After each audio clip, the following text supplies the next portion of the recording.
Coming in heavy, the super panel ready with Fatty and Ali and SH the host. We doing the most, we making the toast, the untouchable empire running the coast. They stepping to us, but they moving too slow. The orchestra hitting, we running the show. The 80 is bumping the violins, jumping at 5 p.m. EST. We ready to go. Super panel, ready for the smoke. Yeah. We ain't playing games, no it ain't a joke. Super panel, ready for the smoke.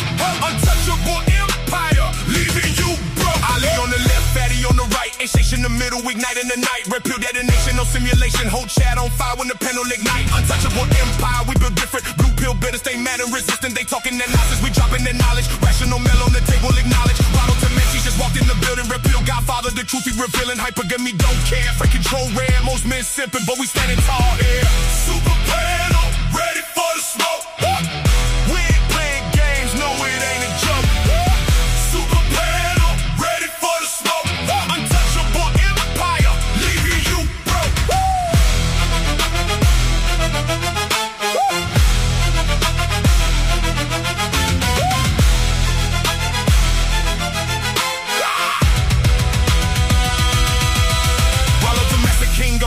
Dropping them chapters like bombs on their ideology. Rational mail in his hand like a sword. Every man in the chap in the calibrate. No more cap, no more simping, no more blue pill lies. We killing Fatty and Ali, tag team in the mic. SH on the switch, we taking the spike. Empire, untouchable movements, too strong from the south to the world. We ringing the gong, high energy slaughter. Friday 5 p.m. Better pull up or get left. Super panel, ready for the smoke. We ain't playing games, no it ain't a joke. Super panel, ready for the smoke. Untouchable empire, leaving you broke.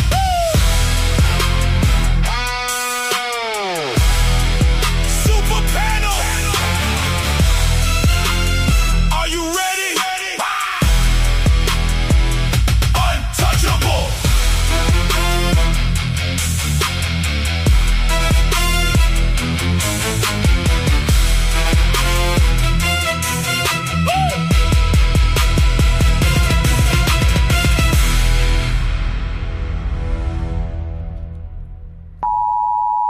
The content presented on the following show is intended for satirical and educational purposes only. The views, opinions, and statements expressed by panelists and guests are their own and do not necessarily reflect those of the host, production team, or channel. Additionally, any third-party content featured in this program is used in compliance with fair use under United States copyright law, which allows for commentary, criticism, news report, teaching, and research. Viewer discretion is advised, and we encourage independent thought and discussion. Welcome to the Untouchable Super Panel with Ilkan Ali and Fatty. Kick back, relax, and enjoy the show.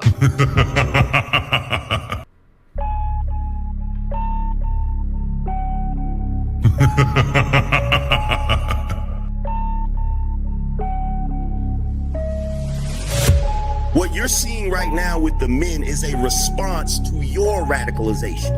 So to try to project that onto us is absolutely ridiculous. And the men are not behaving the way they're behaving right now because they can't keep up. They're behaving the way they're behaving because you broke the social contract. You're having a conversation in bad faith. Did you say women are children? Did you say women are children?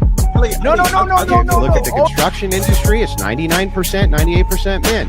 But when you're talking about cooking, right, the reason, and by the way, it wasn't mostly women who did cooking, it was just mostly women who stayed at home who did cooking. That's why it's considered a traditional family role.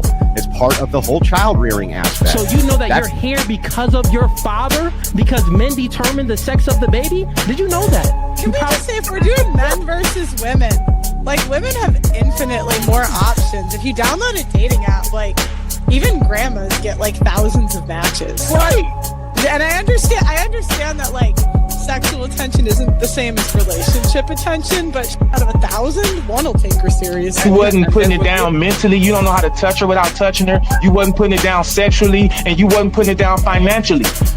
So yes. So you But these women literally get to walk out the house looking like it's Halloween every day, but want to look down on you and tell you how you look. Bitch, I look like my 8th grade picture. You don't look like your 8th day old picture. You go on a lot of these women's Instagram pages, it look like 30 different on there. Somebody tell me I'm lying. It's not that she's so awesome and intelligent and everybody missed out and you just so happen to walk up on a flower.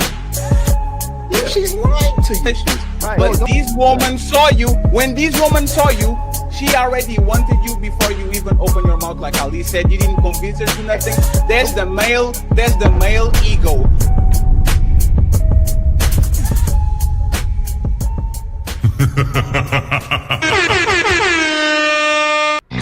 It's time to do. Welcome, ladies and gentlemen, to another Untouchable Super Panel. I hope y'all had a great weekend. Great week. It's been a crazy week as well, too.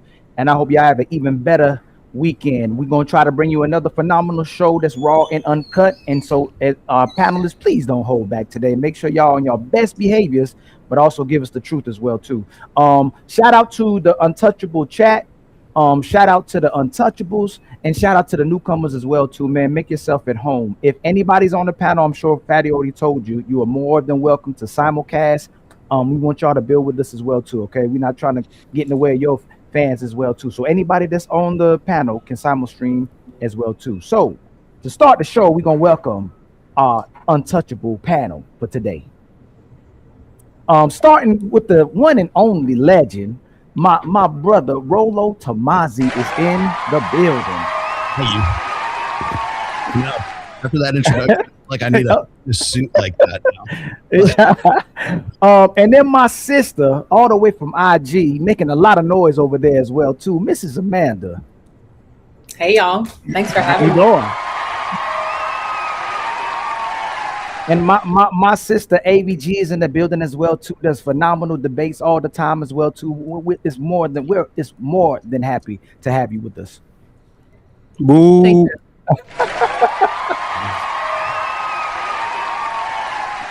And then the Mr. Chosen himself is in the building as well. That's the ladies' man sitting right in front of you. Mr. Chosen is in the building. How you doing, my brother Jonathan? Fantastic, great to be here. Sorry, Jonathan, we missed you here. I know. And then our sister Ghosty, she did not come to play with anybody. She does not play, so we gotta watch out for our sister Ghosty as well too. And then the other legend, the other side of the Untouchable, my co-host, the one and only, my brother Team Fatty is in the building. You don't get to ask those questions. And by the way, Rollo, we tried to incorporate a little bit of guitar on the intro today. We failed miserably, but I think we tried at least. So once again, friends, thank you very much for being here. And of course, the host of the show, his beard is back. So friends, don't. Hey, 1 week. In 1 week. It took 1 week to grow it back. I told you. Build it.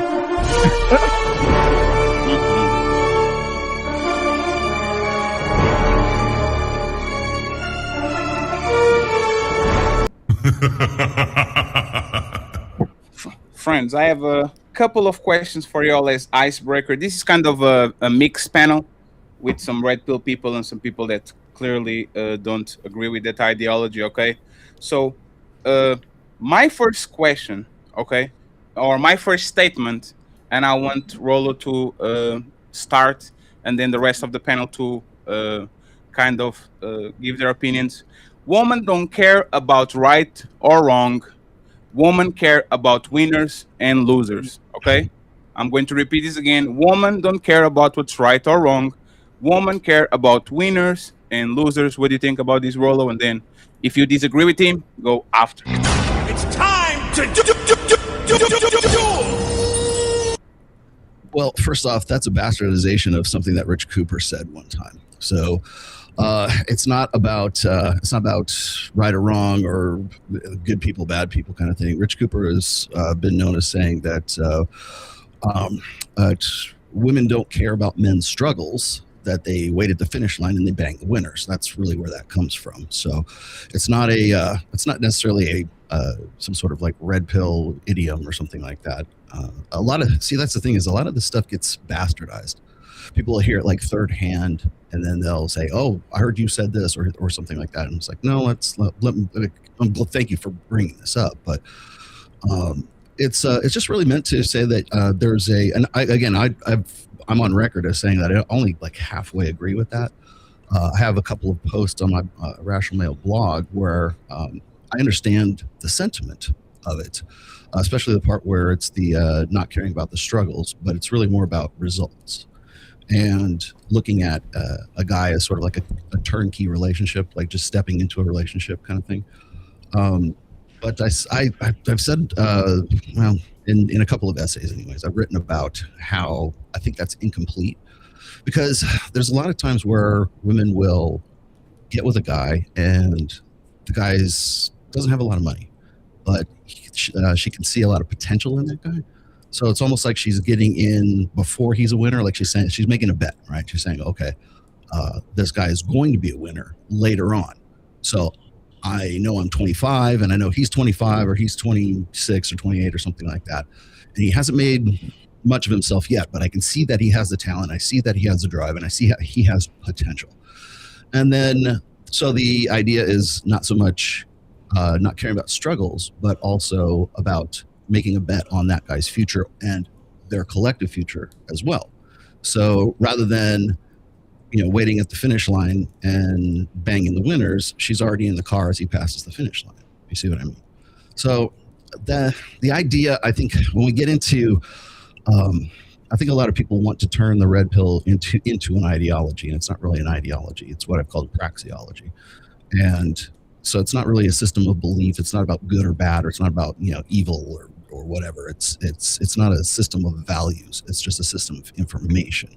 And I know it's easy to get that confused these days, because there's a lot of people who are just some bad actors out there who've just decided that they're going to take the most extreme examples and just sort of, amp them up to absurdity and make a lot of money off of those things. Like, for instance, if you look at the most recent Manosphere debacle, really, the documentary that Louis Theroux did, he went and specifically looked for the most outrageous people that he could, put up as sort of caricatures of what he wanted people to believe is the manosphere, right?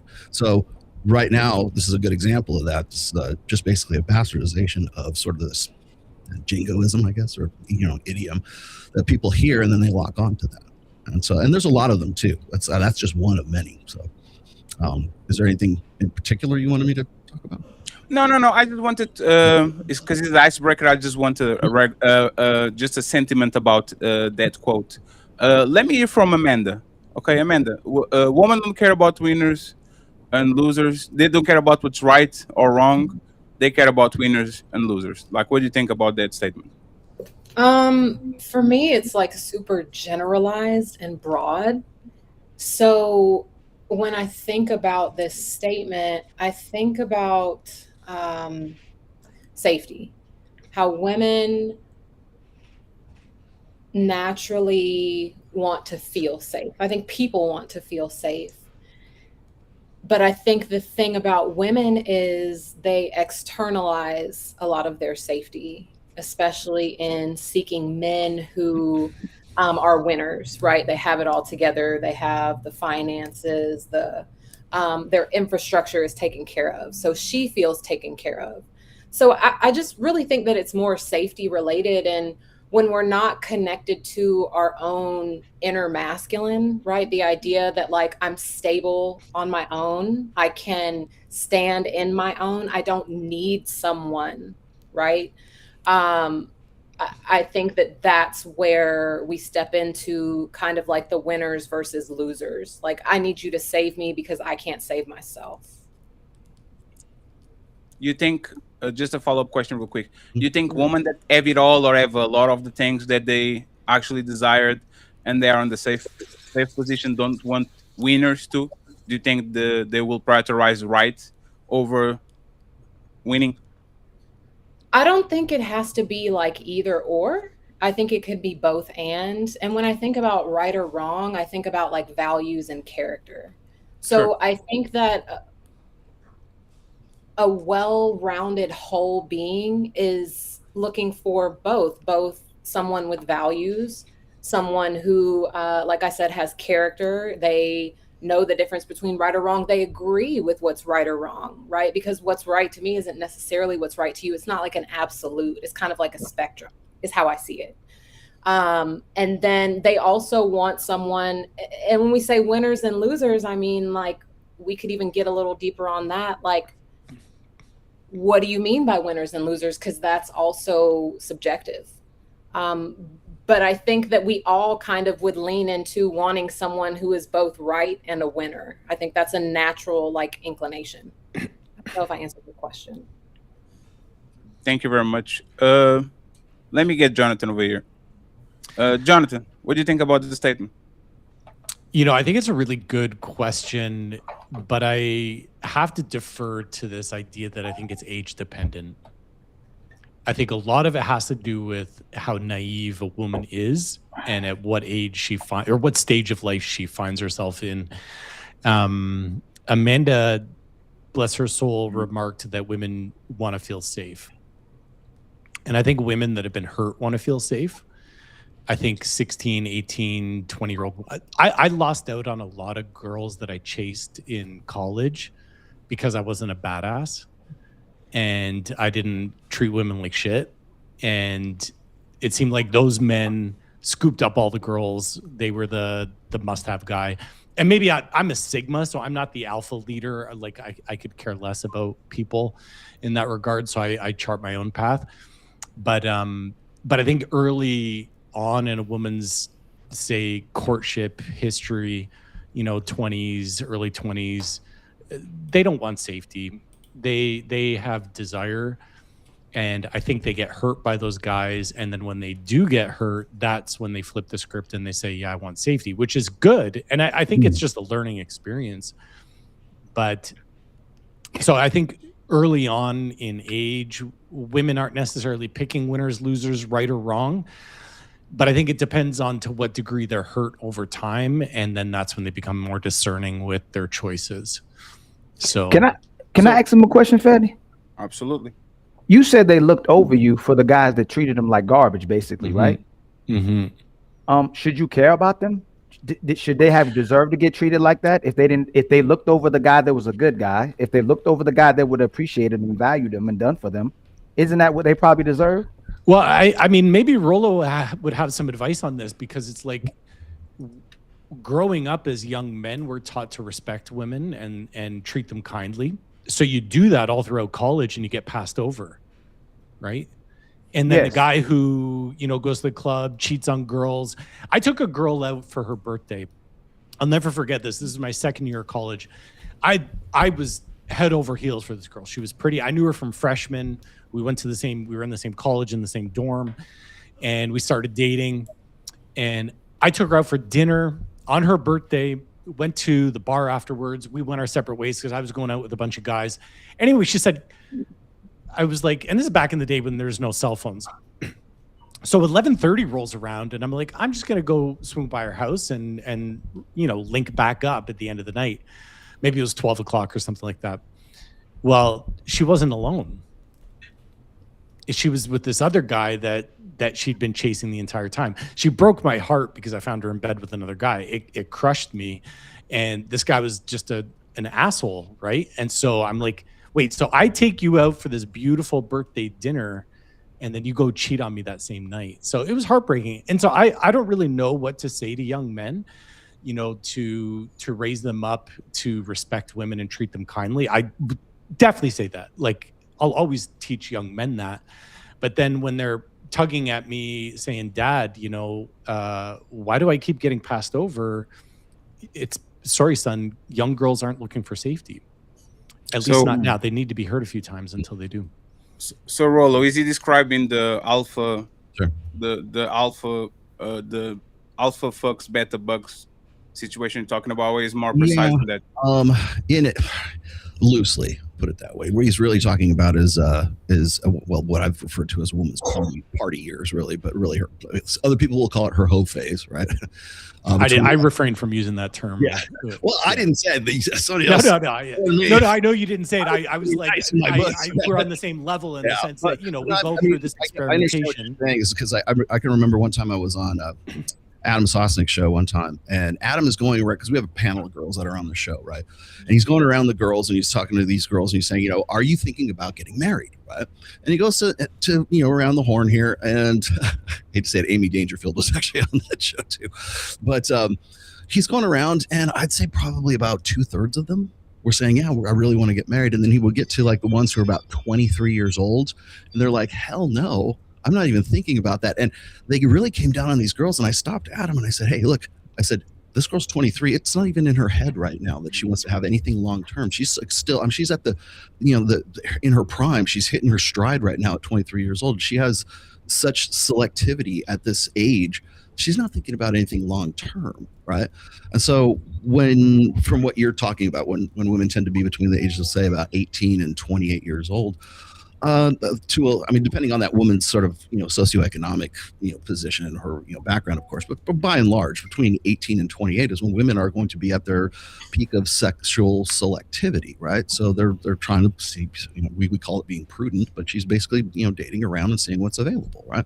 Until you get to be about 28, 29, 30 years old, and that's when the chips come down, and it's like, okay, I need to find a guy, and that's when security, long-term security, becomes more pressing. And so while she's still looking for a good-looking guy, a hot guy, she's still looking for a guy who has benefits too, a guy who's made, a guy who's like going somewhere, has some potential as well.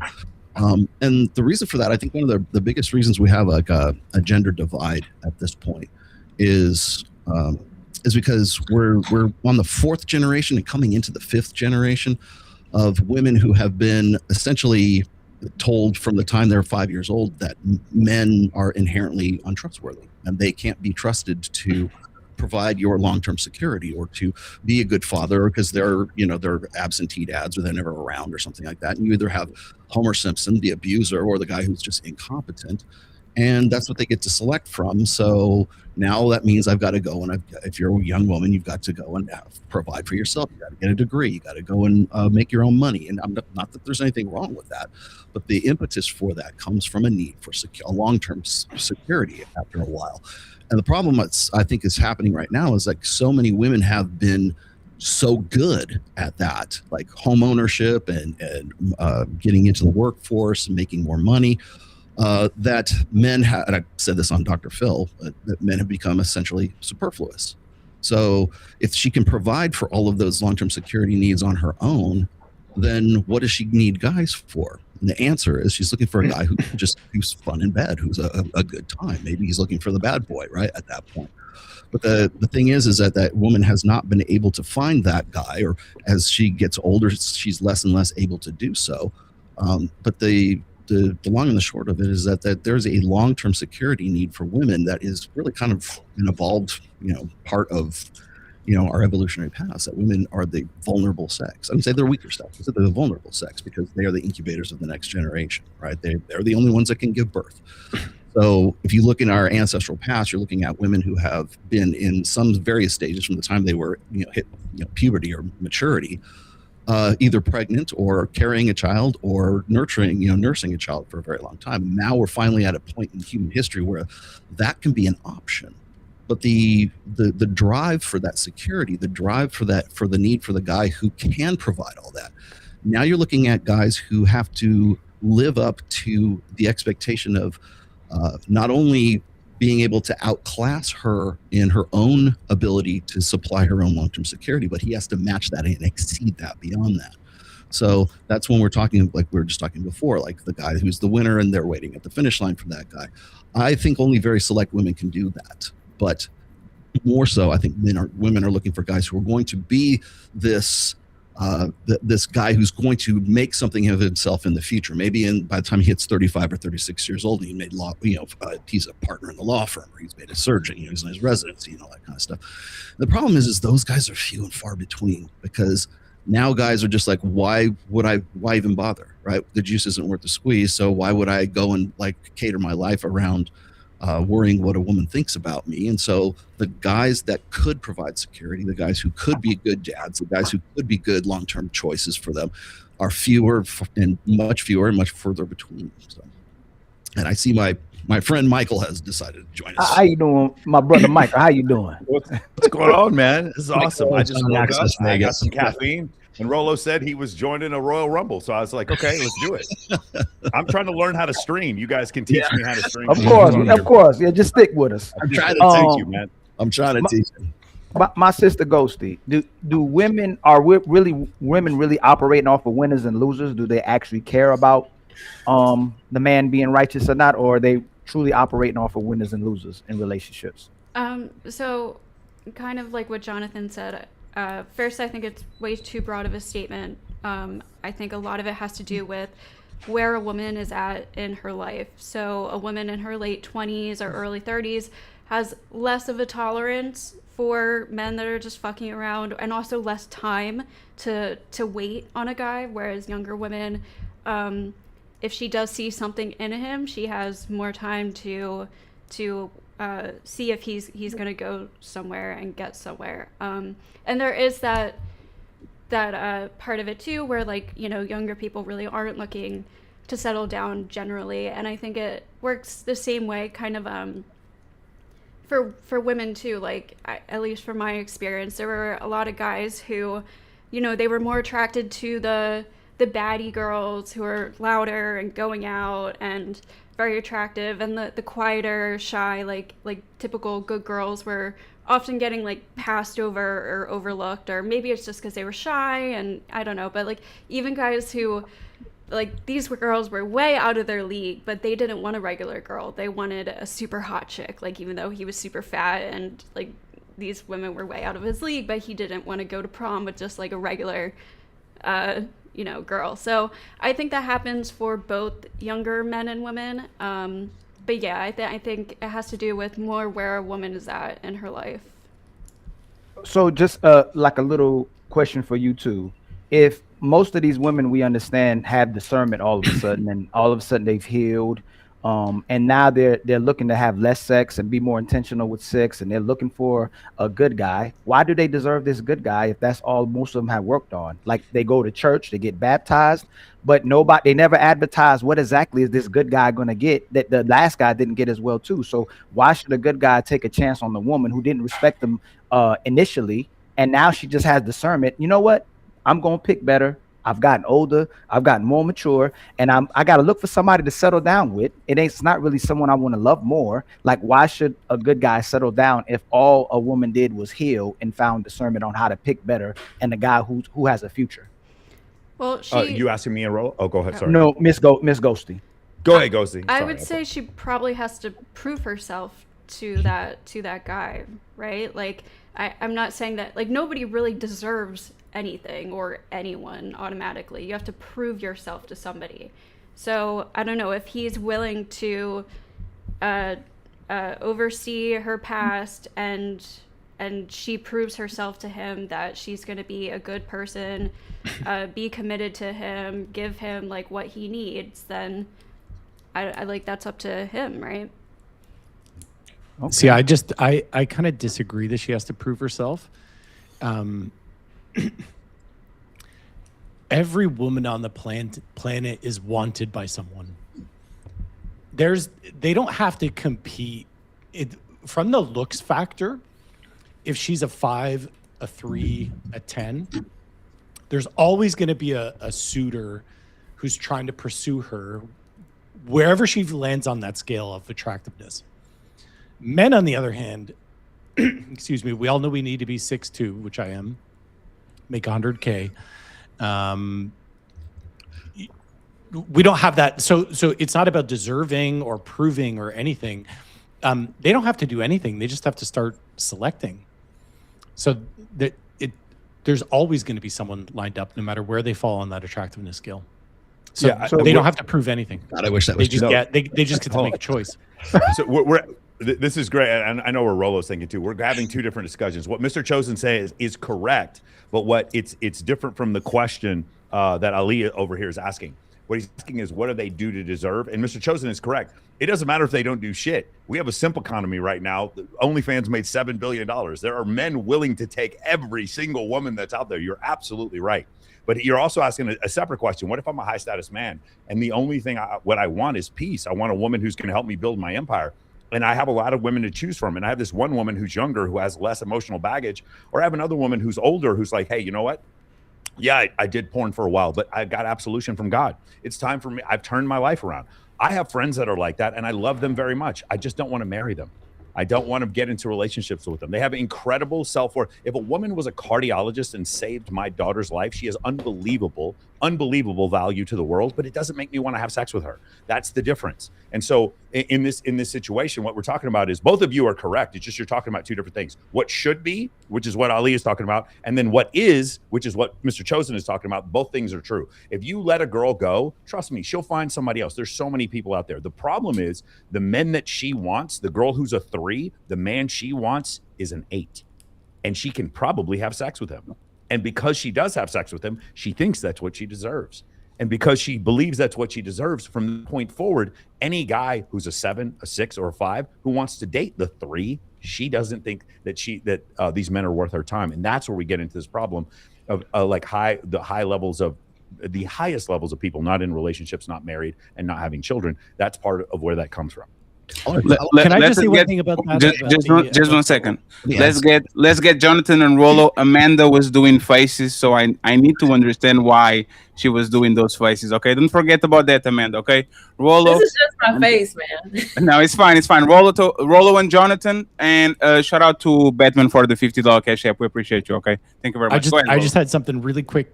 Go ahead, Rollo. Well, I just want to throw out, because the original question was about what I have referred to as the epiphany phase, and that's when women get to be about 29, 30, 31 years old, and that's when they want to get right with God, right? It's like, okay, I'm done with the bad boys. I'm done. I've had my fun. It's time to get serious. No fun for you. And they tend to reacquaint themselves with the church or whatever. They want to live. They want to turn over a new leaf, do things the right way. And it's at that point where they're, as I said before, I think that's when they transition into wanting to get a guy who is, cads and dads. Now they're looking for the dad. Now they're looking for the guy who's the better long-term option for that. Well, where do I find those guys? Well, you're going to find them in church, or they're going to be more, they're not going to be the fun roller coaster helicopter pilot that you used to have back when you were in, the 23 and, the foam cannon party in Cancun, right? You're looking for a guy who's not like that, because guys are not good bets for the future, right? Those guys are not going to be there to commit. And so now the guy who didn't look quite so good before is suddenly made something of himself, and she's hoping that guy is going to be a good bet for her future, and he's going to be much more secure. The problem is that guy is never going to be as exciting as the guys that she's had in her past. So when that woman gets to church or whatever, or she starts making this guy sort of abide by and follow these rules. I'm going to set these rules, mister. I don't want you to think I'm easy, even though she was having fun in the spring break and the Cancun and the foam cannon party, right? So the problem with that becomes is that guy is now paying a higher premium than the guy that actually had to pay nothing about it, or wasn't even an afterthought back when she was 23 and in college. So that's where a lot of the guys are kind of like going, I don't think this is such a great deal anymore. And I think that's kind of like what you were trying to describe there. But now we've added the element of God to it. So if we do that and say, well, I'm forgiven, the Lord forgives me, why can't you forgive me? And so now, and if you don't, then how can you call yourself sort of a practicing Christian? And then on top of that, it's the instant mulligan, right? It's the you get a do-over. And if that ain't the case, then he's not the right guy for you. So that guy, if he's not a good provider, if he's not somebody that's going to sort of be there for the long haul, where, like I said, where are you going to find that guy? He's going to be in church. Now, people will ask me this. They'll say, well, Rollo, don't you think that women can be sincere in their beliefs and they want to really, get themselves right and they'll fly the straight and narrow? And I said, yes, absolutely. I think that if you put these women on a polygraph test and they would pass, if you ask them, do you actually believe this? They would say yes. My problem is not the sincerity. My problem is the timing. So that's before, hey Jonathan, all that's straight out of my second book, by the way. You're not going to get away from my hook real quick, right? But it's very interesting. You said those women shouldn't have to prove anything, just like the men that those women like didn't have to prove anything. So then should the men only deal with the women they don't have to prove anything to? They just not like them? Is that a question for me? Oh yes, because so if we turn this around and asked about men who our daughters would meet, I'm sure you would say that man would have to prove something to be with our daughters. But hold on real quick. But you said that she shouldn't have to prove anything after she broke a good man's heart to go for the so-called bad guy. Now, when you get to this woman, I asked Ghosty, which she gave a more intentional answer of this woman needs to prove something. That was a great answer from Ghosty. You turned right back around and said he doesn't have to prove anything. So what's interesting is most of the guys that the women chasing don't have to prove anything, and they'll still allow their hearts to get broken with this guy, right? So should men do the same thing? Should a man not give a damn, not care, not have to prove anything, and whoever likes him, that's who you should deal with? Ali, I will not disagree with you. I think in an ideal world, we should all be proving equally, men and women, or all not be proving equally, men and women. I think the reality of the landscape is that women operate from a position where they're pursued. And I think, like, even in the intro clip of this video of the stream, there's that girl saying, the 77-year-old woman is going to have, 100 people lining up to want to swipe right on her, right? So I think in an ideal situation, we would all be proving, we would all be putting our best foot forward. We'd all be trying to be the best version of ourselves to get that person that we're interested in.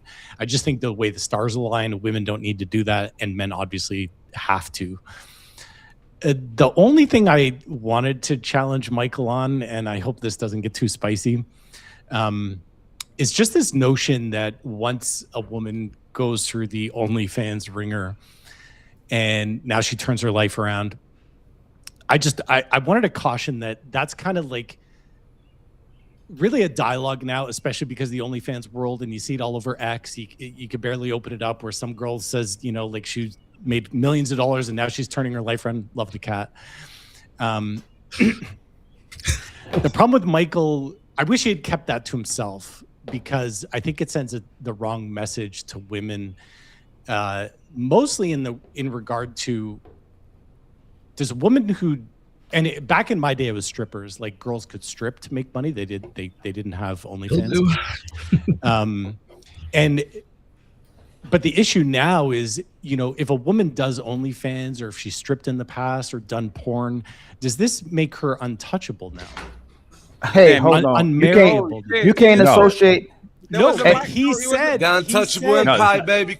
That's not what I said. But at least that's not what I said. Finish. I'm gonna land the plane, and then you can take over. It was just the vibe that I got when he was saying that. Yeah. So whether he meant it or not, I'm just saying it's the vibe I got, and I just don't think that that's a good message to women out there.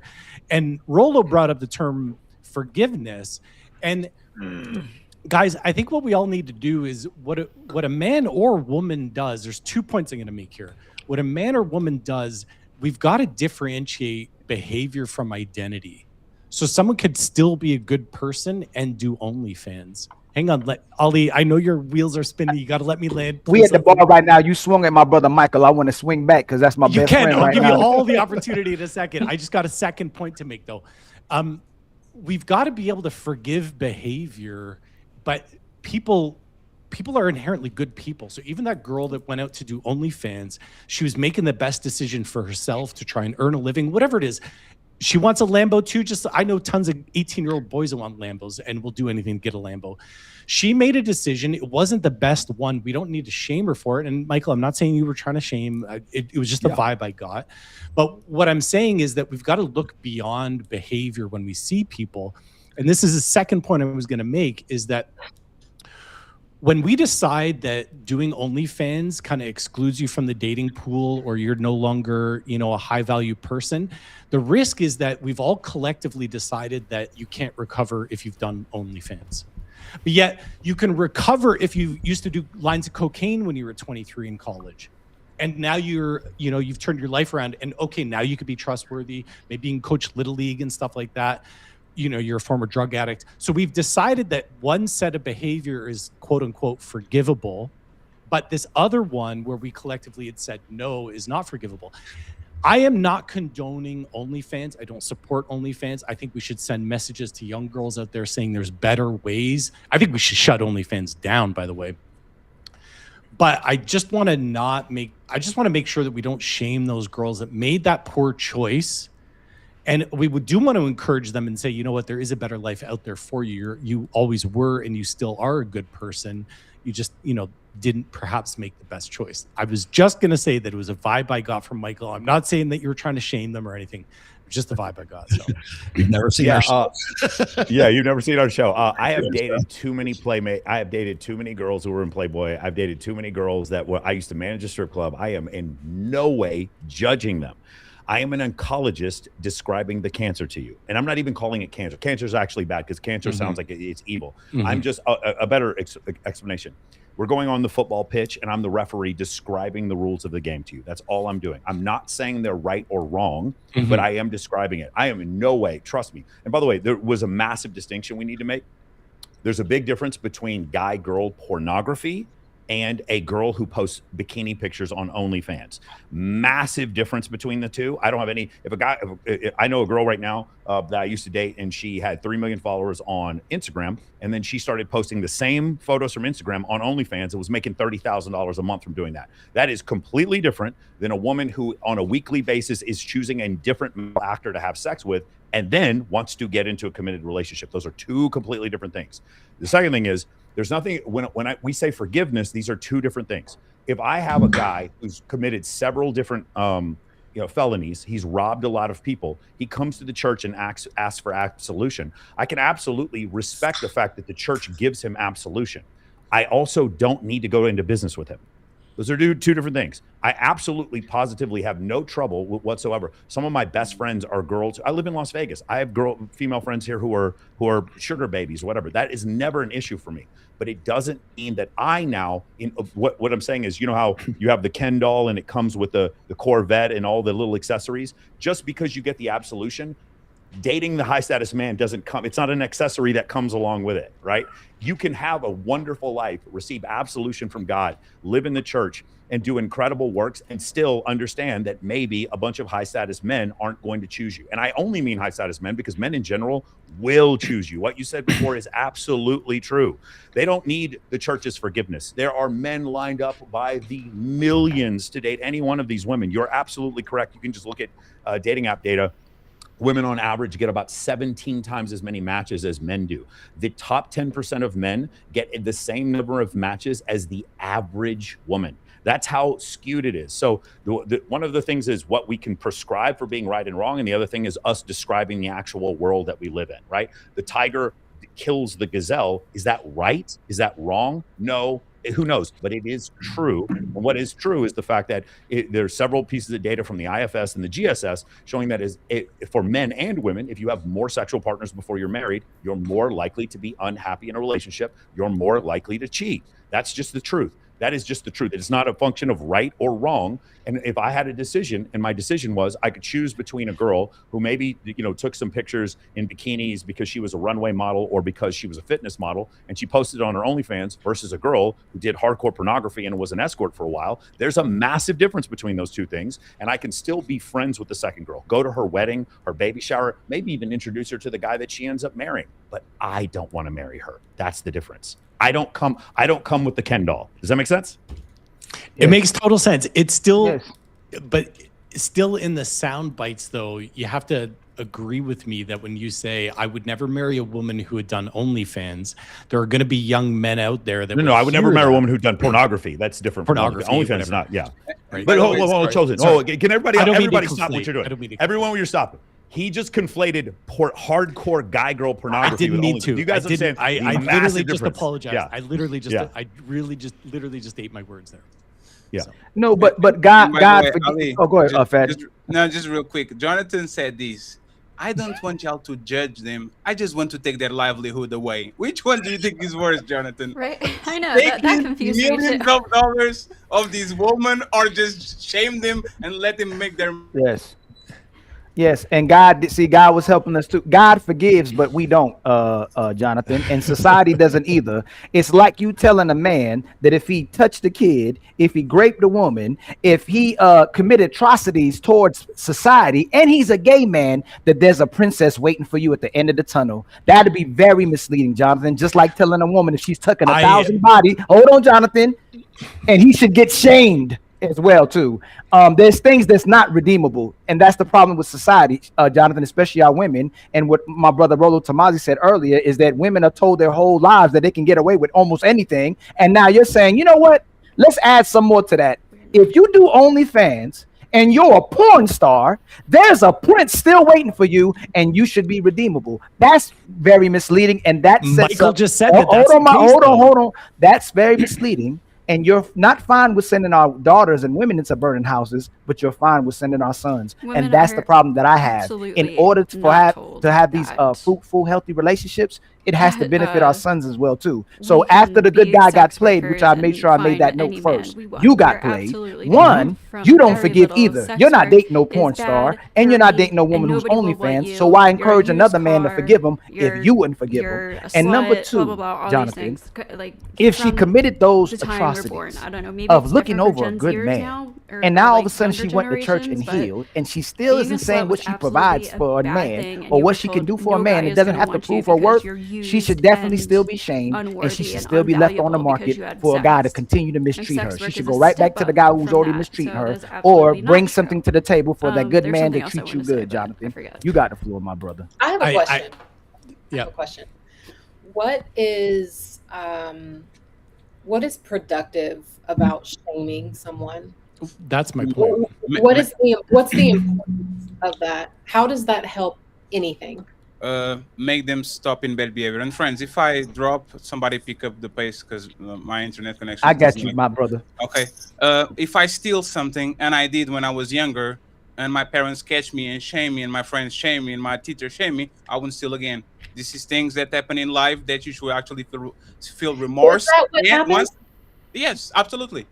Okay, so if all it took to change behavior was to shame someone, why are there so many atrocities in the world if we're already shaming?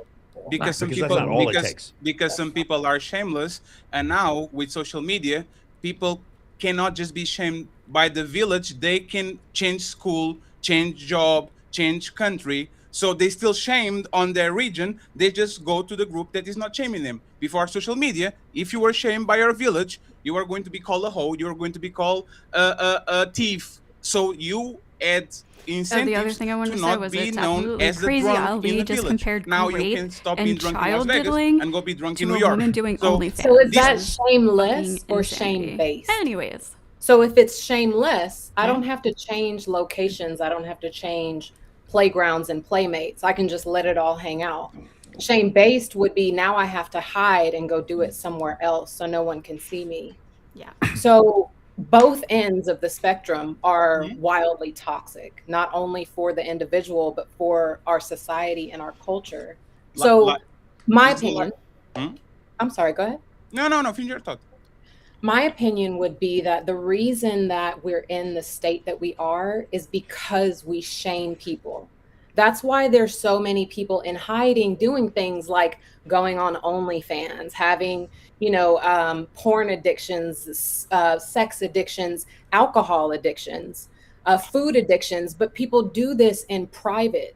It's not out there for everyone to see, because if it is, I'm shamed for it. So people are less likely to get help. They're less likely to change their behavior. They just rather do it in private where they're not being shamed publicly. That's one of our biggest fears, is fear of public disgrace. That's what creates shame. That's what creates the behavior of sleeping around with so many men and doing it privately and definitely not telling anybody about it. You think that every woman you meet has fully been honest about her partners, right? Of course not. No, Why? But no, but on TikTok, they're constantly being they're being praised for this. I'm stunned right now. You don't think that you think women are on TikTok being shamed? That is crazy. They're on if I made a video right now talking about shaming women, my TikTok would be removed immediately. Women are on there talking, bragging. They're literally bragging. They're running around. Again, I agree with you that we shouldn't shame people. That's not what I'm saying. My point is the idea that you think that people are having more sex because they're being shamed, that doesn't make sense evolutionarily, mathematically, scientific. No. It is what's happened is that floor of shame that used to exist in the village. What he said, it doesn't exist anymore. It's Amber Rose. It's Bunny Blue. It's dude. I go to the AVN Awards every year. I walk because it's right next to my apartment. I go hang out there. When I'm at the AVN, there's porn stars and they have security guards walking with them and everyone's taking their picture. And these women think they're A-list celebrities. No one is being shamed for sleeping with thousands of men. The idea that it's more shame that's causing this? No, there is no shame. Again, guys, and I voted for him. A man fucked a porn star while his wife was pregnant, got convicted on 33 felonies, and he's president of the United States. And you think people are being shamed? No one is being shamed. Caitlyn Jenner ran over someone, killed them, ran over a second person, was named Woman of the Year 4 months later. No one is shamed for shit. Dude, Jordan Belfort, in a movie they make about him, he punches his wife in the stomach. He fucking kidnaps his own kid, and they make a movie, and he is now the most famous sales trainer in the world. No one is shamed for anything they do. That's why we are where we are. It's not because of shame. Shame does have a benefit. It's gone now. It doesn't matter. The floor is gone. Any of you guys can do anything you want. And here's the thing. If somebody is touching kids, you need to call them out for doing that. When you do it, they don't touch kids anymore. That's how it works. That's how it used to work. But it doesn't work like that anymore. Nobody pays for shit. Kim Kardashian was like sitting there making a sex tape, and she is now the face of prison reform in the United States. I talked to O.J. Simpson a couple months before he died, and he was offered millions of dollars to host a fantasy football podcast. Millions of dollars, and he stabbed his wife in the neck 56 times. It is crazy. Nobody's shamed for anything. Your Honor, it was innocent. Allegedly. He didn't do that. Let's talk this right now, okay? You don't get to ask those questions. Let's not do that. Let's not do that, Michael. Let's not do that.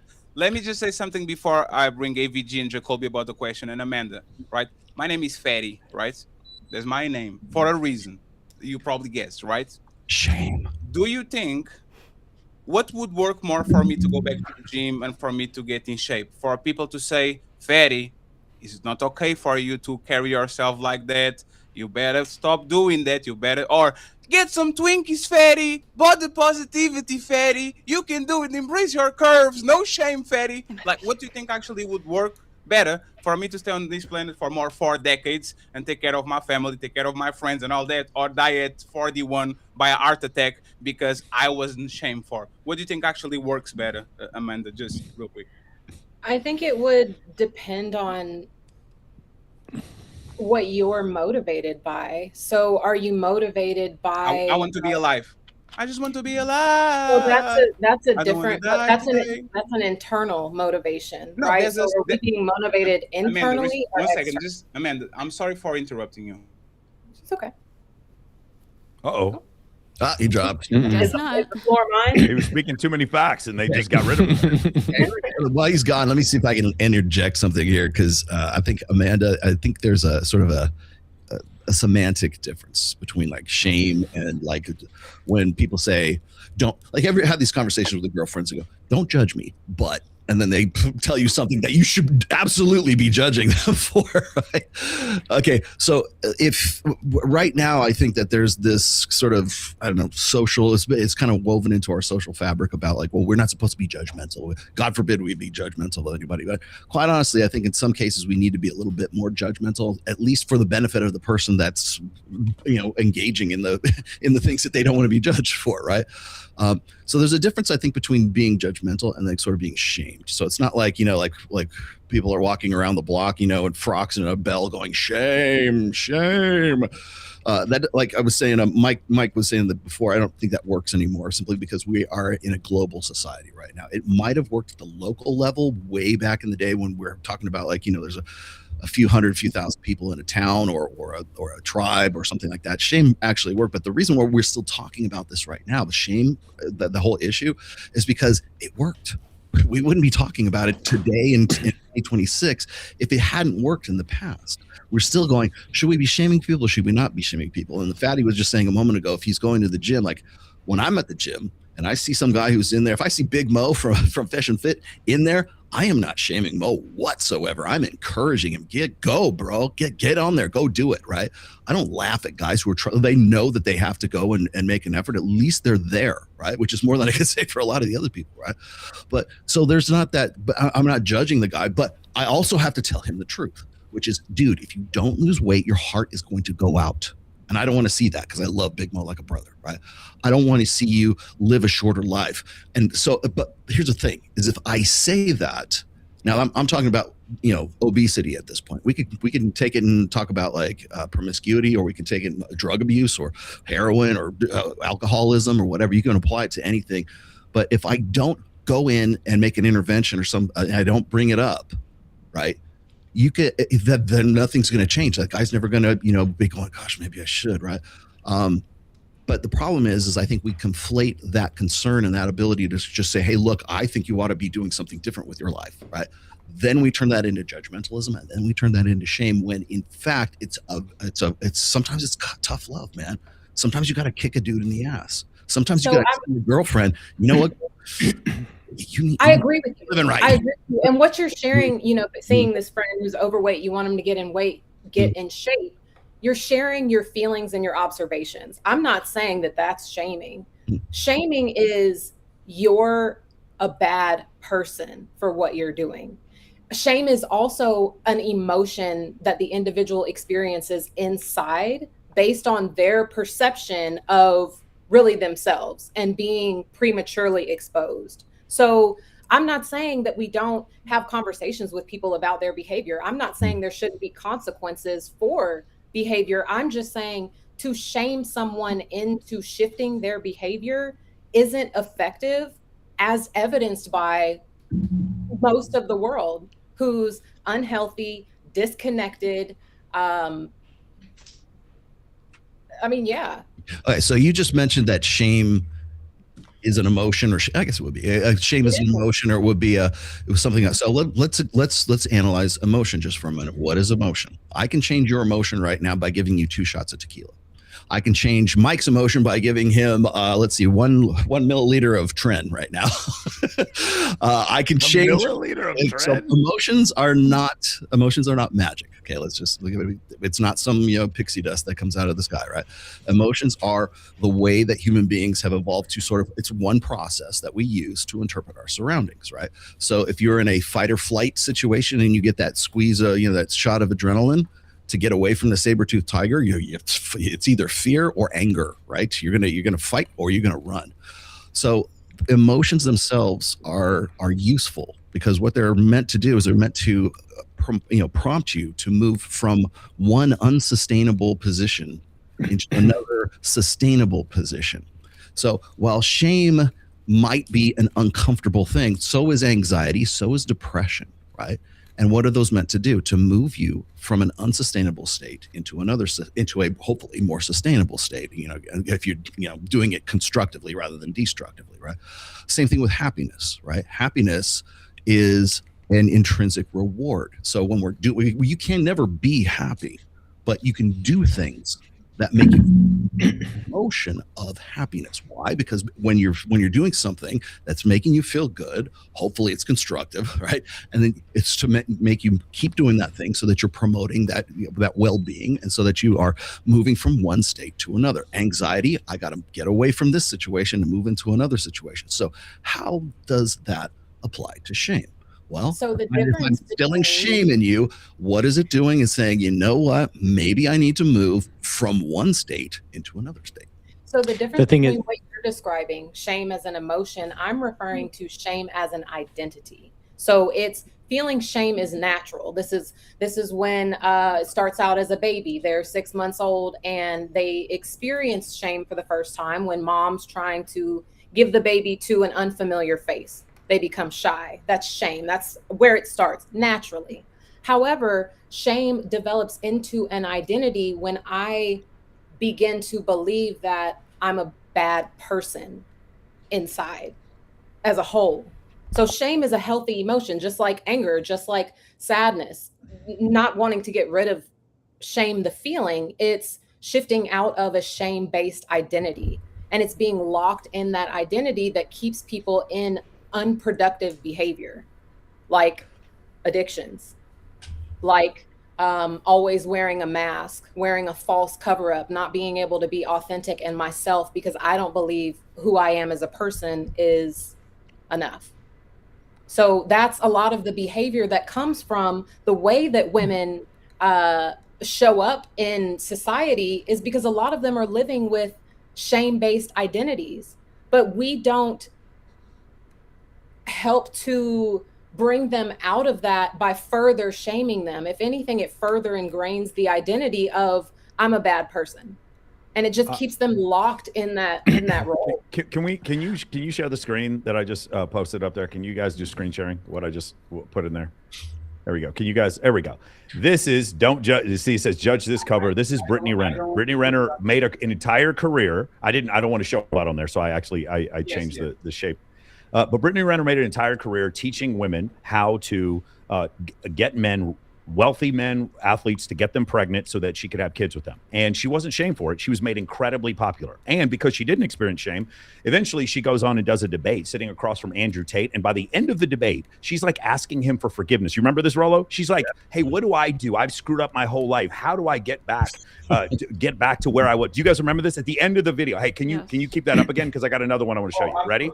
You guys remember this? You guys remember the slut walk that Amber Rose did? Does anybody remember this? She went out there because what she wanted to do was lift the shame that women experience. Did you guys hear her on Club Shay Shay this week, where she went back and she goes, I take it all back. It goes, after hanging out with these women and recognizing that they don't experience shame and that they just consistently don't take accountability for their bad behavior, she goes, I would never do this again. So I actually disagree, Amanda. I think shame actually does cause a change in behavior. Here's two of the biggest purveyors of promiscuity of women, like in the entire world, other than Megan Thee Stallion and Bonnie Blue, like literally the most. And these two women changed the way they believed because of shame. So I do think it is a motivator. Now, here's one thing caveat I will say. It is more of a motivator for men than it is for women.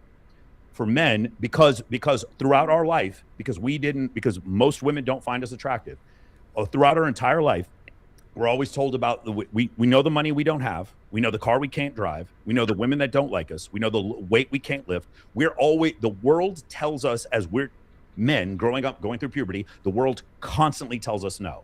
Because we're in comparison to other men. I watched Michael Jordan play when I was a little kid, and I was like, I want to be like Michael Jordan. I can't be like Michael Jordan. I'm not 6'6". I'm not tall enough. I'm not fast enough. I am constantly reminded of the no's that I experience in my life. And so because of that, and I also joined the U.S. military, and the U.S. military uses a lot of fucking shame in order to train their people. I will tell you that it is an effective strategy, more so for men than it is for women. But it is still an effective strategy. Women it's an evolutionary strategy that causes people to simply almost, because we are women. You'll fall never be like now, that. You're not a man. What you're they a did, woman. You can never several do of that. these You're other a woman, feminists blah, have blah, done, blah. even Sheryl Sandberg, we can talk about Amber Rose, whatever. what he's A saying, great but example would be I Alex would Cooper agree from Call that Her men Daddy. experience What they're it doing more than instead women. is Women are they're making it more so like, sexually hey, shamed, and you should not feel shame. there's just different you ways should do that whatever men and you women are want. shamed Cheat in. on him. They have these sweaters. So the number one feminist podcast in the entire world, they sell sweaters that say cheat on him. That's what it says. There's another podcast called Kill All Men. You guys want to check it out? It's on Apple Podcasts. You can subscribe to it right now. There goes your revenue. Yeah. So I'm saying like the reality of the situation is, while I understand in a vacuum what you're saying, the reality we live right now, men and women, especially women, experience almost no shame publicly for their actions. It doesn't make any difference what they do, who they sleep with, whatever. They're famous, and 15 minutes later, it makes no. I mean, you guys are probably not old enough to remember this. The Iran-Contra affair, where Oliver North had to testify in front of Congress because he was illegally taking arms from the Sandinistas and giving, or the other way around, sorry, from Lebanon and giving it to the Sandinistas in Nicaragua. And he was a contributor on Fox fucking News after that. How about Mark Furman? Do you remember when he used the N-word 27 times in that screenplay that he made one time? He was a contributor on Fox News. He just died last week. Nobody pays for anything. There is literally, we are in the most shame-free society in history. There's nothing that compares to this. Dude, and here's the thing. Think about the biggest streamers in the world. Neon, cheated on by his girlfriend. Aiden Ross, cheated on by his girlfriend. Logan Paul, his girlfriend has slept with hundreds of dudes and he won't admit it. Adam 22, let his girlfriend go ahead and have sex with another dude. There's no shame. You are rewarded right now for getting dunked on. Sneeko, he watched his girlfriend having sex with another dude. Yeah, made a career out of it. It's like these men, literally, the more L's they take and the more shame that they would have experienced before, the more money they make online. You watch Clavicular over and over again. He goes up to girls, he'll get rejected on stream. It doesn't matter. The more shame, the more rejection. Dean the Great got punched in the face. You guys remember that? Dean the Great got punched in the face. His stream, 10,000 people watching. The more L's, the more shame, the more you make a fool of yourself today, the more money you make. We are in the opposite of a shame economy. We're in the complete opposite. There is zero accountability for what you do. Zero. And I'm not saying it's a good thing or a bad thing. It's helpful to me because I can say whatever. I can do whatever. It's like there's literally nothing I can do that I can't come back from at this point. Nothing. And so that part is good, but the bad part is that there are certain norms in society that were norms for a reason, and they've been lost. And because of that, the fact that they've been lost, we end up in a situation where women think every man that they deal with is not worthy. And Let me- Go ahead. Let me ask something to Amanda real quick, right? And AVG and Jacoby, I have a question for you, so you can go to the next topic. Amanda, if shame is not the solution, what is it, right? Like, society is in complete disarray. Everybody does what they want, freedom of everything. Like, if we can shame people going back to their place, like, what will be the tools for them to actually go back to, like, a more orderly and prosperous society? What will be your advice? I am going to answer the question, but I do want to address something, Michael. So Sure. It's kind of like the snake eating its tail. So we live in a shame-based society, and someone does something not okay, and everyone around them who is also living in shame is rewarding this behavior.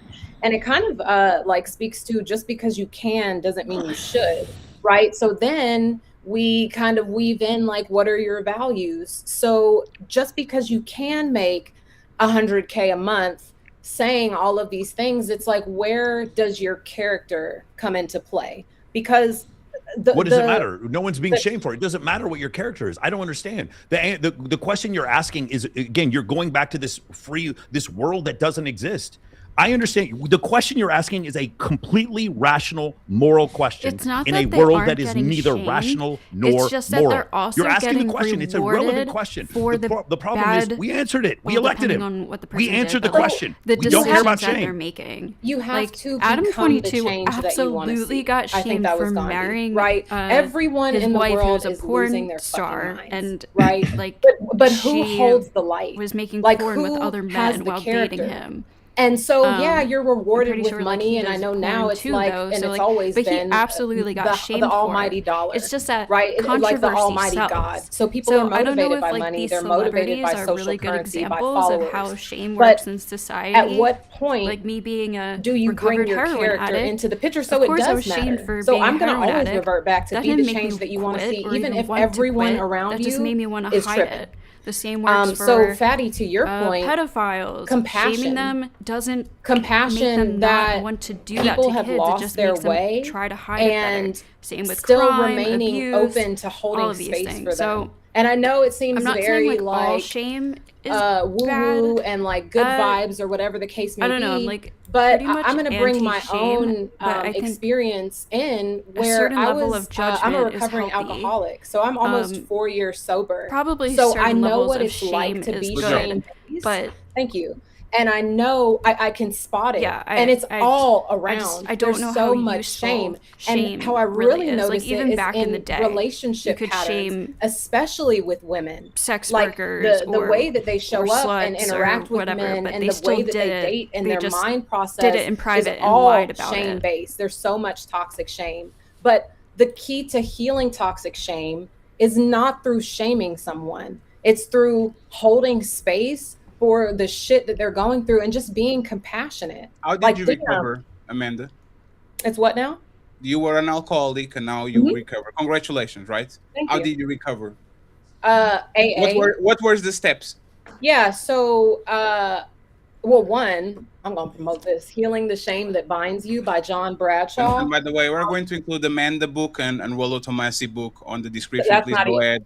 Please go ahead and get the book. Okay, I would appreciate it. And Jonathan has a book on the way too, so we're going to promote it when it comes out. So go ahead, Amanda. So you went to the AA, and then what happened?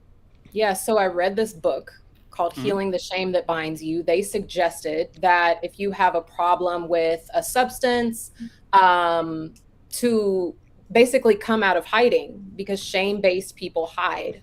So they hide what they do, they hide what they drink, they hide who they have sex with, they hide what they eat, they hide what they buy, right? So much shame. So went to AA, I got a sponsor, I worked the steps, and I've been sober ever since. But I had to come out of hiding around a group of people who didn't shame me for the things that I did. But that doesn't start with shame. Didn't your intention of not being an alcoholic anymore become, because I have several friends who are alcoholics and they all told me about a low point they experienced, and the feeling they experienced was shame. Amanda, there's nothing I said about not having a place for people to come home to. I did not say that. This is not the forsaken son in the Bible, the parable of the lost son in the Bible. That's not what this is. What we're saying though is in effect, I got in really good shape because I looked in the mirror one time and I was like, fuck, I'm fat. That's it. Like that made me get in shape. There's different ingredients that you can put into this that make this work, and one of them could be, doesn't always have to be, one of them could be shame. And that shame, but regardless, this is a pointless conversation. I think it's a bit disingenuous what you just said there, though, Michael. How? He just said that he's not saying that they don't have a place to come home to. He literally said that, right? Yeah, I didn't say they don't have a place to come home to. I didn't say I don't. Doesn't mean I have to date them, but I can still support a church that brings a safe place for them to come back to. Where I was saying it was a bit disingenuous, though, is that we all have large platforms. If I go on my platform and I say I would never marry a woman who did this, this, and this, right?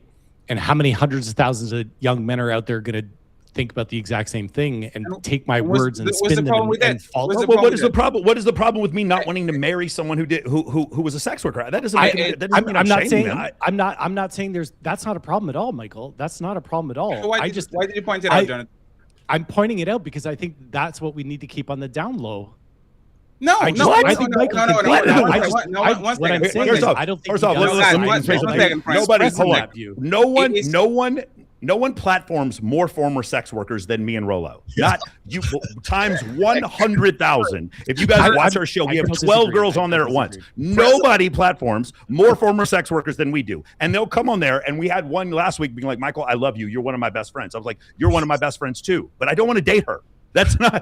We give them a safe place. I understand. Contextually, you don't understand who you're talking to. We are not the people to be talking about this. No, 1 second, friend. I just don't want to date them. And by the way, Jonathan, you don't want to date them either. So that's the point. Yeah, so you not wanting to date them. You not wanting to date them either. Are you shaming them? That's a terrible example. You should keep that on the DL, or actually just go date a porn star so that all these other women feel like that. No, that doesn't make any sense. That's not what I'm saying. What I'm saying is we've got to be aware of the platforms that we have, and we have to understand that as we go out there and say to a bunch of 18-year-old boys, I would never date a woman who was a porn star, right? What that? And she's got no place to come home to, right? Or that she's unmarriable. Okay, We've got to be you very seem careful to be about missing this one key point. She can have a place to come home to, So and whose I don't place? date her. It's not No, your stop. place, and Her you're telling place for her to come home 200,000 to. young Listen, boys that it's not your place. What if they follow your lead? A place to So come. then, A place to come does home. that No. mean that she's not No. going to have a place to come home to? No. You're missing two I'm just different things. being Somebody pragmatic, Michael. self-worth. I'm not trying to. Hold I'm on. not. No, There's nothing wrong with you not you're wanting to date deliberately. You're women. deliberately. Hold on. I'm going to give you one more chance. Although after this, I know you're deliberately just trying to misinterpret what I'm saying. There's I'm a not. place that you can come home to. When I come home for Christmas, I'm not having sexual relations with my family. I can have a safe place to come home to where I don't feel judged. I am not entitled to a happy relationship. A safe place, say it with me, a safe place and a happy relationship are two different things. You are not entitled to happiness with your dream woman because you did something wrong. Just like just like if you caught an incurable disease, there might be some people who don't want to deal with you anymore, no matter how much of a great person you are or how much forgiveness you've asked for. Whether or not you get a happy relationship is different from a safe place. If I had if my brother did something wrong to me, I can still forgive him. He can still come into my home and have a safe place. That is not guaranteeing a relationship. And you of all people who would not date a sex worker have no right to say any other thing. You can still, I still love my friends. I didn't come at the gate saying I wouldn't. You want to talk about a content creator. I have 12 women on my show every other week. 4 of them at least are sex workers. And I tell them I love them and they're my friends. Some of my closest friends are female. So there's no talking about I don't have a safe place. I work with domestic abuse charities and I work with domestic abuse charities and human trafficking charities because I'm trying to create a safe place. Like the Shade Tree Domestic Abuse Shelter in North Vegas. That's a safe place. That's different from a you're not happy open to listening relationship. to anything what Amanda is talking about with regards to shame. You basically What do you mean open? I addressed every single thing. You addressed in a debate, but you're not opening to changing and listening to what she's saying. She literally was talking about make points, being the change. She's literally talking about being the change. Can I ask you a question, Jonathan? Hang on, everyone interrupts me. I got to be able to say something. You are right.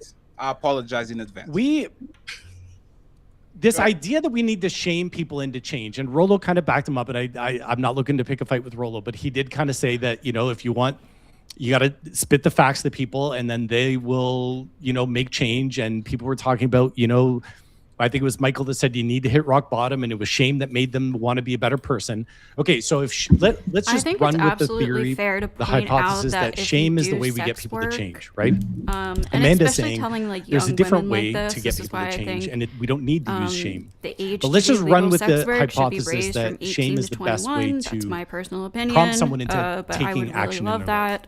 If that's the case, Anyways, then give me 5 I don't minutes think with it's your wrong children for when they get poor men grades so or that I can shame anyone them. to The problem state is no one's going to fact give me that those if you 5 do minutes sex with their work, kids. you When they probably hit their are going to brother be or they limited. steal something You at the are corner going to be store, limiting your let me dating shame them. pool. There's No going one to be a will lot let of men me shame who their aren't kids for going to 5 want to minutes. date you because of My your principal past. shamed me. Yeah, when I Is was it a impossible to man. find a guy? I was gonna No. say, like, But just my be aware that principal if you do shamed the sex shit out of work, me. there's My probably football gonna be coach a shamed the shit out of me. man, My I'm military not training saying instructor that shamed the shit out of me. Point Like is all of them hard. did. Come on, and that's guys. fine to have Am I a good now? We can standard, do right? better. Who am What I to tell somebody that believe their it or not, standard Michael, is? No. I just gotta say, last thing I'm gonna land this plane. I do Michael, I agree have with the a right lot to of what tell you somebody say. their I'm not- standard is crazy. I'm not like, disagreeing. If a I just think that 40-year-old is there's saying, a I only middle date women road under that we can 25. I find think that's between what ridiculous. you're talking about and also Leonardo what Amanda's DiCaprio. talking about. But anyways, I am the middle road. My only pragmatic point, if that's your was that standard, we've that's gotta your be standard. careful when I we don't come on think these not wanting to platforms date and a we say, sex I would worker is a never date a crazy porn standard star. to have. You will and I never think hear it's me fair to say state that because I Now, don't if want you keep- 100,000 if that's young like your boys whole picking up fucking that. thing and you And then just now, like- But you if a also girl would never date a porn there- star. But you You're would also actually never date a dating porn star. sex One second, workers can and you being stop like, there? you're a bad person, Jonathan, you're would unvaluable, you're you unworthy. date Now that's a a porn completely star? different thing, and I don't Please, think answer that. anybody No, I on wouldn't this because panel I'm right now married. is I would doing never that. date a No.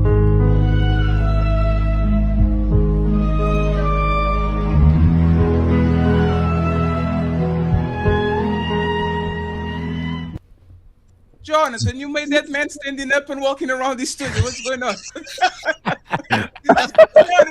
Jonathan, that's the point, Jonathan. You agree with him. I cannot. So I can't answer the question because I'm already married to a woman who. Nah, if you single, don't do that. The hypothetical. The answer the hypothetical. She's Jonathan. amazing. So I cannot say that I would marry a porn star because I couldn't date a porn star because Hey, I'm Jonathan, we married. love you, man. He doesn't want to say no. Jonathan is awesome. Jonathan's like, why you guys shaming? We did the porn star. Nope. And Jonathan, you said that before. Like you were like Jonathan, you are married with an awesome woman that didn't engage in this behavior. So you would like I okay wanted a with it. 5'4" ballerina who was perfect and amazing, and that's what I Can, found. can we bridge the gap a little bit though? I believe everybody on here would concede that to give people their self-worth, they should be loved and praised and elevated, correct? Yes. Yes. That's all I'm saying. But we know when they're being loved and praised and elevated and the incentives don't work, that's where consequences come in. If the let me finish. If the person has pride when they're doing something that's bad and shameful, then they're going to be more prideful. They're going to engage in it more. I don't think anybody's saying here immediately, if we're praising somebody who's doing the right thing, that you automatically go to shaming them. It's when someone's continuously demonstrating consistent bad behaviors that may be hurting other people or them. There's a saying, right? If hurting you doesn't hurt me, you don't care or love me, right? So something has to make someone feel better than the incentive they're already getting in the behavior that they're presenting. I would tell Amanda, if I was cheating on you, or if a man was cheating on you and you were already loving him and caring for him, what's going to change him? What's going to make him change that behavior? Not giving him more love. Oh, no. It was rhetorical. What's going to make you break up with him? Hold on. What's going to make Amanda break up with him when he keeps cheating and she keeps taking him back? It is shame. Right. So watch this. After I've cheated for the 5th time, knowing that you love and support the man that you're with, what's going to work more? Me seeing you sad and hurt in someone that loves me, or possibly being shamed by men and women in society and possibly losing my job and reputation? Which one would work more for me to change? Because the love isn't working, the incentive isn't working, the support isn't working, the hugs and kisses isn't working, all the things that this wonderful woman is doing for me isn't working. I've cheated for the 7th time. What's going to work more? You crying and hurting again, or men and women in society shaming me and me possibly lose my job and reputation? Which one would work more for me? Well, for you, because you prefer shame, probably that. But when you said loving and praising and elevating someone, that's only one part of the whole, which is there's also the consequences, the acknowledging the bad behavior, the having a conversation, the diving deeper into the behavior is just the surface level. So if you keep only addressing the behavior, you're just putting band-aids over a bigger problem. No, work would be real quick. Let's say you're somebody's daughter, right? And you were raised the right way, maybe the wrong way. Let's just go the right way. And you were getting hugged and encouraged by a mother and father. Now you're demonstrating behaviors that hurt them, and you still don't feel anything. So the shame part should come from not just about how you feel, and it's how other people feel. That's the part of what shame's supposed to do. Not just, oh, I'm hurting, I feel down, I'm miserable. How are you making other people feel? So it resonates with you, and you become empathetic. The shame should work where you end up being ashamed because you go, oh, why are they hurting me? These are the people that I love and care about. Oh, such a good point. Right? Oh, I'm hurting them. Now that hurts me. So I'm ashamed from being shamed. Unless you're in an actual such a good relationship point. with And the point that I really want to touch on is shaming is an not wanting to external date someone who's done expression of porn an is a internal standard feeling. that's So not if I'm really- shaming it's you, kind of there are irrelevant to feelings this. behind that. Maybe it's you upset me, something you did hurt me, it made me angry, it made me sad. But because we're so disconnected from our own feelings, and especially being able to communicate those, that looks like you're a piece of shit, you shouldn't be doing that, instead of this really hurt my feelings. And someone is able to connect more with you hurt my feelings than they are with you ain't shit. So right. Can I interject on what you just made? Your phenomenal point. If you can't change somebody by loving them, you have to hurt them. You have to hurt. It's not your job. Let me finish, ma'am. Let me finish. If I'm going around here hurting people and I feel absolutely nothing at all, something has to shock me. It's not going to be the love. It's that I hurt somebody and I can feel it. Oh my God. I either hurt you or it has to hurt me to make me stop doing that behavior. If the incentive isn't working, the consequences have to be higher than the incentive. So I have to be hurt. And once I get hurt, I say, yo, I don't want to feel this anymore.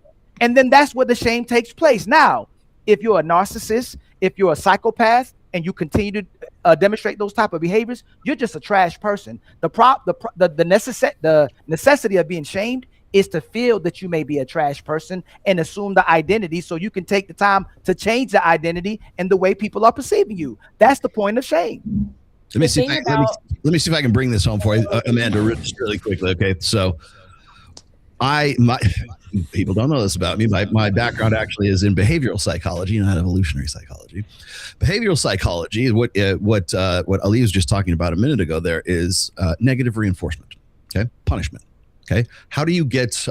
We train animals this way. Okay, with either positive reinforcement or negative reinforcement, which is different from punishment and reward. Okay, so how do we get a desired behavior from a dog or from a person or from an animal, whatever, right? Well, there's many ways to do that. Okay, one of those is negative reinforcement, which is anytime that dog does something that is undesired behavior, there is something that is associated, there's something taken away from it, right? Instead of like punishment applied, like something like that, a reward is removed. Okay, so that's one way that you can change behavior or modify behavior. Okay, another way is if you perform the desired behavior, then you are rewarded for that. So nobody goes to work because if they don't go to work, they're going to get a sharp stick to the ass because of it, right? No, you go to work because there's a reward at the end of your day, which is a paycheck, and you get to go home and keep the lights on and have food on the table, right? That is the reward. So there's a difference between punishment and reward and negative reinforcement and positive reinforcement. Negative reinforcement could be shame. Is that a way to change behavior? Absolutely it is. There's other ways to change behavior as well. One of those might be reward. That might be encouragement. That might be some sort of positive reinforcement that motivates you towards that desired behavior. But if that doesn't work, where one doesn't work, another might. So, there's a school of thought that says that, most human beings don't make personal change unless they have something very real to lose. In this case, it might be their life, right? Inspiration grows from the barrel of a gun. Okay. That is negative reinforcement right there. If you don't perform the behavior that I want you to, I will shoot you. That is the punishment is the gun, right? But that's the negative reinforcement right there to get you to do what I want you to do. There's other ways to go about that, but sometimes it might be dread, sometimes it might be anxiety, sometimes it might be, I like the thought of getting with this guy and having sex with this guy so much that that's my reward and I'm going to get after it with this dude, right? That might be something that changes your behavior. So you know what? I really want to get with this guy. I'm going to give up drinking. I'm going to give up all this stuff because I got a better reward than all that shit, right? So that's not necessarily grown from the end of shame, but it's also because there's a reward at the end of that. Maybe something is a better motivator than something else. So shame, although it is effective, it is not the only means to get people to change their behaviors.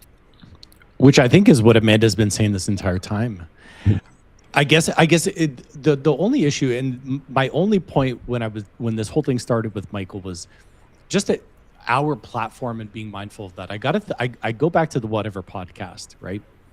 When Brian turns off his computer at the end of his 4-hour streams or whatever like that. No, they're 10 hours. 10 hours, yeah. Sometimes. But he gets to get in his car and go home, and I know he probably sleeps really well. His podcast is doing great. I think he lives in that place. Yeah, I'm pretty sure. Maybe. Yeah, he lives in that room. I've been there several times. But just this thought of I want to sit across from 5 women and make them feel bad about themselves. I don't understand how someone would want to do that and wake up and want to do that every day. That's not what the show's about. Y'all keep talking. That's not what the show's about. But we're pragmatic Hey, here. I see the clips on X. It is what the Those show's clips about. I don't know if people are doing that makes women here feel though. bad about themselves. Yeah, but respectfully, right? If you don't have if you're not shamed enough to show your asshole on the internet for money, words shouldn't hurt your feelings. These are consenting adults. Y'all taught man, no means no, yes means man. Yes, these women consent to go on these places to talk for 8 hours about whatever.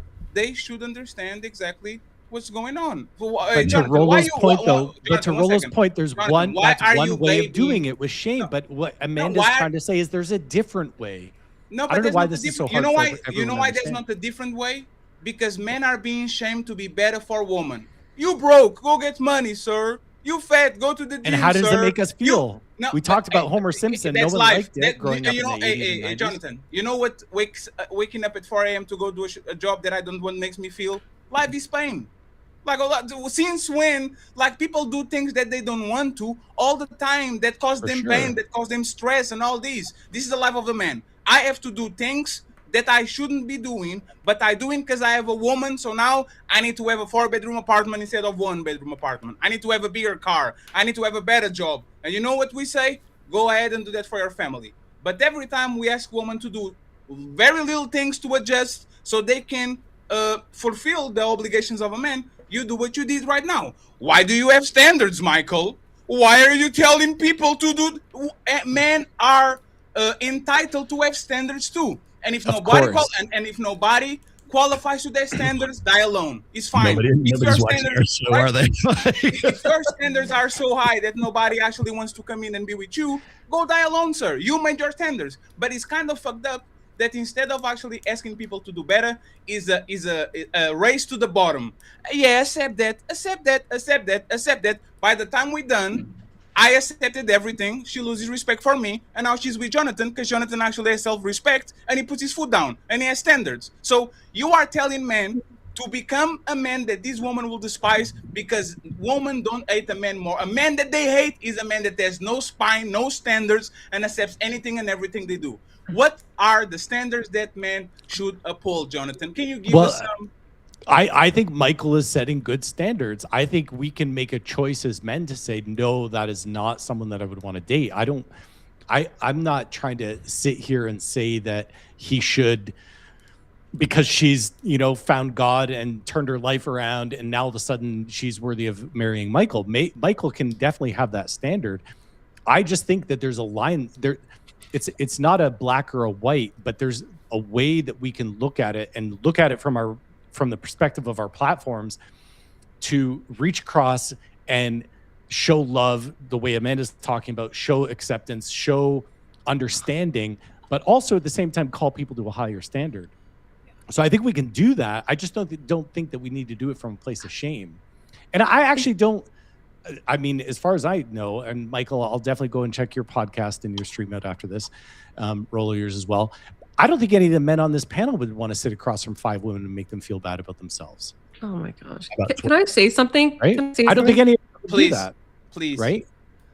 When I'm hearing Amanda and Mr. Chosen talk, it all just sounds like we have to treat people with kid gloves and oh no, don't offend them or they might become a bad person or give up on life. That's the most moronic thing that I've ever heard of in terms of a logic train. So what, there might be an adverse reaction on one particularly weak individual, so just don't even try and fix them?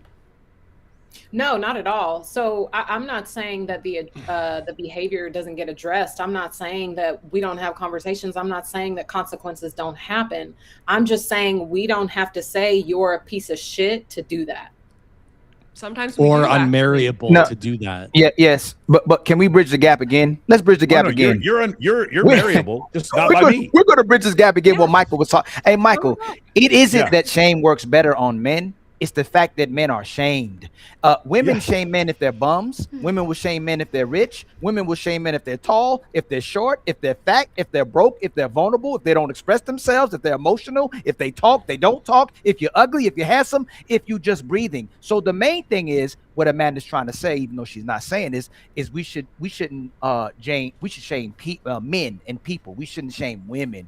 We shame men every day to be what's great for women, but we empower women every day to do what's great for themselves. So we can praise them for being hoes all week, then pray to God on Sundays just to do it again the next week. So again, it's not that shaming doesn't work on women, it's that they don't get shamed at all. And that's why you have the slut shame, don't fat shame, don't LGBT shame. No offense to anybody who LGBT, but you can't shame nothing except for a man. The man has to be righteous and great and a leader every single day, but a woman is great just being a woman. True. Yeah, that is the way the world is. Where did that I come mean, from? I don't Sexualize women. Why are there all those statements? That's because growing up, women are constantly shamed for those things. Like you're shamed for being too sexual. If you just have like one boyfriend in high school, now all of a sudden she's a slut. You're shamed simply for just being a woman. Oh, you're a woman, you can't do that, you shouldn't do this, blah blah blah blah blah. Like women are absolutely shamed. You're too fat, you're too ugly, you're not like this, you wear too much makeup, you're too blah blah blah blah blah. Women are constantly shamed. I agree, men are also shamed.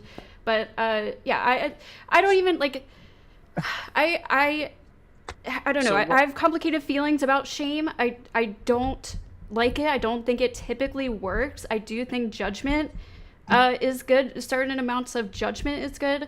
But I don't think it's unfair. Shame is literally a judgment. Hold on. I don't think it's unfair for Michael to make the statement that or anyone to make the statement that if you go into sex work, there's going to be a lot of men who aren't going to want to date you.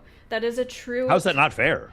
No, I'm saying that is a fair thing to say. She said it's not fair. Yeah. Or she said it is fair, yeah. So, it is a fair thing to say. But once you start... But there are more men that will date you.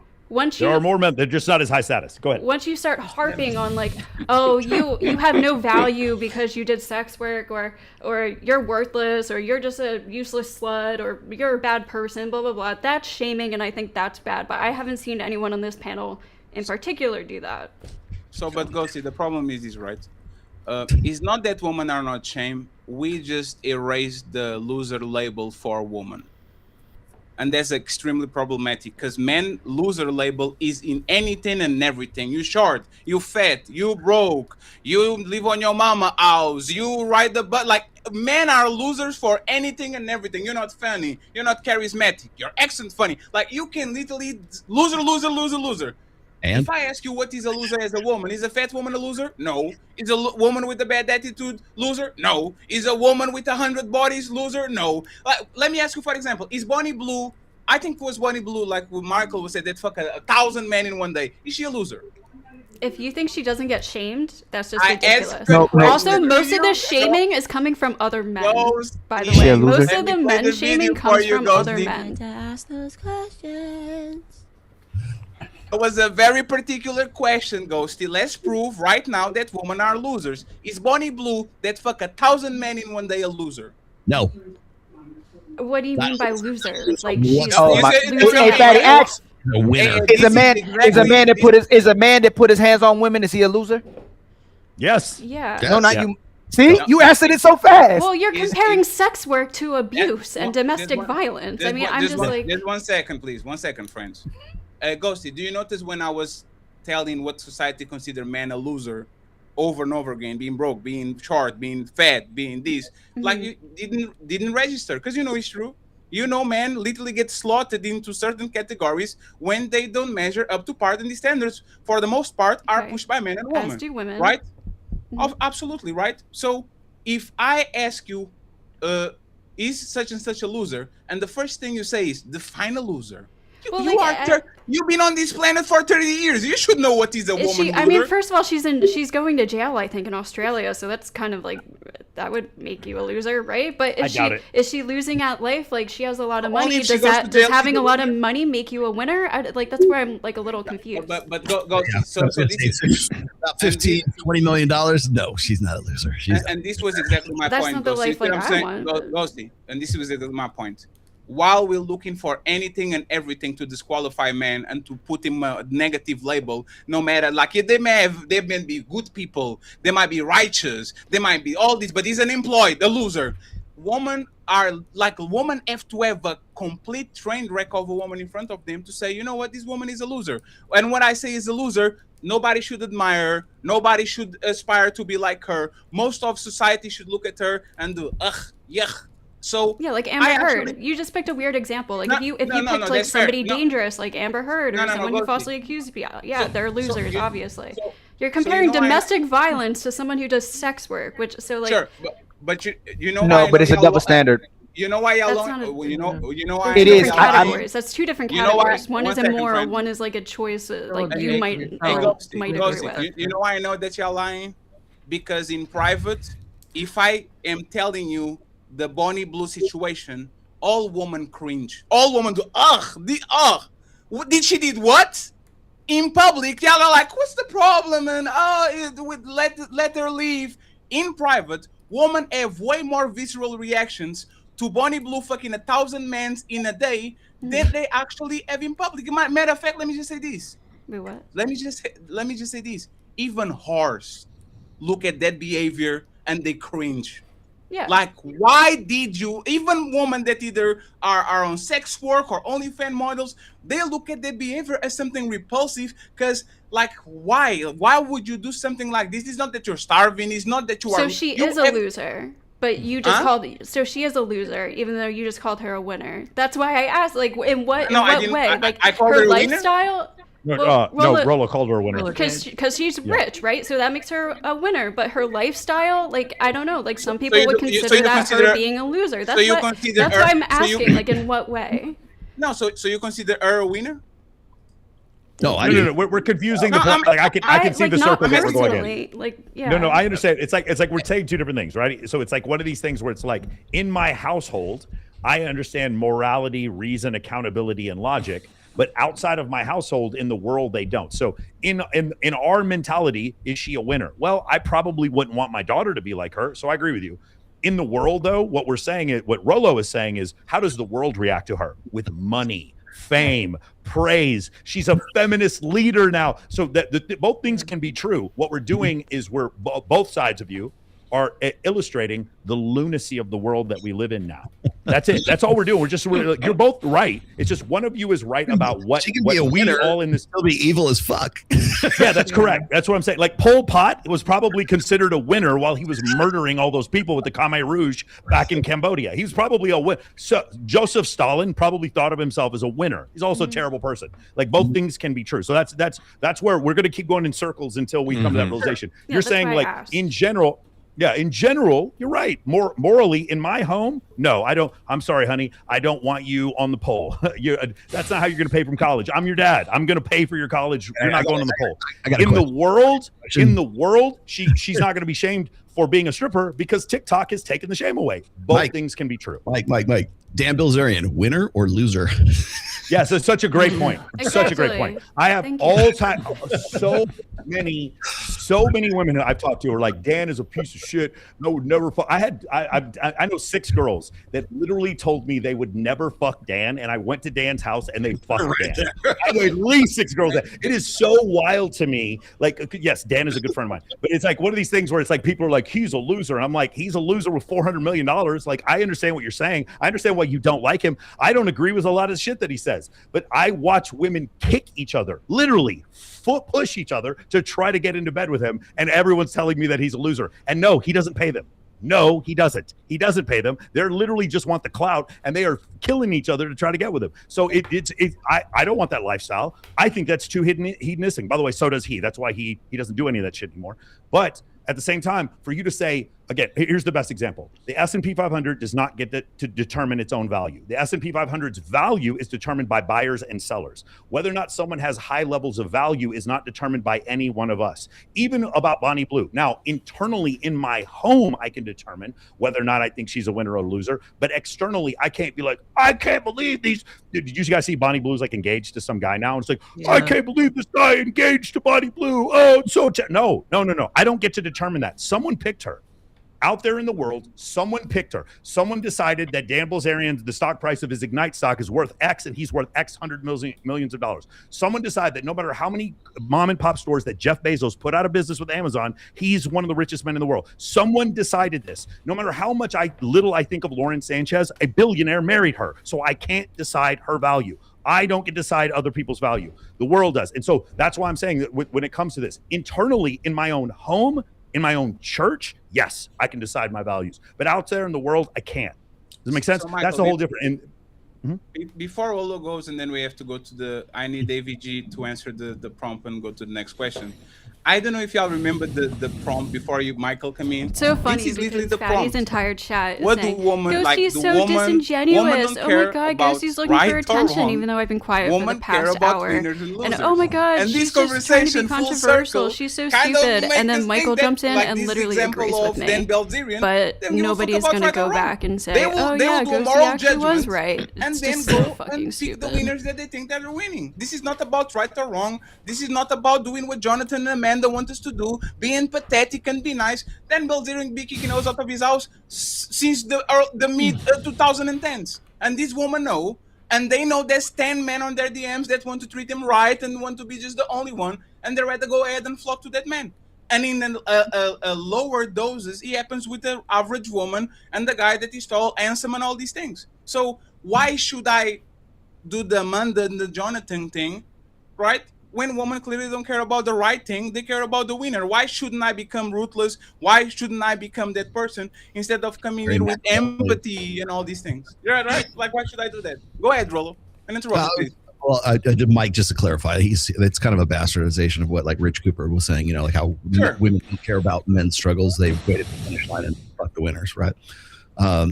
Which, as I was saying before, we got to remember we're using Bonnie Blue and Dan Bilzerian as like example. These are the most extreme illustrations we pull out our ass. Okay, like one of the things that like when.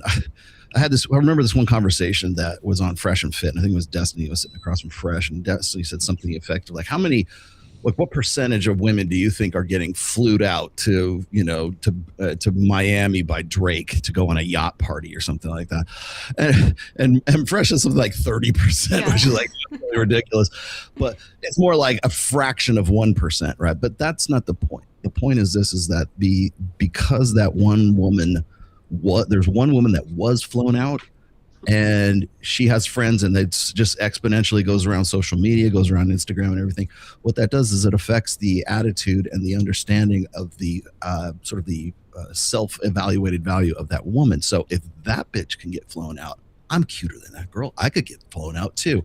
And so there's this sort of this perceptual sense of value that gets amplified as a result of social media and being on and seeing what's possible, what could happen, right? So not every girl's getting flown out to Biscayne Bay for a yacht party or something like that. But the thing is that the possibility that it could happen is that perception of it is what is sort of feeding into that whole thing. Is that woman actually going to be able to go and do that? Probably not. Is a woman actually going to be able to, the average woman going to be able to fight for the attentions of Dan Bilzerian? No, not going to happen. But what we have to do is you have to scale that back and understand that on a larger sort of population scope of things, the perception of all that feeds into the social fabric. It feeds into the attitudes that we have with men and with women. So when that woman finally turns off the phone, or that guy finally logs off of Twitter or whatever, now he's got this attitude like women are all out to get me, and that woman is always like, well, I could do better than this. I can do better than this guy, because she's taking that understanding of that global sexual marketplace, and now she's turned it off, and now she's stuck in her local sexual marketplace, and she looks around, she goes, all these guys ain't shit. I'll tell these guys in Miami, they're way better than these guys, right? And so now that's the standard for her, because she lives in Paducah, Kentucky, and she doesn't live in Miami, right? Or the same guy who watches, watches TikTok videos, or watches reels or something like that, and he sees these chicks and they're all in bikinis. If all I ever did was watch women in Instagram, you would just think that everybody just lounges around and walks around in lingerie and swimwear, right? It doesn't happen. Thing is though, that's the attitude. That's like this pervasive sort of like understanding of what we think or what we're expecting from our global expectations, or what we apply to our local. And I think that's what sort of drives that divide. And that's the thing that's average women don't want to get with average men. But that standard of what is average and what is not is set by what they see on Instagram and what they see on TikTok and what they see on YouTube. But how do you break them out of that? How do you break out of that mentality, that perceptual mentality? If there's one gender that is more prone to that perception, I would say women are, because that's the communication side of things. But that's not to say that guys' expectations aren't also affected by that as well. So in reality, when you get out, when you turn off we turn off this live stream and I walk outside my front yard, it's a whole different fucking world out there. And it's something that I kind of had to reassess when I started working with Mike, and we live in Vegas, we do our things in Vegas and everything, and I am constantly around just absolutely stunningly beautiful women all the time. If you've ever watched Access Vegas, you get an idea what we're about. When we go to our charity events, when we go to like Babes in Toyland, we just got done in Miami at the white party, at Swim Week, also in Miami. But I always, when I'm there, I always have to say, this is not, this is a different world. Because when I walk through the Miami airport or walk through the Las Vegas airport and I go from the TSA to my gate, I'm looking around and going, this is real people. These people that I'm looking at right now, the overweight people, the people who are like, can't, one man is fighting with his wife and the kids and everything, all this other stuff that's going on, that's a cross section of America. Those are normal people, but they're still influenced by this stuff. So, but Rollo, but that's the point, right? These people are not excluding themselves for this lifestyle because they don't want to. It's because they can't. It's like asking a person that doesn't have superpowers, why don't you fly, man? Because I can fly. The only thing that humbles this woman is their loss of superpowers. When the tiggies are sagging and the ass is not as round as it was, and now she has, like, this woman will use their superpowers to do whatever and whenever they want. And the other woman that usually don't qualify, and this is why, for example, the plastic surgery industry is booming right now, is because it's giving powers to people they shouldn't have. If you guys watch The Boys, this is the V, compound V. You are not a superhero, and you inject that, and now all of a sudden you are a superpower. This is what women understand. I use this as a clip actually on one of our shows. It was on whatever podcast, and Brian was going around the table, and he asked each one of these women, he said, what percentage of men do you find unattractive? Right. And then they all said something like anywhere between 50 and like 80%, somewhere. Some of them he said 90. Right. And then they were like, okay, well, how many guys are like completely like, like ugly, like not unattractive, but like ugly. And then they would just, say, oh, 90%, blah, blah. And then how many men do you think qualify as being attractive, like personally attractive? It was anywhere between like 10 and 5%, which tracks with everything that me and Mike have talked about for forever, that tracks with every survey, every research data set that's ever been out there. And I thought it was interesting because I'm looking at the women at that table, and none of them are like above a 5 or a 6, right? At least by Vegas, standards anyways. I'm looking at this and I'm saying these are average women who don't want to get with average guys. And if you want one reason why we have the fertility crisis right now, why we have the male loneliness epidemic, like name any sort of gender issue right now, the political divide between men and women. If you look at the marriage rates, if you look at anything that is sort of relationship, men and women related, it all distills down to one thing. Average women do not want to get with average men. In fact, they feel entitled to above average elite men because those are the only ones that will do at this point.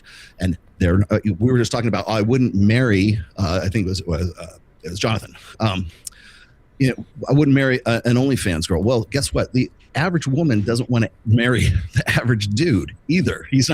She just simply doesn't want to get with that guy because she believes, thanks to the global sexual marketplace and this pervasive perception of an overestimate of her value, that she deserves, not only just deserves, but is entitled to a guy who is an elite level dude. And if she can't get that guy, she don't want to get married.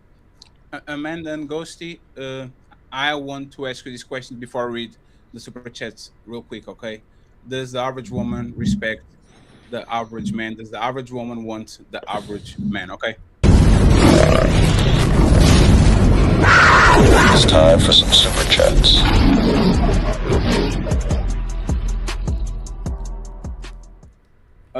Thank you very much, Mr. Philly Old. Oh, damn, the camera is on reverse. I can't show them anymore. Thank you very much, Philly Old Ed, for the Cash App. I appreciate it. Thank you very much, sir. Cha-ching! And your mic too, Fatty.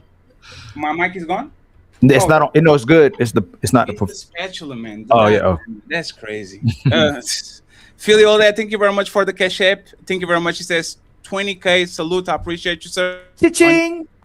Lady Xerox with the $5 Cash App. Happy $5 Friday. LOL. Awesome panel. Thank you very much. I appreciate it. Cha-ching! We have OG Top Cat. He says, salute, brother. Nice show. I appreciate you, OG. Cha-ching! And finally, we have Jeremy Batman with a $50 ball. He says, the Untouchable Empire, baby. The Untouchable Empire, baby. Thank you so much for the $50. I appreciate you, sir. Let me go to the super chat real quick. All Long Nate says things, shaking my friends. I'm Portuguese. I have no idea what that means in English. I have only have basic English understanding. Okay, but thank you very much, sir. I appreciate you for the super. We have System Crash. He became a member on the Rollo side. I appreciate The you, sir. Untouchable Empire, baby. Thank you very much. We have Jay Wills gifted 1 membership to the Untouchable Empire. Thank you, Jay. The Untouchable Empire, baby. We have Scott Ott something. He became a member on the Rollo side. Thank you very much, sir. The Untouchable Empire, baby. We have Shadow the Titan Wasp saying UGH Canadian. Friends, once again, friends, you need to take in consideration that I'm a foreigner, please. No more abbreviations. Worthy says Audi Rollo, Audi class F, tuned in a wild. I'm dying with laughter seeing the pearl in the intro. Ah ha ha ha ha. Please don't judge us, friends. We don't like her either. You didn't hear that right now. Oh man, hey.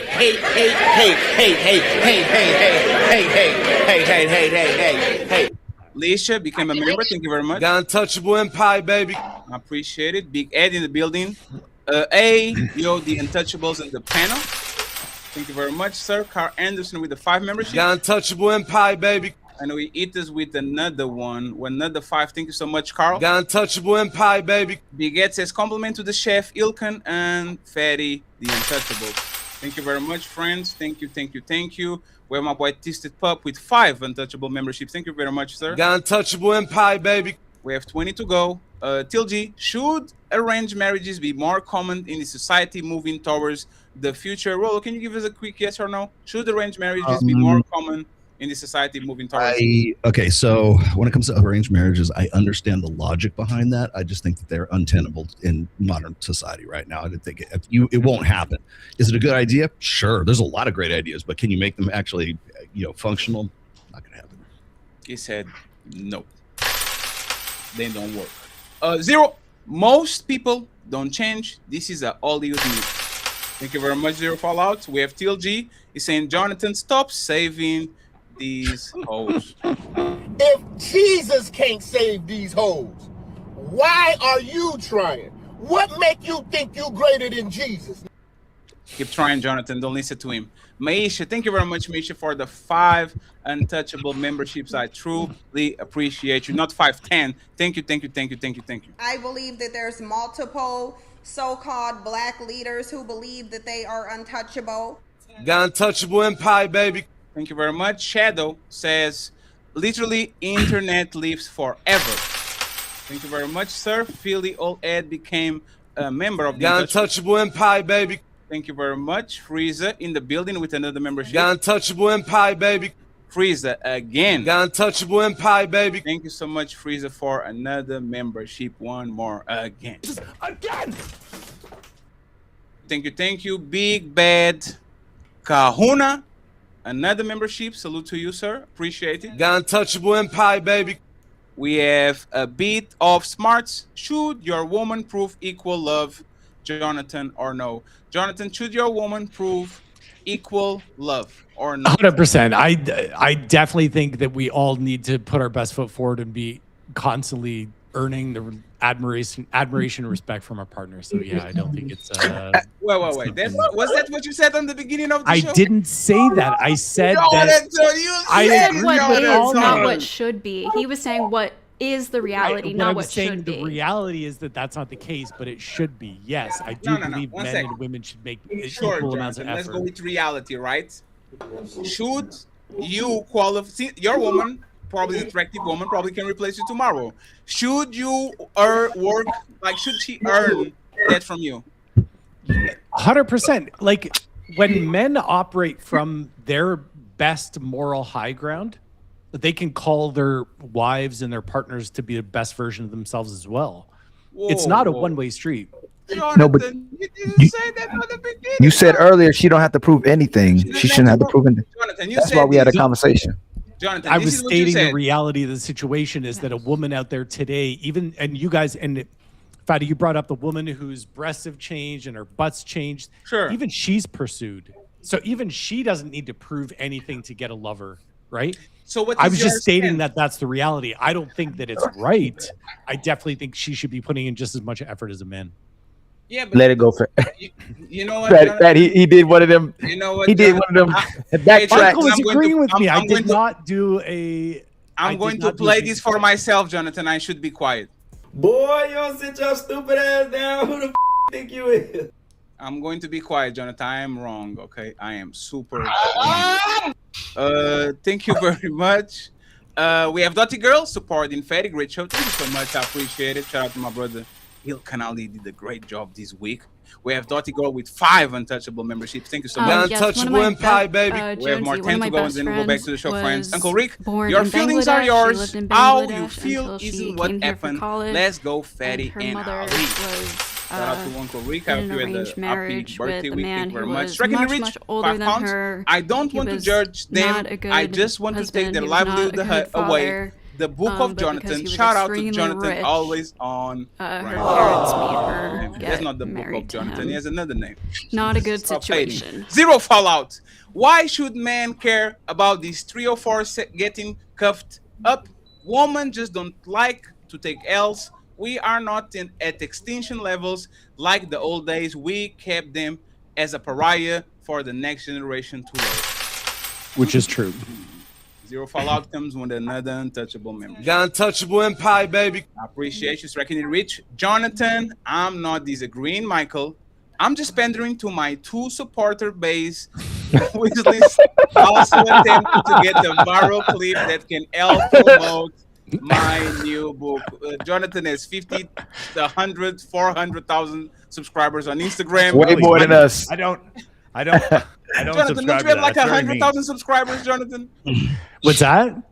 Don't you have like 500,000 subscribers, something like that? He has a lot. He has a lot. Like 338 on Instagram. Man, and hey, like, striking here. Stop dating on Jonathan. Oh Hey. man, hey, Yes. He got he got all those followers from not judging women. Oh, you know, I told men and women. I'm just joking, Jonathan. I'm just damn, joking. hey, Jonathan, after the show, block Holly. That's fucked up. What? That's fucked up. Bonnie Blue, striking the reach says, Team Fatty, is Bloody Blue as loser ghosted? Define a loser. Somebody has been learning from the Andrew Wilson School of Debating. Oh. Damn, that's crazy. Definitely No not. comment. Nico is in the building. Ghosty, how many times could the same rubber band retain a newspaper, including the Sunday edition? Is why sex work is trash. Thank you very much. We have 5 to go. Maisha with the $50 ball. Thank you very much. Level. Thank you very much, Maisha, for supporting my air conditioner fund. Thank you very much.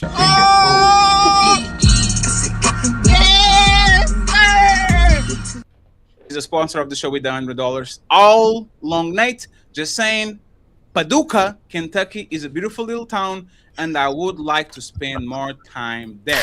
Look at the kitty. I always use that. I always use that as like I don't know. It's like sort of in the middle of nowhere. I'm sure it's probably a very nice place. Paducah, Kentucky. Okay, I see that. Thank you very much, sir. Shadow Dragon TV gifted 1 membership. I appreciate you, The sir. Untouchable Empire, baby. And Michael wasn't understanding towards his cat showing his asshole on the camera, and he took him out of the Hey, man, thank you very much. you know what you get for that on Masculinity. Masculinity. Hey, I have he 3 said- cats, by the way. I rescue cats. That's my #1 hobby. Yeah, shout out to Garfield. He was in the building for 10 seconds. Thank you very much, sir. Shadow Dragon gifted another membership. Thank you very much. He said he became a millionaire saving cats. I need to change my. I need to do something else. That's crazy. That was a double entendre, huh, Michael? Yeah, that's pretty funny. A bit of smarks. Focus on similarities to conserve our society, please. And then I think we have 2 more. It says Mr. 420 himself. Average woman don't want the average man until the average man is all they can get. Then they settle. And finally, Mr. All Long Night saying, Fatty, don't wear out the soundboard. Thank you very much for the advice, sir.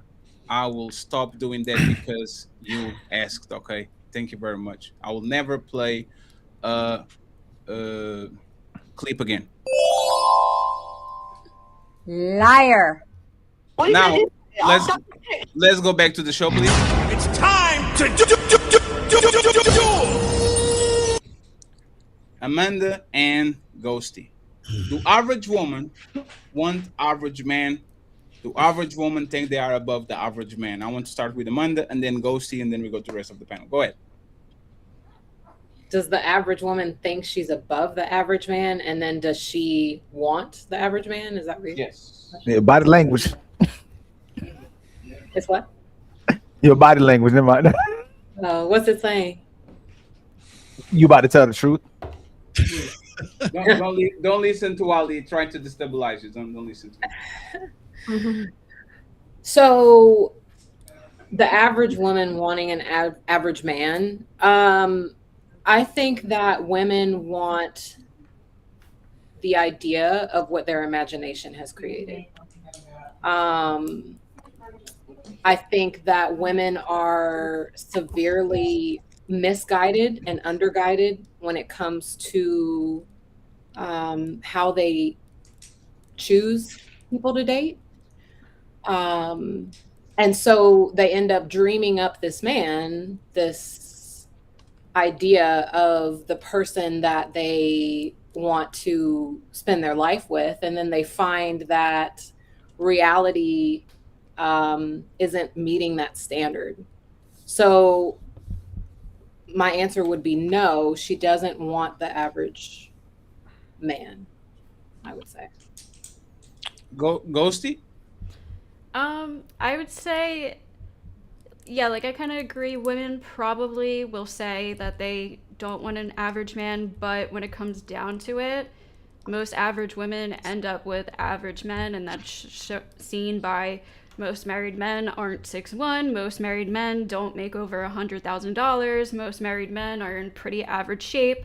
So at the end of the day, like, sure, you have your Prince Charming or whatever, but most average people end up with other average people. So that's kind of interesting.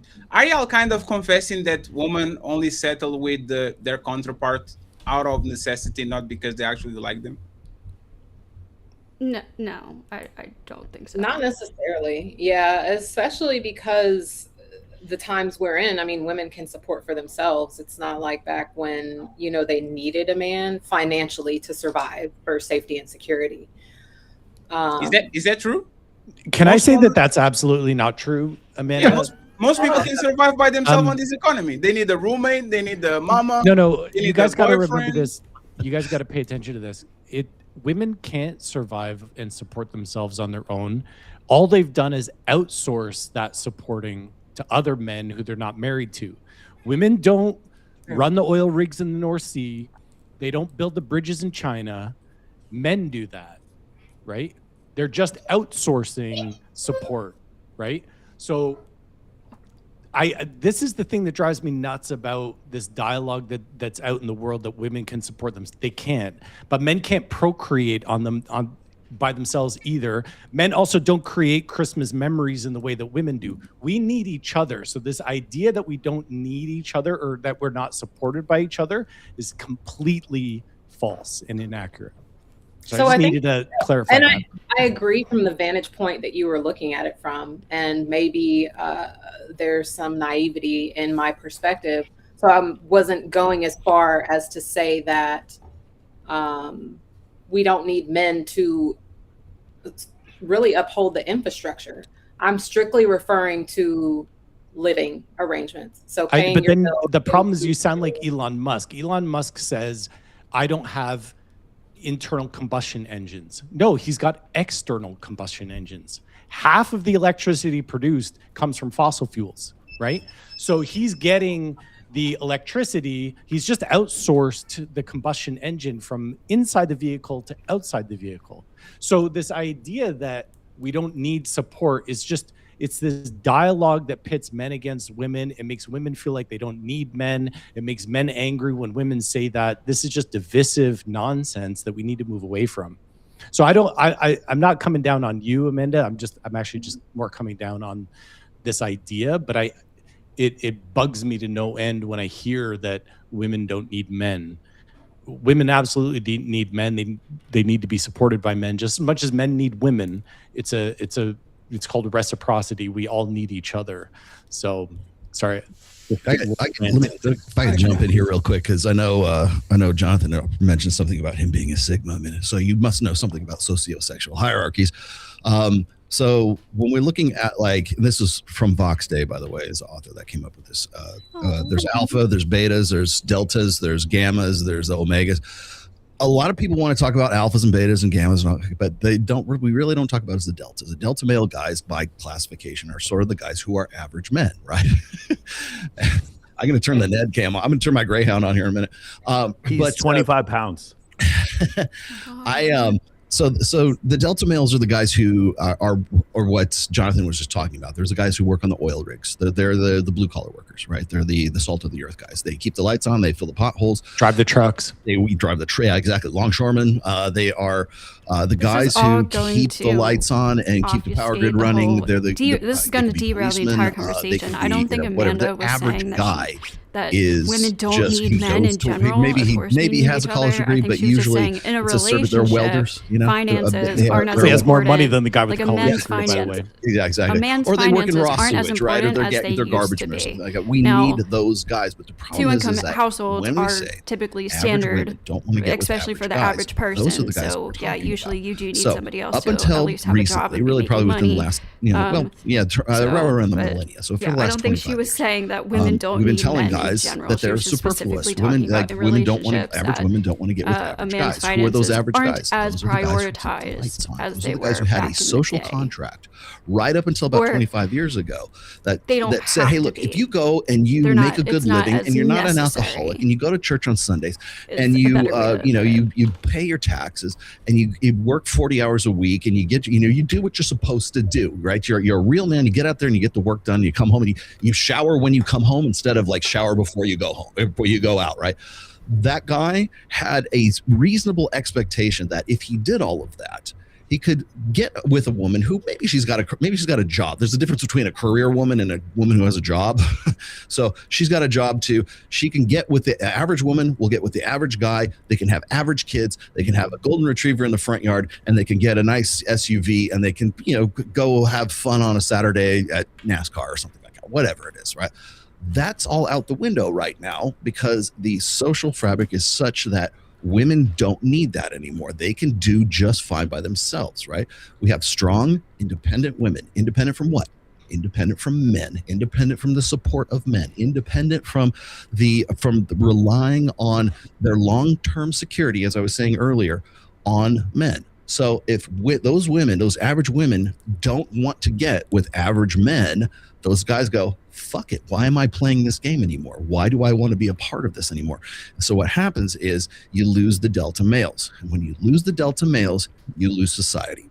That's when everything goes dark at that point. Guys just simply say, well, what's in it for me? Why am I even doing this?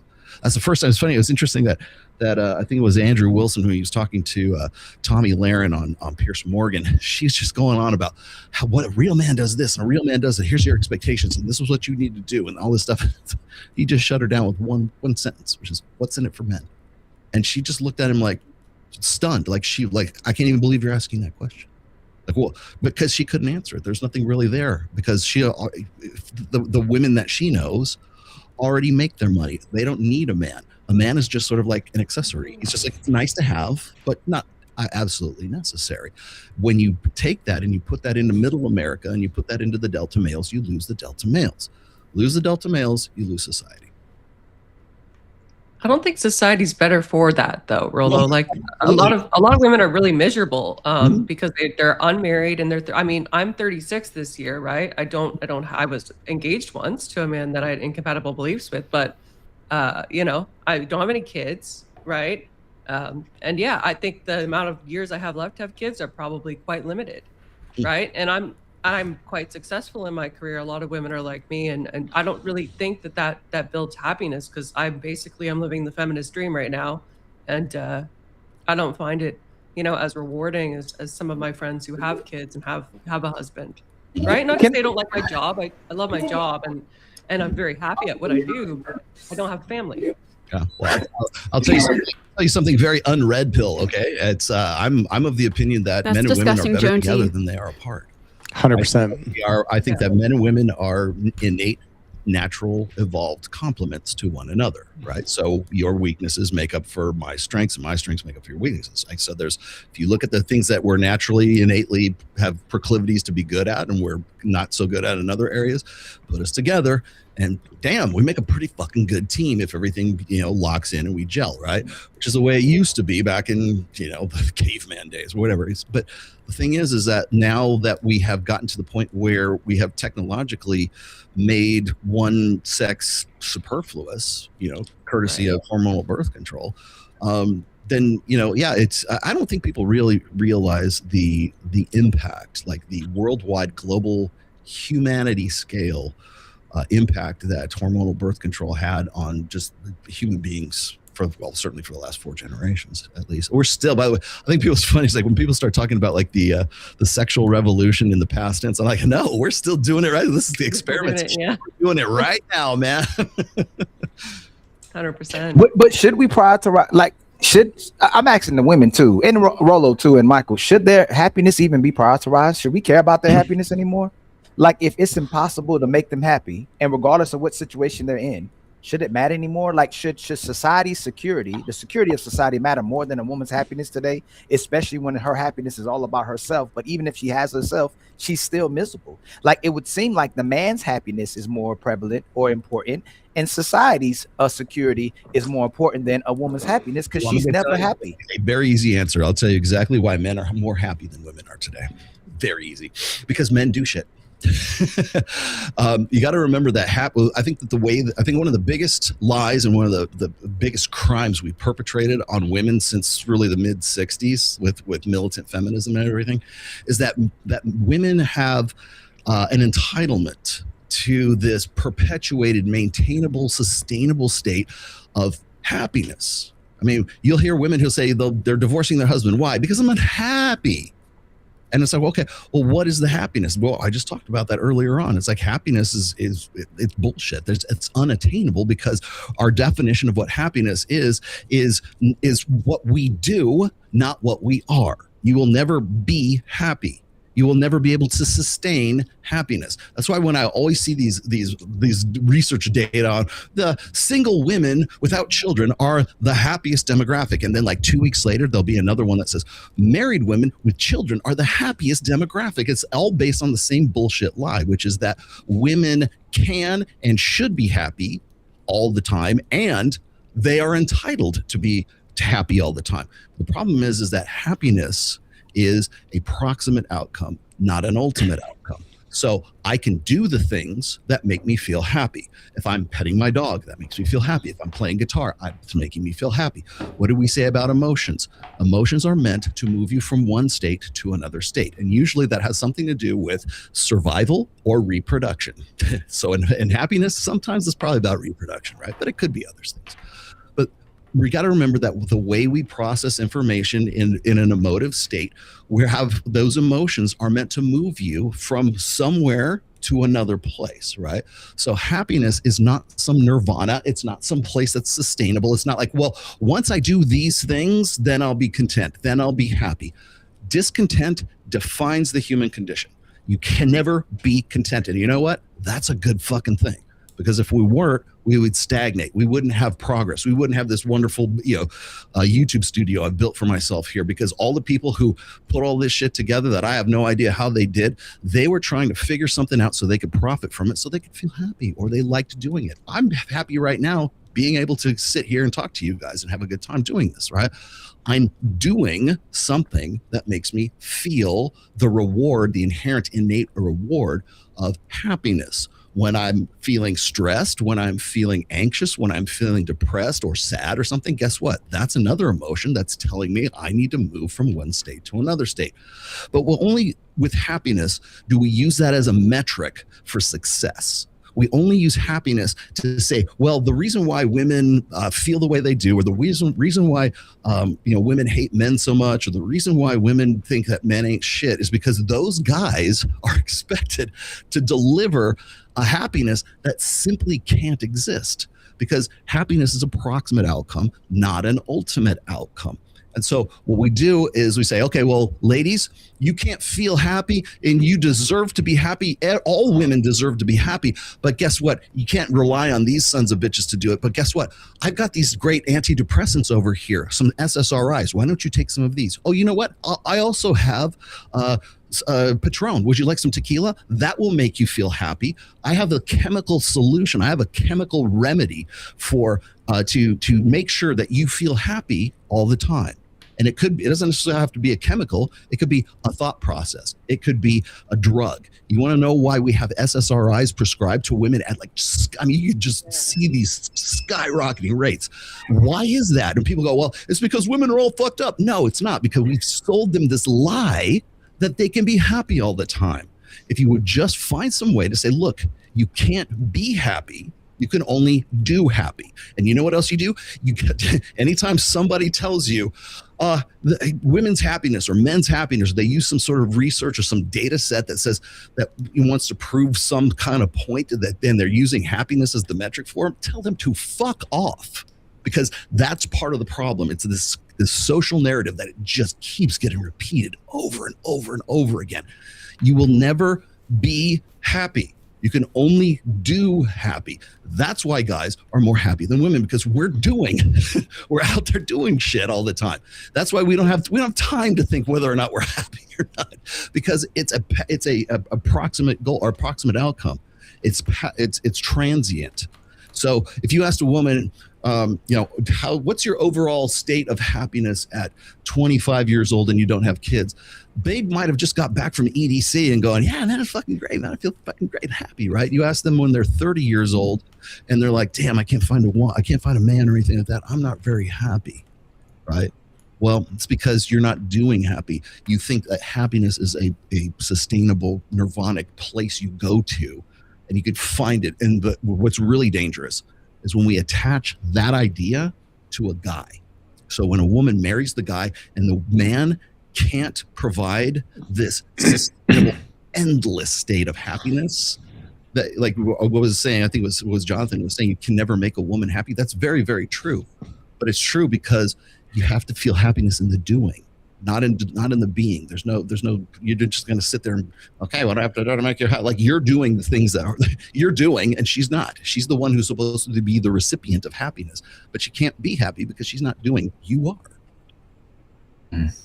Is he telling the truth, ladies? Like, what actually makes y'all, what can all the people that's watching right now, there's almost 700 people watching, what actually makes y'all happy so we can do it right now today, and we'll go forever into the sunset making you happy or adding to your happiness, excuse me, and help you to do what actually makes you happy? Well, I think it's okay, you can go first. Vigorous sex. Okay, so it goes back to the initial question, right? Like, what do women prefer? And something that I didn't hear that I would have really liked to is that it's all intrinsically feeling based. Women are generally led by our emotions. We typically, define winner and loser differently depending on the day. That's why there's the bad boy phenomenon. That's why women will go and be hypergamous, right? There's all of these different societal factors that influence us, but also our hormones and our feelings. So the question, what would make a woman happy? I guess I would ask you, well, what day is it? Is it a certain time of the month, right? Am I, pregnant? Do I have a husband or a boyfriend? Like, it's a very complicated question. You're talking to the sex that doesn't know what we want to eat. When you say, like, okay, what do you want to get for dinner, right? It's like a 20-minute conversation, right? What makes us happy? God, it's the mystery that philosophers have been trying to figure out for decades, honey. It's parked in my garage right now, actually. Rollo might have a point, though. Most of our mothers that were fortunate to have a mother. Can you let Ghosty answer that before you? Oh, yeah, I'm sorry. Go ahead, Ghosty. So I was going to say that... And a man. This is why I think a lot of women tell other women to figure out yourself before getting into a relationship, because it is true that when you're young, like, relationships and getting married and having this beautiful wedding is so like put into our heads that we focus on that so much, and we think that we're going to find this perfect man that's going to make us happy, rather than figuring out like what truly makes you happy is figuring out yourself and how to make yourself happy. And then when that all comes together and you find a person to complete your life, they shouldn't be your source of happiness. Like, yes, they should bring happiness into your life, but you shouldn't be dependent on them to be happy. You need to find happiness within yourself, give yourself purpose before getting to that stage. So I think a lot of women have this like falsehood of, I'm gonna find a man that makes me happy, rather than learning how to be happy yourself and then finding a man and feeling complete like that. Ghosty, what do you like to do? I'm a photographer, so I love photography. I love being around animals. I love Clearly, you have great taste in music as well, so I know you like music. Music, yes, I love music, concerts, stuff like that. No, but that's a phenomenal point. Go ahead, Mr. Man. I'm gonna let you go because I want to ask another question, but I'm gonna let Amanda go real point about what she just said. But go ahead, Amanda. What actually makes y'all happy? I don't really have a whole lot to add. I really want to second what Rollo said, that happiness is a fleeting emotion. It's not a constant state of being. So I would say that reaching for fulfillment and peace are more solid goals than happiness. And that's being at peace with what is, no matter what's happening around me. And then to what Ghosty was saying about that needing to come from within first versus trying to get something outside of you to give you this emotion, because that's essentially we're all always reaching for emotion. We don't want the money because we can cuddle with money and be friends with money. We want the money because it gives us an emotion. We want the relationship because it leads to an emotion that we want to experience. So yeah, finding that within first instead of using people and things to create that for you. If you gave somebody, you met a friend, they gave you $50, and every time you gave them $50, they gave you $200, would you appreciate that friend?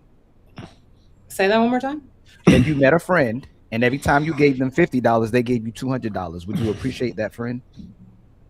Would I appreciate it? Yeah. Would you make more friends like that? You meet a friend, you gave them $50, and oh man, thank you so much, here's $200. Would you appreciate that friend? Yeah, I would appreciate that. Because I'm listening to what you're saying on top of what Rollo is saying, and it's what's weird is most of us that are old enough to have mothers that were beautiful, mothers that were purposeful, it was hard to tell them to sit down somewhere. They love performing for their husbands and for their children. So when Rollo asks what Ghosty says, she loves animals. She loves taking pictures. And then you're saying you should have a goal. But if you take the doing part, or what you love, which is a choice, right? Let's say it's happiness, all correlates with each other. There's happiness, what you choose, and then you live for it, it becomes your purpose. Why is it that all these other things, everything, going on trips, being with your friends, going to the restaurants, partying, taking pictures, animals, babies, your jobs make you happy or add to your happiness.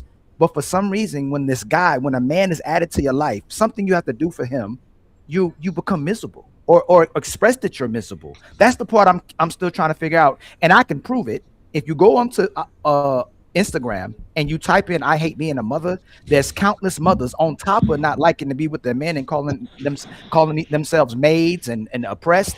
They don't even like their kids anymore. So they're saying they have to sacrifice too much or do so much for their kids. But what Rollo's saying is happiness is doing, and then y'all can find love and purpose in doing other things.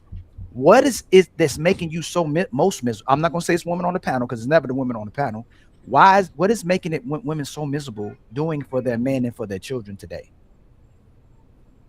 I can't speak to that. I can. I think it You would can't be speak to that? about not. I think a lot of these women probably don't feel appreciated in their relationship, when they do things, or maybe they do have like that kind of brainwashed, like, no, I don't need to do this for you, make your own sandwich kind of thing, whatever. I personally love to make the people that I love in my life happy, so I love doing things for my boyfriend that he likes or whatever. And but if I wasn't feeling appreciated for doing that, then yeah, of course I'm gonna be like, well, what the fuck. But did you notice that you didn't mention it? The problem is that the appreciation Hold on, isn't. Jonathan. Hold on, Jonathan. Fatty was saying something first. Did you notice that you didn't mention him at all? What do you mean? So if people say this, what do you enjoy to do, Fatty, or what are the things that make you happy? Never hear right? me. Watching the season finale of The Boys, cuddling with my girl, Mhm. right? Go and play basketball with Il Canali and Rollo. Like to play guitar with Michael. Like you are going to, most of the times, a lot of times of your experience, they become trash or they become awesome, not because you're doing something, but because you're doing something with somebody you love. I went to places that were awesome with terrible people, and the shit was trash. And I went on terrible places with awesome people, and the shit was awesome. I believe a lot of times it's your company and the people that you are around that makes these be awesome, happiness, and all these, or be terrible. For whatever reason, woman, my opinion, you can correct it. They like to look for the exterior when something is wrong or something is painful or something is doesn't feel good. It might be these people around me, but when they have to say good things, you see what I'm saying?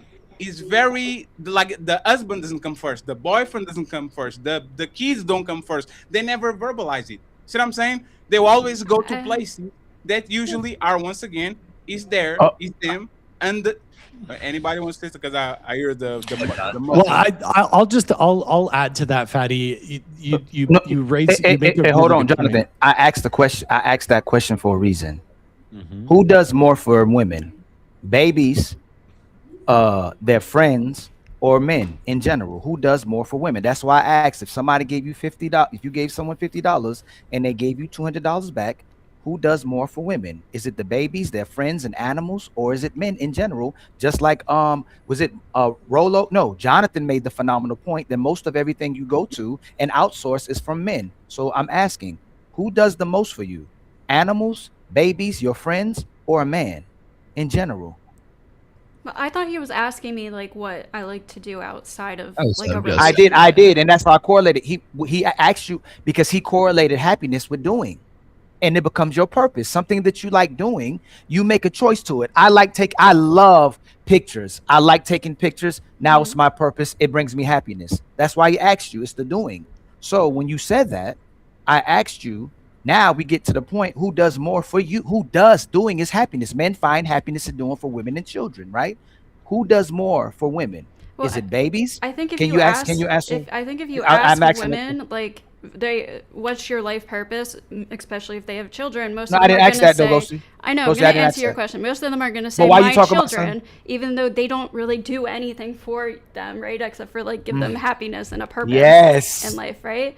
But so I don't know, like probably your partner does the most. You just made my for you, point like- too. There's another thing. What makes women feel more?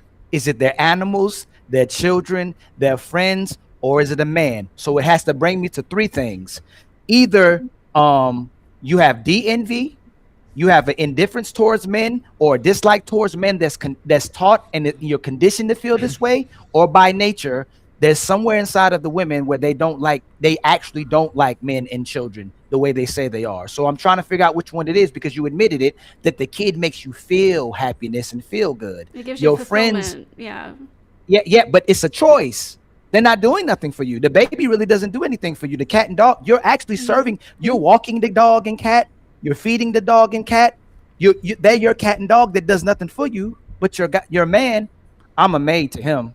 I'm oppressed by him, but he does the most for you. So what makes it in a Ali, woman's? I Yes, sir, go ahead, disagree, Fat. Ali, because feeling is what you feel towards things is not a choice. Like No, what it you could be. feel, like No, what you feel. Fatty. You Hold might on, be, you might be real quick, Fatty. conditioned. Real quick, Fatty. Before you say, if you can teach children spiders are bad, or bugs are bad, or insects are bad, or people are bad, if society can teach someone and condition them not to like something, like think about this: righteous men and men who are actually leaders and who try to perform in the masculine ways and want to have society be orderly, they're seen as toxic masculinity. But women will endorse gay men and trans men all day long until those men start competing with them. They're their best friends. Hey, bitch. Oh, that's my bitch. But the actual man can't call them a bitch. But they end up being their best friends, and they actually only support them because they enabled the gay man to be gay. They're the biggest supporters. So let me, and I'm landing. How are the gay men and the trans men more supported than the actual men? And you get a better feeling from those men because they make you feel good being a woman because you make them feel good being gay. Because feelings are not connected to, like, you have several levels of subconscious activity in your brain. The things that make you feel something a lot of times are not connected with your conscious choice. So it's very probable that the person will feel happier or will have a better feeling towards people that enable them instead of people that shame them, right? If you have a strict father and you have a loving mother, it's natural that your brain will go to the loving mother, then go to the strict father, because even though the dad is doing what you need to learn, your feelings, your heart, the things that actually make you feel good is going to be the woman that pampers you and give you titty and kiss you on the forehead and says, I love you, I love you, I love you. I think that's what happened with women too. They rather go to the woman that cuddle them instead of going to the woman that correct them. Instead of go to the man that sim for them and validate them and give them money, then going to the men that actually are going to put their foot down and they're going to say, you should act this way. So feelings, unfortunately for women, is a too like is a slippery slope, because women don't even understand how their feelings actually come across. And I going back to your original question, I don't think you should care about if women are happy or not. You should definitely care about your woman be busy. You should treat them like they treat you. Women are treating men like working horses, and they are using them to go to whatever they need to go. They dangle a carrot so they can be busy and go from point A to point B to the house to the vacation and all that. I think men should do the same. You being happy is going to be fleeting. I need to make sure that you are busy and chasing any carrot, apple, orange. Chase something so you can be busy, because once women are not busy, this is when the actually problems start to happen. My main point is they find happiness and more joy in serving everybody else, their bosses, their pastors, the army, their babies, their friends, society, and getting attention and validation from them than the actual men that take care of them and love them and respect and value. They have more respect for those people that they perform for, may not really even like, than the actual men and or their husbands. How do you fix it? Go ahead, John. I think this is how you fix it. What Ollie's describing is how emotional pain is manifest. And if you understand relationship theory, you understand that when I'm married and I lose my job, and now my best friend doesn't want to talk to me, and I hate my in-laws, that emotional pain that I walk around with on a day-to-day basis, or it could be the woman who's gained too much weight after children, or someone who's contracted a autoimmune disease. What happens to individuals, men and women? It's not just women that do this, it's men and women. When you walk around with emotional pain in your life, you can't blame your children. You can't blame your dog. So what happens is your emotional pain needs to go somewhere, because no one can be a container indefinitely for that. It's too painful, right? To walk around in pain without blaming someone, without having a villain, a person who is responsible for all this pain. And where do we direct that? That gets directed at our spouse. And so what happens, and I think, Ollie, what you're describing is essentially men, but women too, but in this case, men are paying fines for crimes they don't commit. So if a woman doesn't like motherhood because it changed their body and now she has got no free time anymore, that emotional pain that she feels has to go somewhere, and she directs it at her husband. Right? She's not going to send it to her kids. Sure. She's not going to send it to her dog. It's got to go somewhere where it can be contained. So it goes automatically to her husband. So it's not by choice. It's just the default of human behavior. But Fatty asked a great question. How do you fix it? Well, we've got to unwind that situation, and men have to stand up and say, No. That's exactly what I wanted you to go. See this shit? This is what Jonathan do. This woman has a problem, and she's projecting her pain to the man. The man didn't do nothing. And what is the solution? The man needs to unwind and understand. No, you didn't let me finish. You didn't let me Oh, finish. but hey, Jonathan, I am Fatty, you Jonathan. did not let me You need finish. to You watch didn't your. let me finish.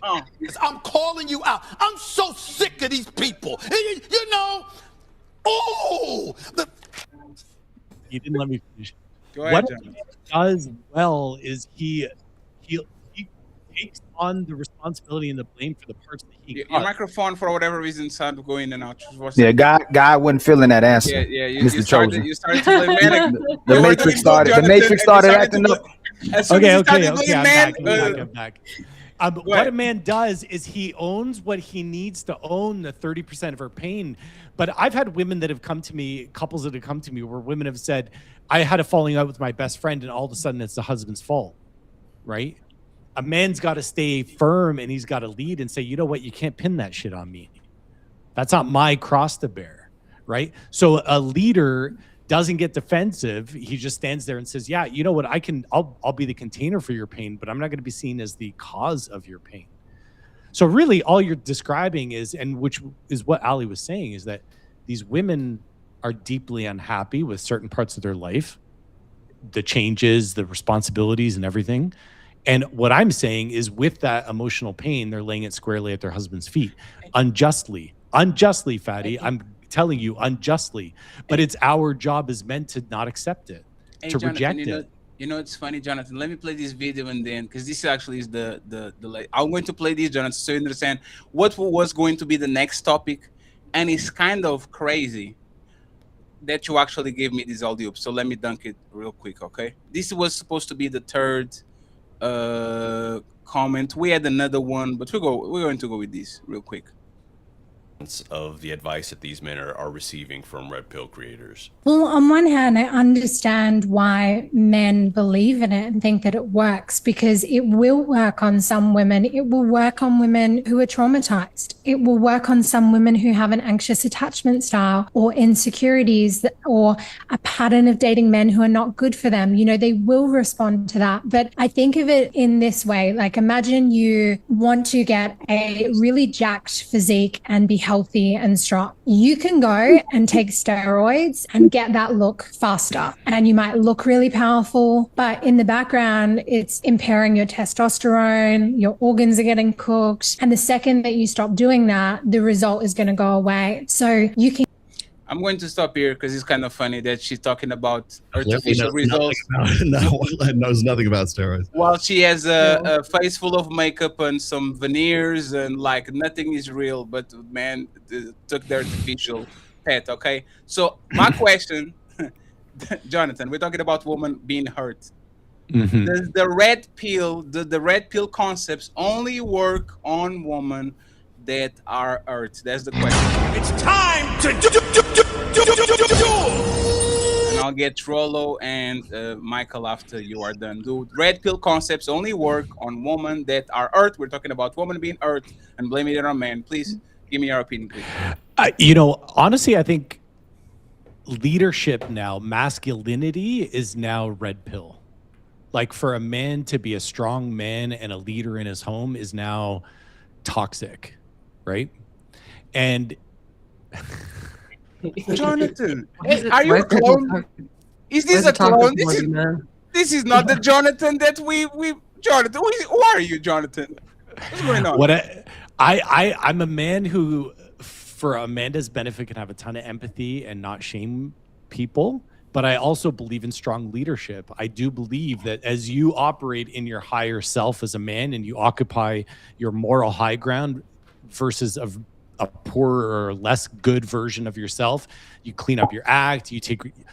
I live by 5 truths: loyalty, honesty, transparency, commitment, and fidelity, right? You're living those pillars of an enlightened marriage, and that's how you lead your life. You can call your woman to the same exact standard, and when she tries to blame you for the fact that she chose to be a mother and now she's unhappy with her life, that's not 100% your fault. Maybe you didn't do enough dishes, change enough diapers. Yes, you can always do more. And if she were to ask me to do something, I'm always willing. My wife just did today. She asked me to do something. I said, sweetheart, ask me anything on the planet and I will do it. tell me what to do, and the automatic answer is a no. And so you need to lead as a man. And unfortunately, you know, like, unlike this crazy woman that says, you know, that basically what she's saying is that men don't be masculine, don't lead, and only the men who, or only the women that have been traumatized will accept that. I think that's probably one of the ills of society today. Kind of, it's not all that dissimilar from Amanda's vein of women don't need men to support them. Meanwhile, they write out that message on the iPhone that men made in the condo that the man built. That said, men need to lead, and we need to do it proudly, and we need to embrace our mature masculinity. But yeah, I don't know what else to say other than just be good, solid leaders, men. So. And by the way, you didn't answer my question. No, you didn't answer the question, Mr. Chosen One. Michael, you are muted. Michael, you're muted. You didn't answer the question, Mr. Jonathan. Sorry, can you repeat the question? You ran away from it. Red pill concepts only work on broken woman, injured woman, damaged woman. Do you agree? To be honest, you know why I didn't answer the question? Because there are some values in the red pill that, again, like I said, get conflated with leadership and masculinity. And I think it's a weaponized term, red pill. It's weaponized in a lot of ways. Like a man all of a sudden wants to be a leader in his home. Now he's red pill. I don't know much about red pill. I haven't even heard of the term until I came on the stream 6 months ago. So yeah, according to her, maybe Michael can chime in. He seems like he's got something good to say about it. But if leadership and mature masculinity is red pill, then call me guilty. So I see what you're doing. Mike already knows what to say. I see what you're doing, Jonathan.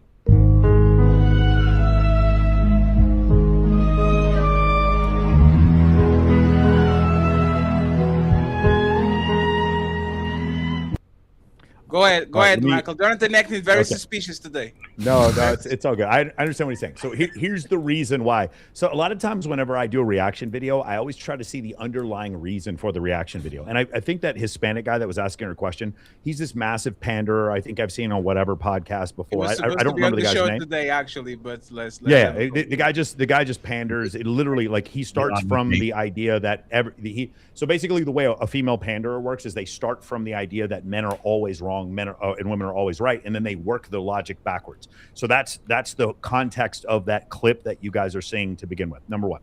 Number two, they have to explain away the fact that I have, and it's not just me. I'll just use me as an example, but it's not just me.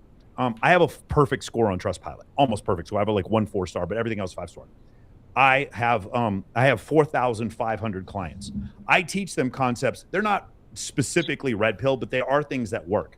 They need to explain away why guys like me do so well with women, and the way they do it is by saying it's those women, those unhealed women. That's always the answer. It's damaged women, and the answer is for someone like me who's been teaching this for 18 years. I can tell you it's not damaged women or undamaged women. Number one, all of us went through childhood trauma. All of us did. So from that definition, all of us are damaged. I overcompensated for the fact that I had skinny little arms when I was in high school, so I went to the fucking gym. We're all overcompensating. So what happens is, the way it should work is, when Galileo tells the Pope that the Earth goes around the sun, the Pope can't, now that telescopes show that the moons of Jupiter, et cetera, there's all this evidence to prove that what Galileo is saying is right. The Pope now has to figure out some way to denounce him and call him a heretic and put him on house arrest for the rest of his life. These guys who are, I'm going to just call them blue pill content creators, they can't explain away the fact that Clavicular goes on a stream every day and there's just women just crawling to get in his stream. They can't get over the fact that there's just women on Call Her Daddy talking about, I don't like the nice guy. I need a guy who's rich. I need a guy who's tall. Literally, you go on Call Her Daddy and everything they're saying on the feminist podcast of record, Call Her Daddy, everything they're saying agrees with red pill concepts. They have to figure out a way to whitewash it, to make it go away. So the only thing they can do, because they look at me as like, it's creepy when an older man dates a younger woman. I was 44. My girlfriend was 21. She was 23 years younger than me when we started dating. It wasn't a choice. I didn't want a girl that was that young. I was hosting a bikini competition and she chose me, and she's fucking gorgeous. So we started dating each other. So they need to shit on me because I got a good Christian girl who was from Frog Level, Arkansas. They had to figure out some way that what I was doing was toxic or bad or whatever. But forget about me. Just completely take me out of the thing. It's the women chasing after Andrew Tate. It's the women chasing out whoever the guy is who does the toxically masculine stuff. The trail of women who follow him. I got another one. Chris Brown. Take a broke man's bitch. All this stuff. With Chris Brown, he's basically spewing red pill content and has an army of women following him to the after party. It's all these women clout chasing everywhere. They have to explain it away, and the way they explain it is, it's not all women. It's just the broken women. It's just the injured women. That's the way it works. It's not that case. Women who I know who are solid women who have multiple master's degrees also chased after the dude who didn't call her back. They also have the one night stand with the super good looking guy. They also did the stereotypical red pill things that apparently only unhealed women did. Stop it. It's fucking cope.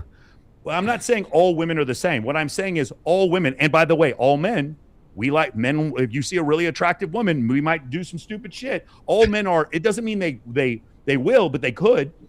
We're all subject to this. But the idea that it's only unhealed men that like women with a fat ass. That's the equivalent of what you're saying. It's Megan Fox. She's only attractive to unhealed men. No, it's bullshit. It's not unhealed men or healed men. In general, mechanisms of attraction are designed through natural selection, through evolution. And some of those mechanisms of attraction might be big fucking arms and shoulders, might be a deep voice, might be more relevancy, competency, access to scarce resources. It might mean more humor, pre-selection. It might be more social proof. Those are things women find attractive, not just unhealed women.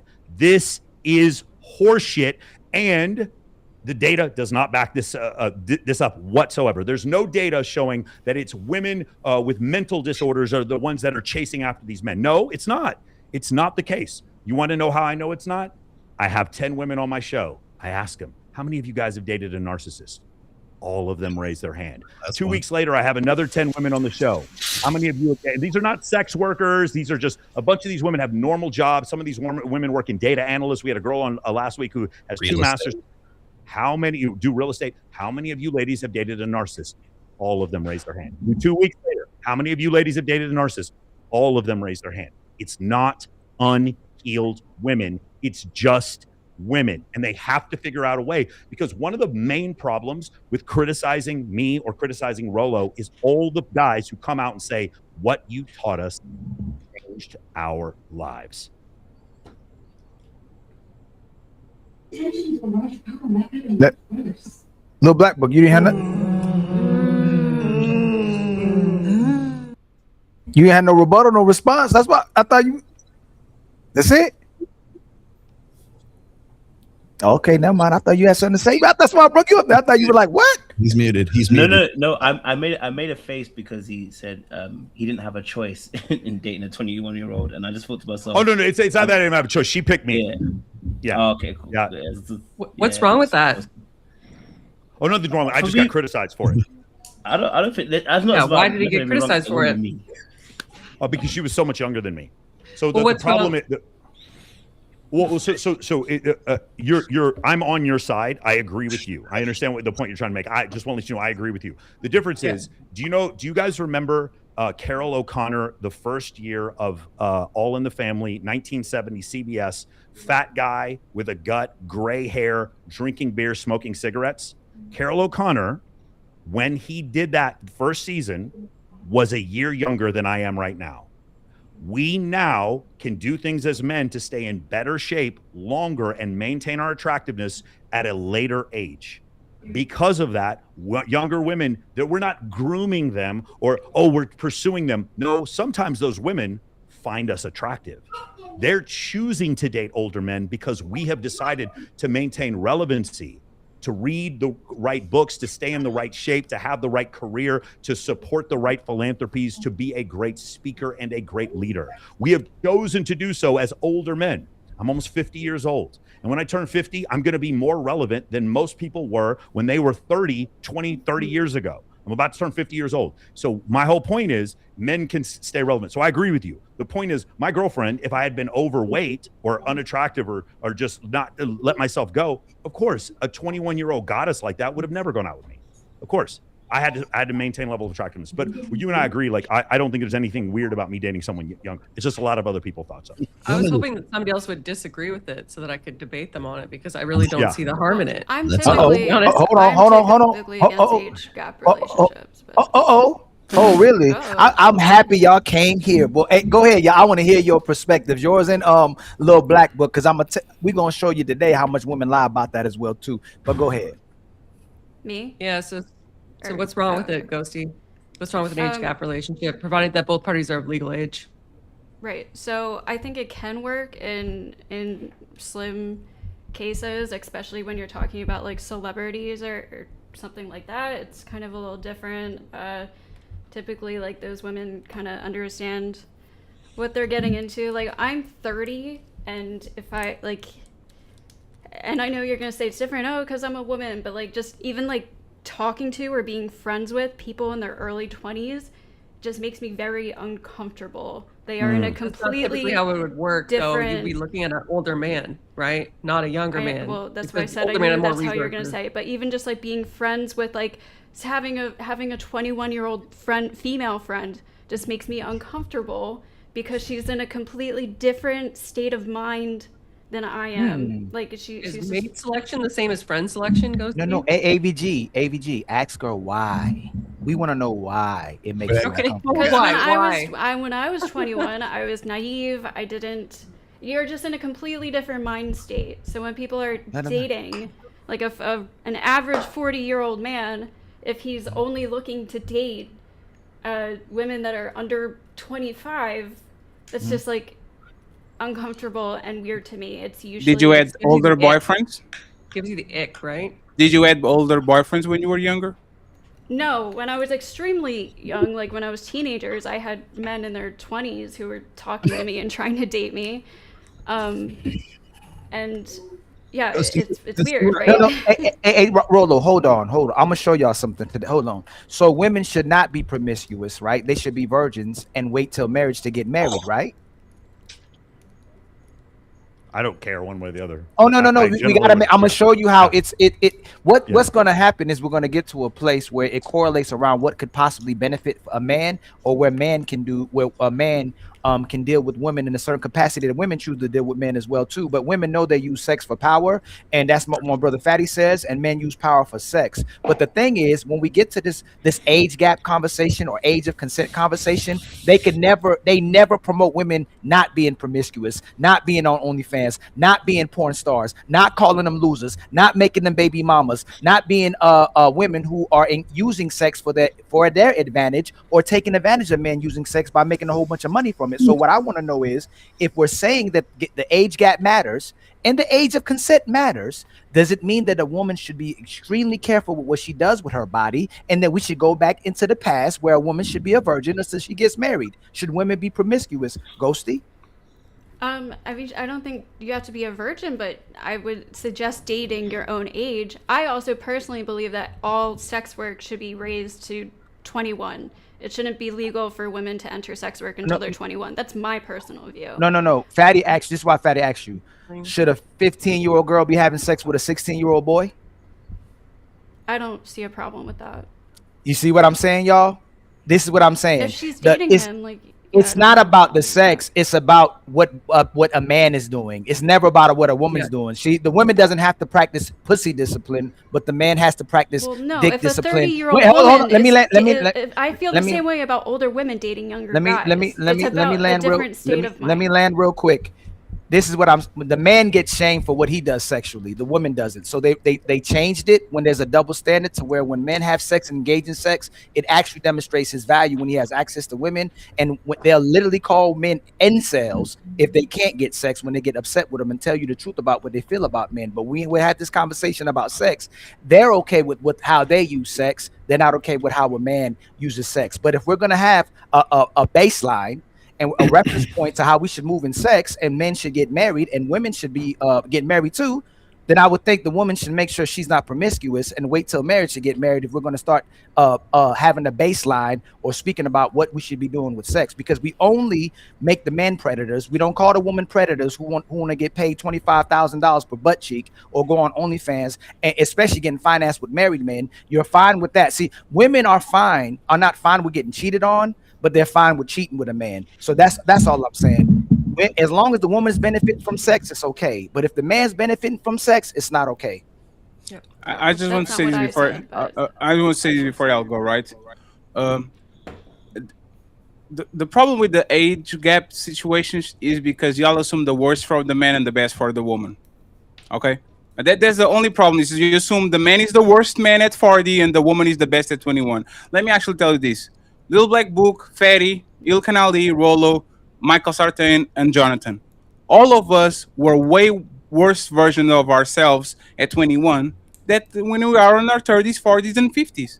Look at Michael. Michael can offer his girlfriend a lifestyle. He's more responsible than he was when he was 21. He has more money. He has things. He has a mind now. He has experiences.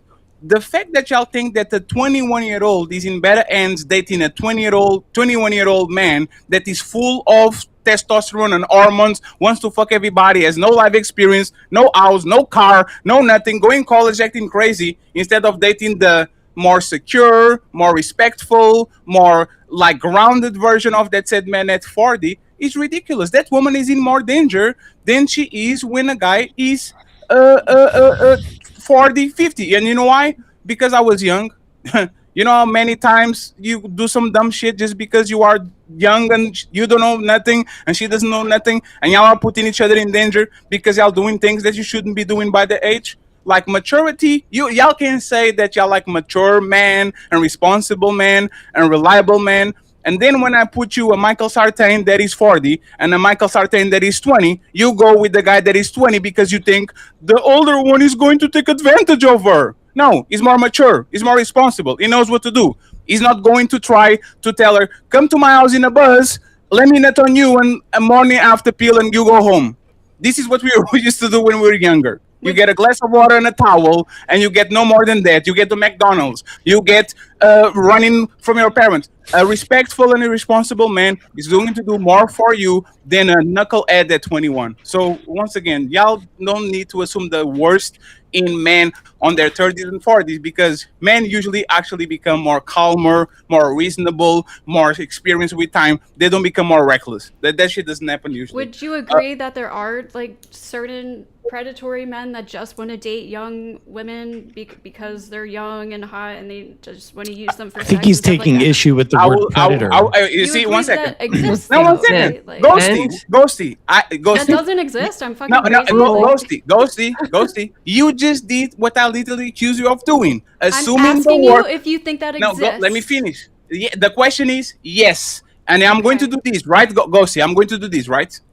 I'm going to give you a locker room of veteran basketball players that used to play when they were younger, and they meet at Friday. They are all 30, 40, and 50, and they play basketball. They have regular lives, regular jobs, and all that. And I'm going to give you a locker room of 19-year-olds in high school or first year of college. Mm-hmm.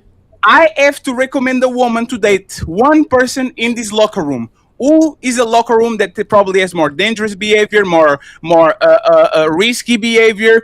Like, who do you think is the locker room that actually is going to put women in more danger? The first one, 19-year-old inexperienced people that never lived nothing, full of hormones, trying to discover the world, want to fuck everybody, or the locker room or experienced 40 years old, even though both of them probably have bad people there. Which one do you think the woman is more in danger? I don't think age has much to do with whether a person is dangerous. Thank you very much. Checkmate. Checkmate yourself. Oh, hit the button, hit the button. Yourself. Congratulations. There is, oh my God. Got your ass. Repeat your words. Okay. Now, 1 second. So I can't finish? Repeat 1 second. Repeat your words with me. Age has nothing to do with what? If somebody is a dangerous person, that doesn't mean that there isn't an imbalance between. So being 19 years old or being 40 years old doesn't determine if you're going to be more No, that's dangerous. the point. But there is still an imbalance between a 19-year-old and an older person. So No, Ghosty, you have to listen to. Now I'll let you finish. You have to listen to yourself. I know what I'm saying. I know one what second. you think. This is like Ghosty. Even by your standards, you admitted there's bad 19 years old and there's bad 40 years old. Yes. So you have to. So what is in science? You have to take that because there are going to be bad people of every age. So you are not going to say, I have a problem with this 40-year-old dating this 20-year-old because I can replace the 40-year-old for a 20-year-old, and just because he's bad, he's going to do the same damage Yes, you as can the end up in a 40-year-old. dangerous relationship with anyone at any age. I agree, but there is still. So my only thing was, That's the aren't they point. all? Isn't there an imbalance in every? Like, I don't know you very well, but I think I can bench press more than you. Like, there is an imbalance in every relationship. There's always going to be an imbalance. Like, I don't know. Does that make sense? Also, you want to know the other imbalance? Mentally, she it's just. She got way more. She got way more attention when we walked down the street. 100x more attention than I did. There's also that imbalance. There's always going to be an imbalance. We're not. Yeah, of course. I'm 100 pounds heavier than her. So, but you said something also. You know, we have women who can make the cognitive decision to do virtual sex work, and we don't shame them for that. We also don't shame women for dating Leonardo DiCaprio. We don't shame them for that. But at some point, you're like, well, there's a cognitive disadvantage. I promise you, if any of these women had voted for Kamala Harris, nobody would have thought it was a cognitive disadvantage. If I joined the military at 18, there is nobody making YouTube videos being like, look at what he did. The government took advantage of him. No one says that. No one. And the reason why is because I'm a man. At 18, as a man, I am fully responsible for my decisions. But for some reason, for a woman who decided to date Leonardo DiCaprio, for her, it was a healthy preference to date a movie star. For him, he's grooming. That's the double standard. Well, again, as I said, I think like with celebrities, it's like a little bit different. Like especially like women in LA who are like in these, they kind of, I don't know, it's different from like a random 18-year-old in Oklahoma versus like an 18-year-old model living in LA who's like going to photo shoot. Well, Like, how about those are this? two completely Grooming is different grooming. people. It doesn't matter what the age is. Grooming is grooming. And it doesn't matter what the I age agree is. that there are some age gap relationships that can work, that are genuine. Like I'm not saying it's impossible,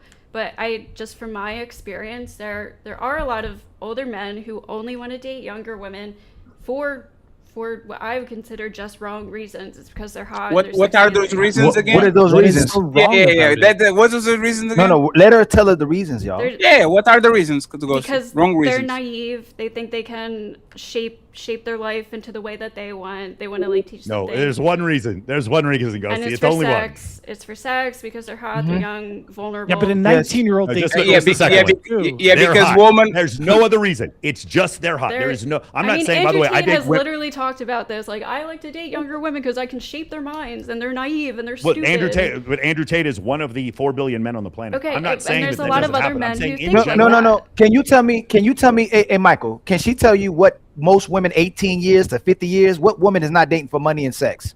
Which one is not dating for money and sex? My point is there are Can you just tell as us, many like women. we literally said women have their fun phase and their hoe phase, and a lot of them gold diggers, and they want something for their cooperation and submission. there But it's are plausible. more- It's there are more plausible. It's plausible deniability. That's what it is. There's more women who date men for money and clout than men who are older who could possibly date younger women. It's not even I agree comparable. that's It's wrong too. 100x I think it's wrong for women to use men for Wait, money. and shit. why is it wrong for a woman to date for money or clout? What is inherently Because I wrong? feel like for that's that? I personally feel like that's a shallow. That's a great question. It's a shallow materialistic relationship, and if you're Then only if dating she's him for getting what she money. wants, who are you to judge and say hey, that? I'm allowed to hold judge. on, guys. right? One I'm mic, allowed one to mic, have and my one judgment. mic. Hey, can she? She's Hold allowed on. to do No, that, one and I'm mic, allowed y'all. to One judge mic. her. One mic. Hold on. Can Ghosty? That's a great question that Chosen answered. Why can't a woman have sex for money and just have sex because she likes sex? Why can't she do that?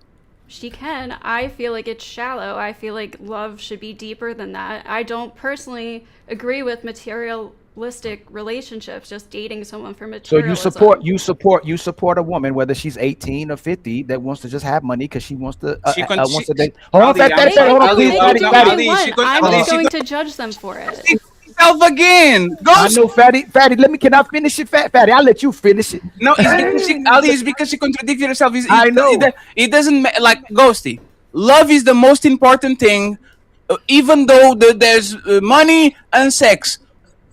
If they're 20 years old, loves Michael Sartain, why she shouldn't be with him for love? She can. I'm not saying his relationship in particular is bad. I personally No, there's an example. Ghosty, there's an with age-gap relationships, and I have a lot of experience of bad-intentioned Ghosty, age-gap there's an example. relationships. Ghosty, there's an example. I'm If saying. a 20 Ghosty, woman fall in love with their mentors all the time. Since high school, y'all fall in love with your teachers. You go to college, you fall in love with your tutor, with your pastor, like you fall in love with your coach. What is the problem? Since the beginning of time, women fell in love with men that had more power, charismatic, funny, and all these. So if this At that woman, age, they're naive. They So, don't understand no, everything, Ghosty, and you the keep- older person does. They have a better keep understanding changing. and more experience. what if she's naive and she truly loves that man that is 40? What's the problem? She doesn't She know loves him. She doesn't know she truly loves that man because she's naive and inexperienced and stupid. She doesn't know what she doesn't know she loves him. Ali, I'm sorry for interrupting you. Ghosty, this is crazy. She's too You are- inexperienced to make that She can decision. still drive a car, Like, join the military, smoke cigarettes, do virtual sex work. In those places, she's never criticized for her Well, decision. again, I said I would That's raise the point. age of No. sex Hey, work. Michael. Chosen already told her, and they know it. They try to get with the guys they call assholes, and they passed over the good guys, and they know they were deliberately dealing with the guys who had money, who had the reputation, and men they didn't want to deal with. They know they weren't good guys, and they know they were moving that way as well too. They weren't being naive. These women knew exactly what they were doing from 18 all the way to 50. So Yeah, again, Ghosty, if you support, hold on real quick, Michael, hold on real quick. These women, these are the same women that support feminism and sexual liberation. These are the same women that support they can do whatever they want to do with their bodies, then turn right back around and tell us they're naive and don't know what they're doing when they're building a whole empire off of sex. I don't think Ghosty's being that draconian. I understand what you're saying. Your point in general, like in a vacuum, what you're saying is correct. I don't think that's what she's saying. But the point I was trying to say before is, because she's not being hypocritical. She's saying she thinks women dating for money is also bad. I grasp that concept. The point is, I think maybe Ghosty might be missing here is, in general, younger men under 25 are never, in general, not you, Ghosty. You have a different set of morals. Hey, Michael, In respect. general- Hold on, Michael.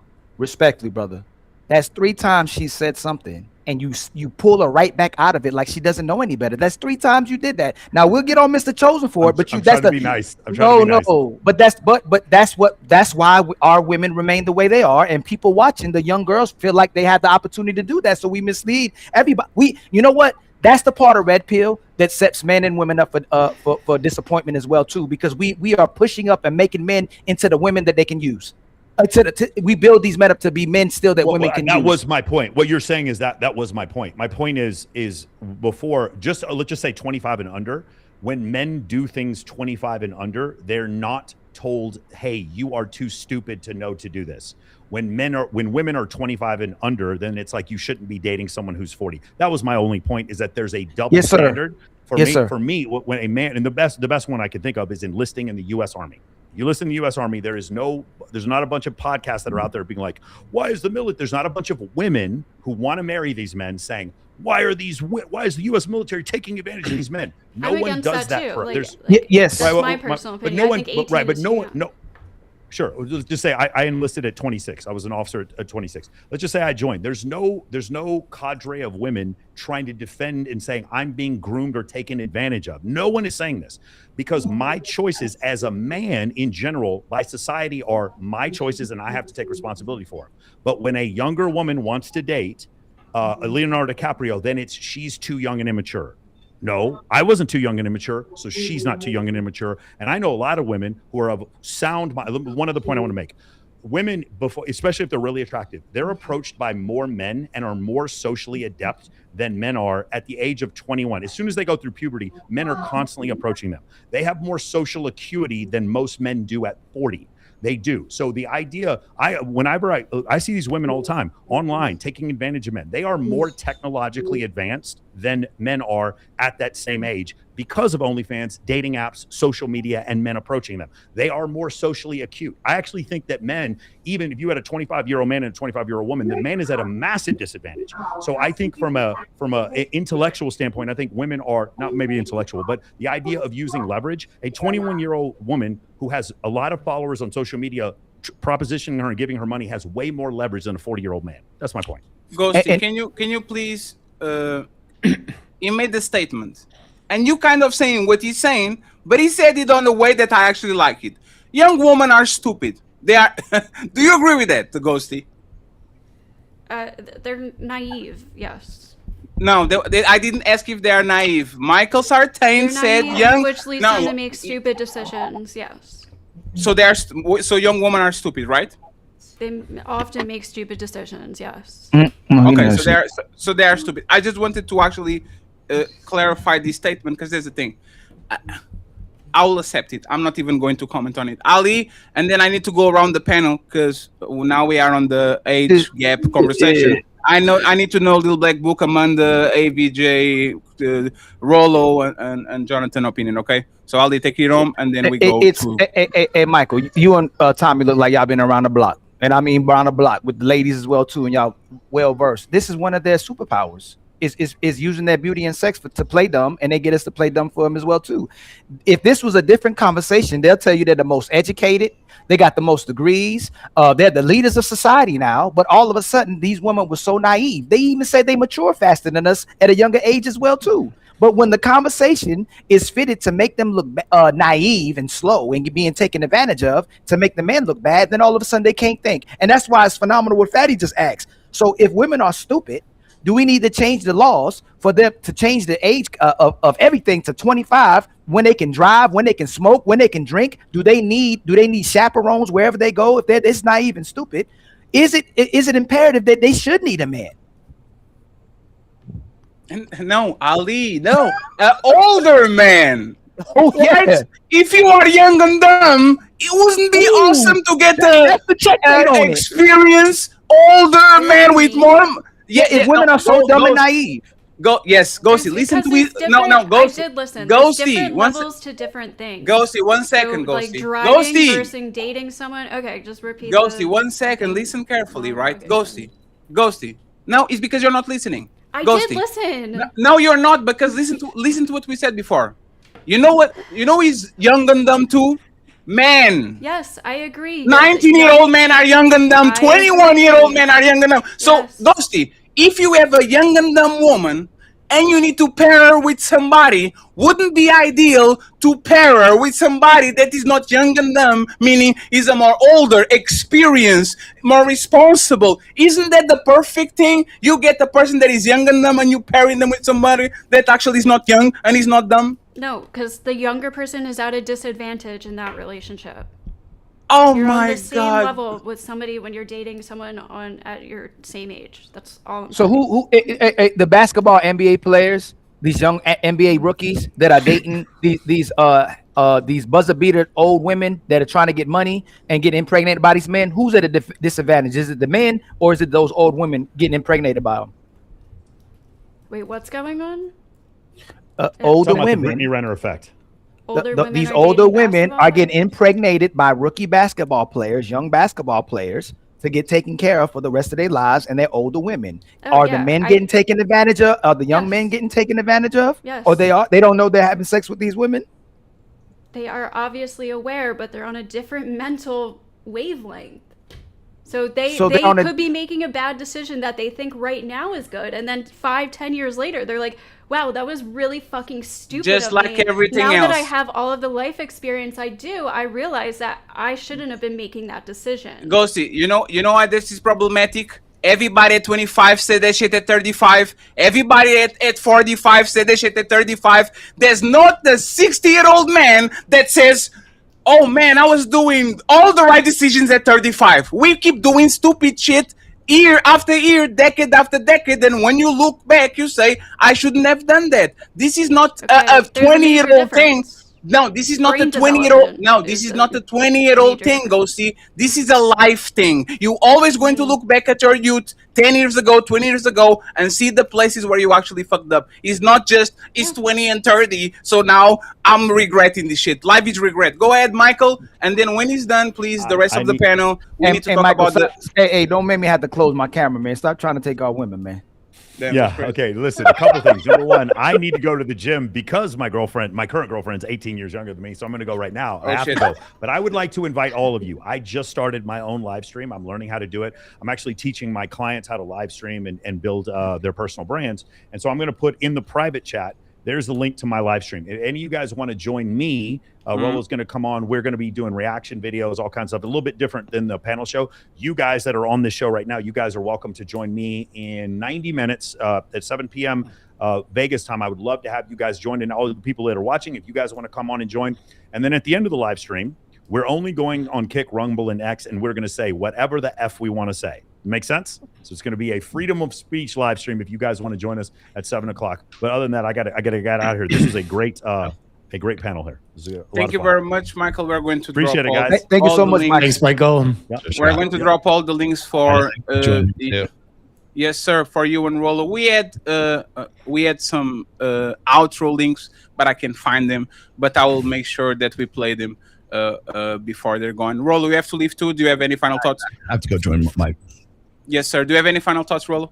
No, I kind of wanted to go back a little bit to that the one video with that girl talking about the red pill this and the red pill that, and it kind of comes full circle to what we were talking about in the beginning here. And I think what's happening right now is there's sort of this misunderstanding of what the red pill actually is. Okay, the red pill is not an ideology. It's not a philosophy. It's not a set of best practices. It's not a belief set. It's just information. What you do with that information is what defines your brand or whatever. So if you think the red pill is just Andrew Tate or Myron Gaines or whoever you saw in the last the Manosphere movie or something like that, you think it just happened half an hour ago, I've got news for you. I've been doing this for about 24 years now. So it's been in the red pill itself is not a bumper sticker. I can't give you an elevator pitch. I can't tell you like what the red pill is in 5 minutes. Okay. It's a college major is what it is. It's something you have to like understand and be involved in. So when people are talking about the red pill is this, the red pill is that, it's like, I can tell when I've been doing this long enough to know when people are speaking from a position of ignorance, and really that's all that video really was speaking from a position of ignorance.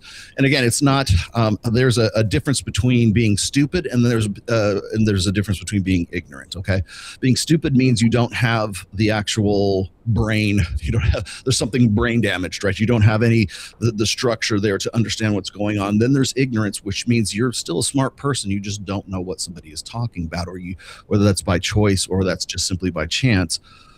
Being ignorant about something, I can excuse stupidity. Actually, it's when people who are deliberately, confidently ignorant about what they're talking about.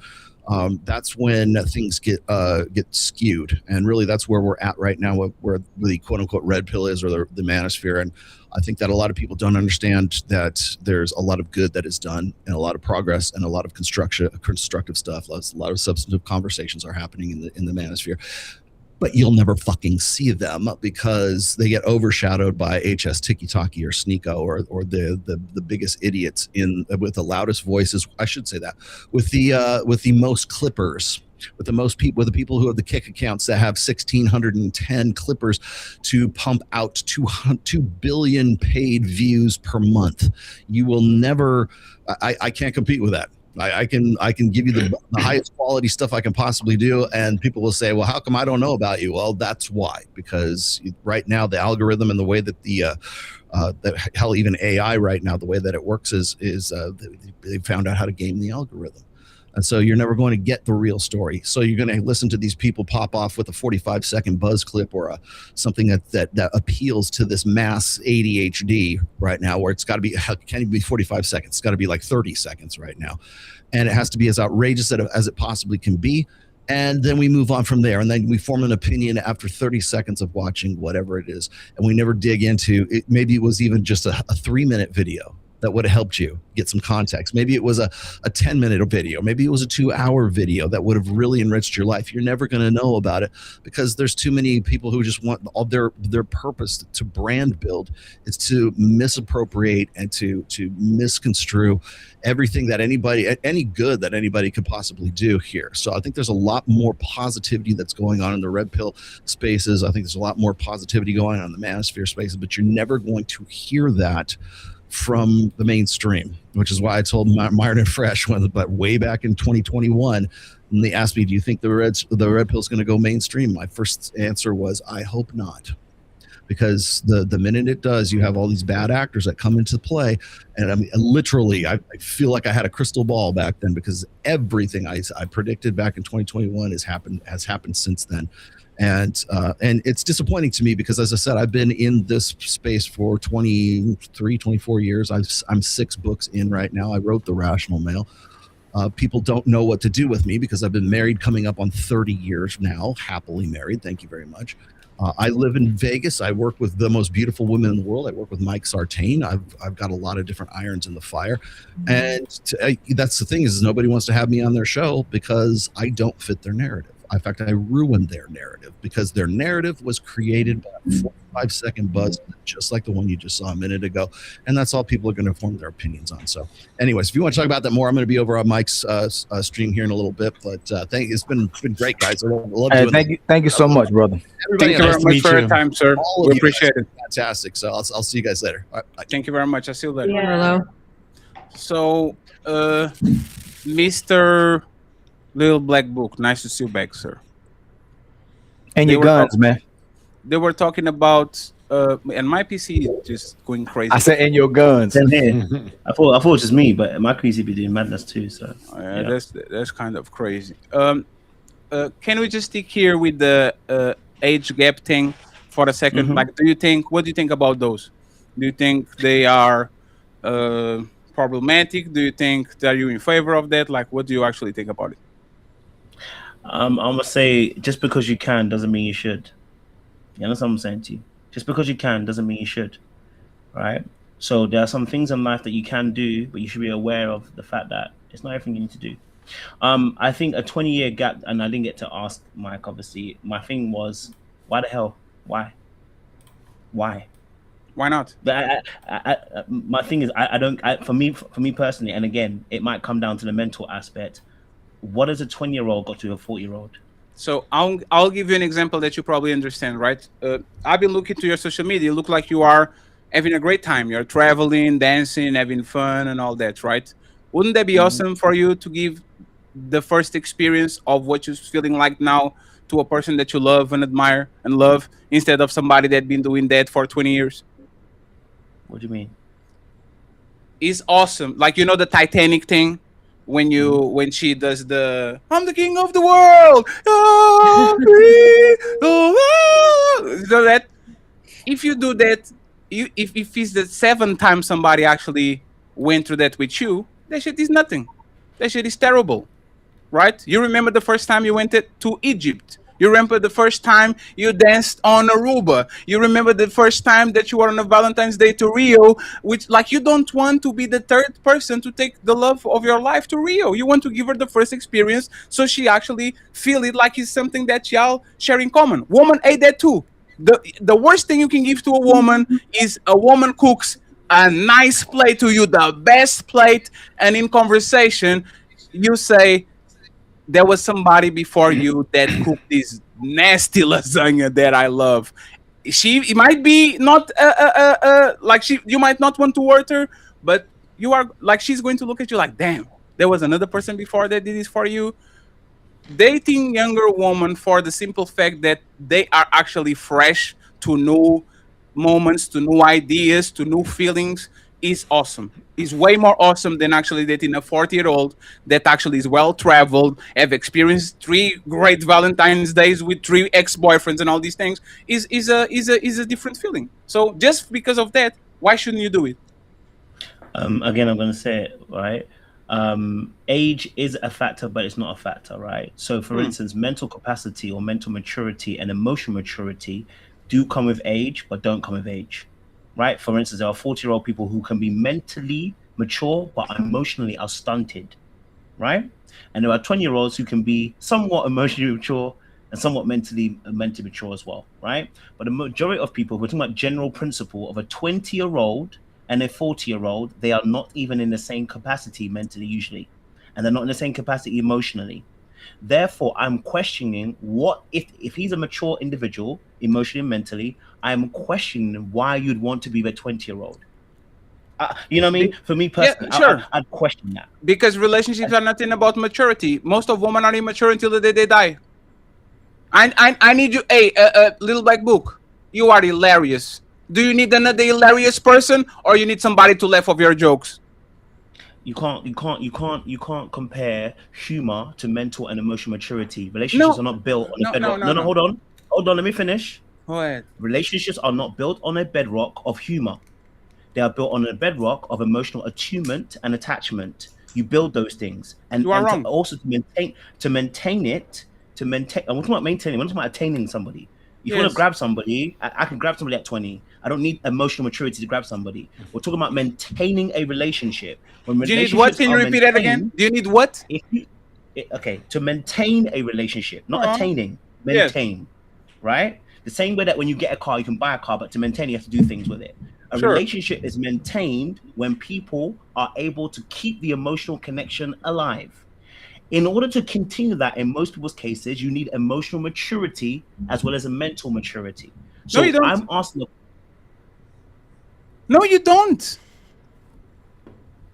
Emotional maturity and emotional connection. You can be emotionally connected to a puppy. That motherfucker is dumb as a motherfucking rock. He loves you and you love him. Every time he sees you, and every time you see him, you love him. We fell in love with rocks. Hey, Little Black Book. My ex-girlfriends, hey, God praise him. I don't know fucking shit. They were not, no, they were not, respectfully, I didn't love them because they were very intelligent and the depth. And they were, no, but one second, sir. Emotional. You cut me off.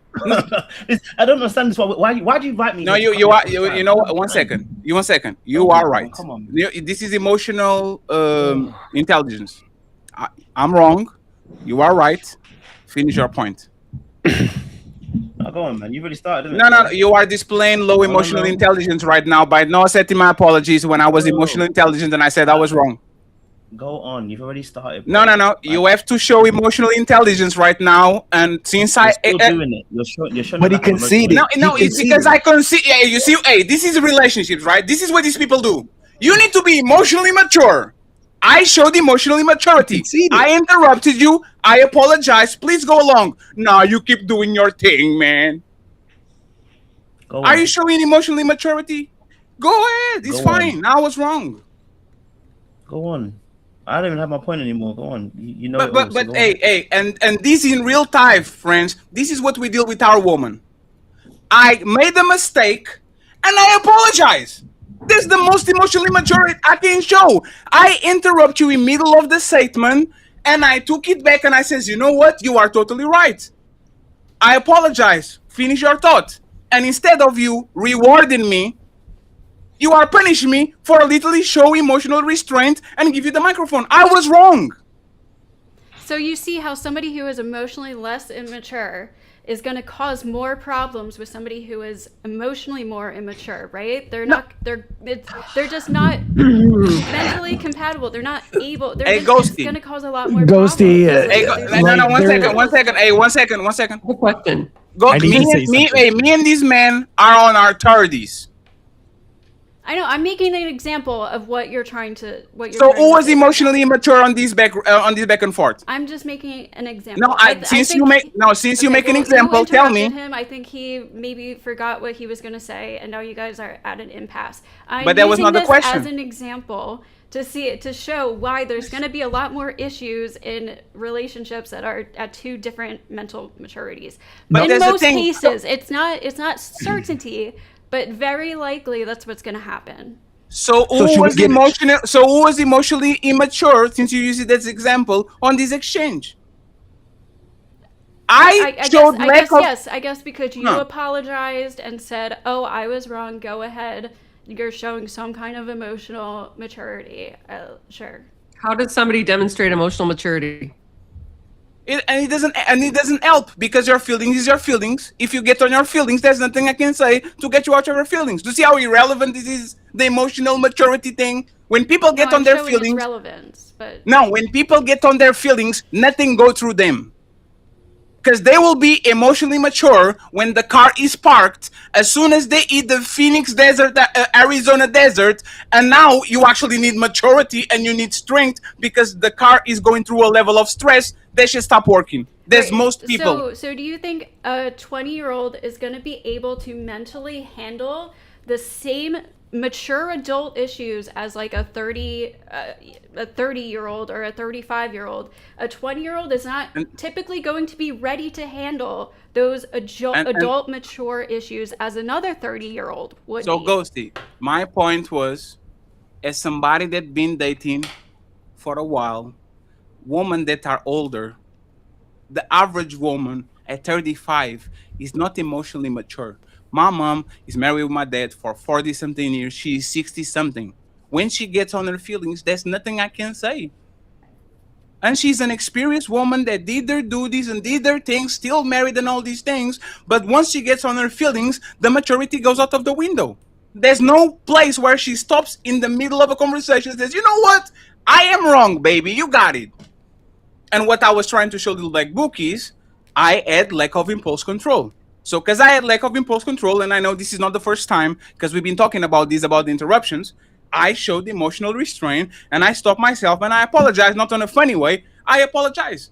But that's the thing. When people don't want to hear you, or when people get on their feelings, the same people that asking you for emotionally maturity show that are emotionally mature. Because this is a conversation about the conversation. And if I can cause this on him, what do you think I cause on a woman that I love and I care and is around me and I'm have sex with her? It's going to be even worse.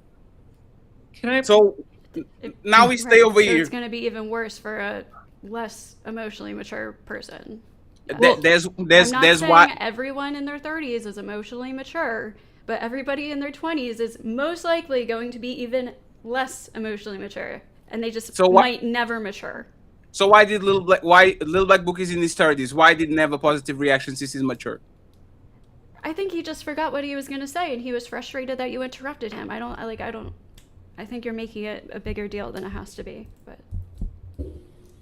I spoke to him about this. This isn't the first time I spoke to him about interruptions when we're talking. One thing I like is respect.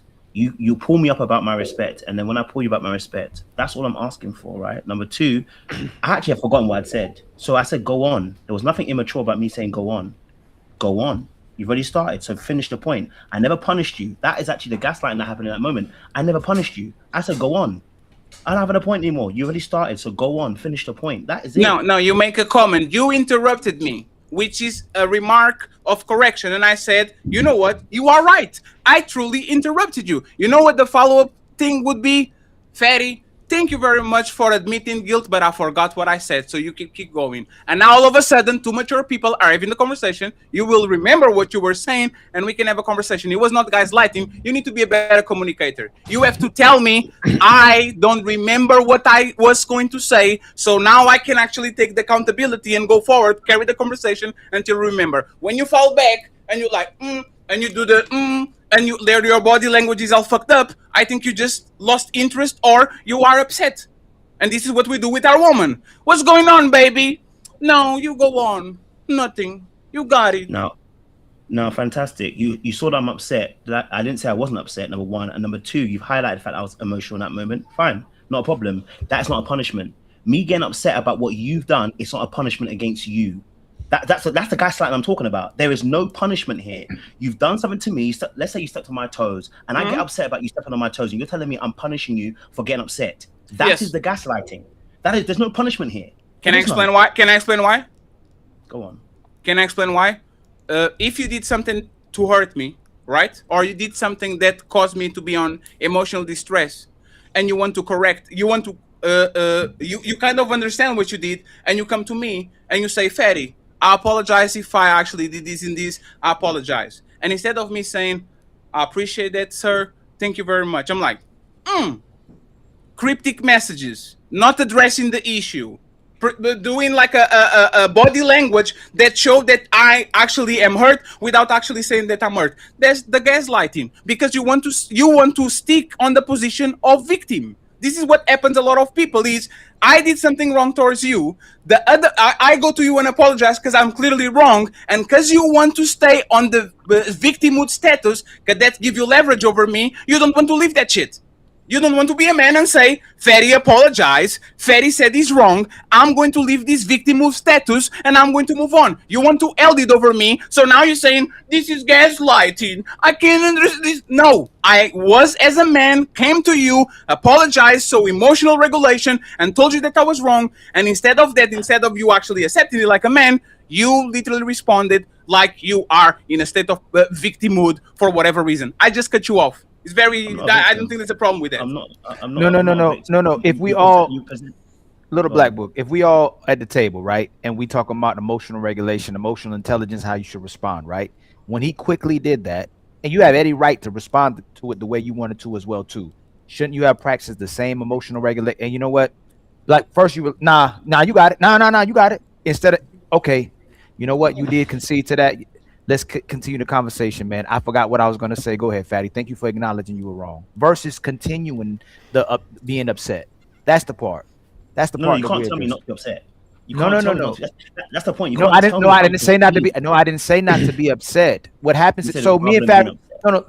You a coach too, and so is Chosen.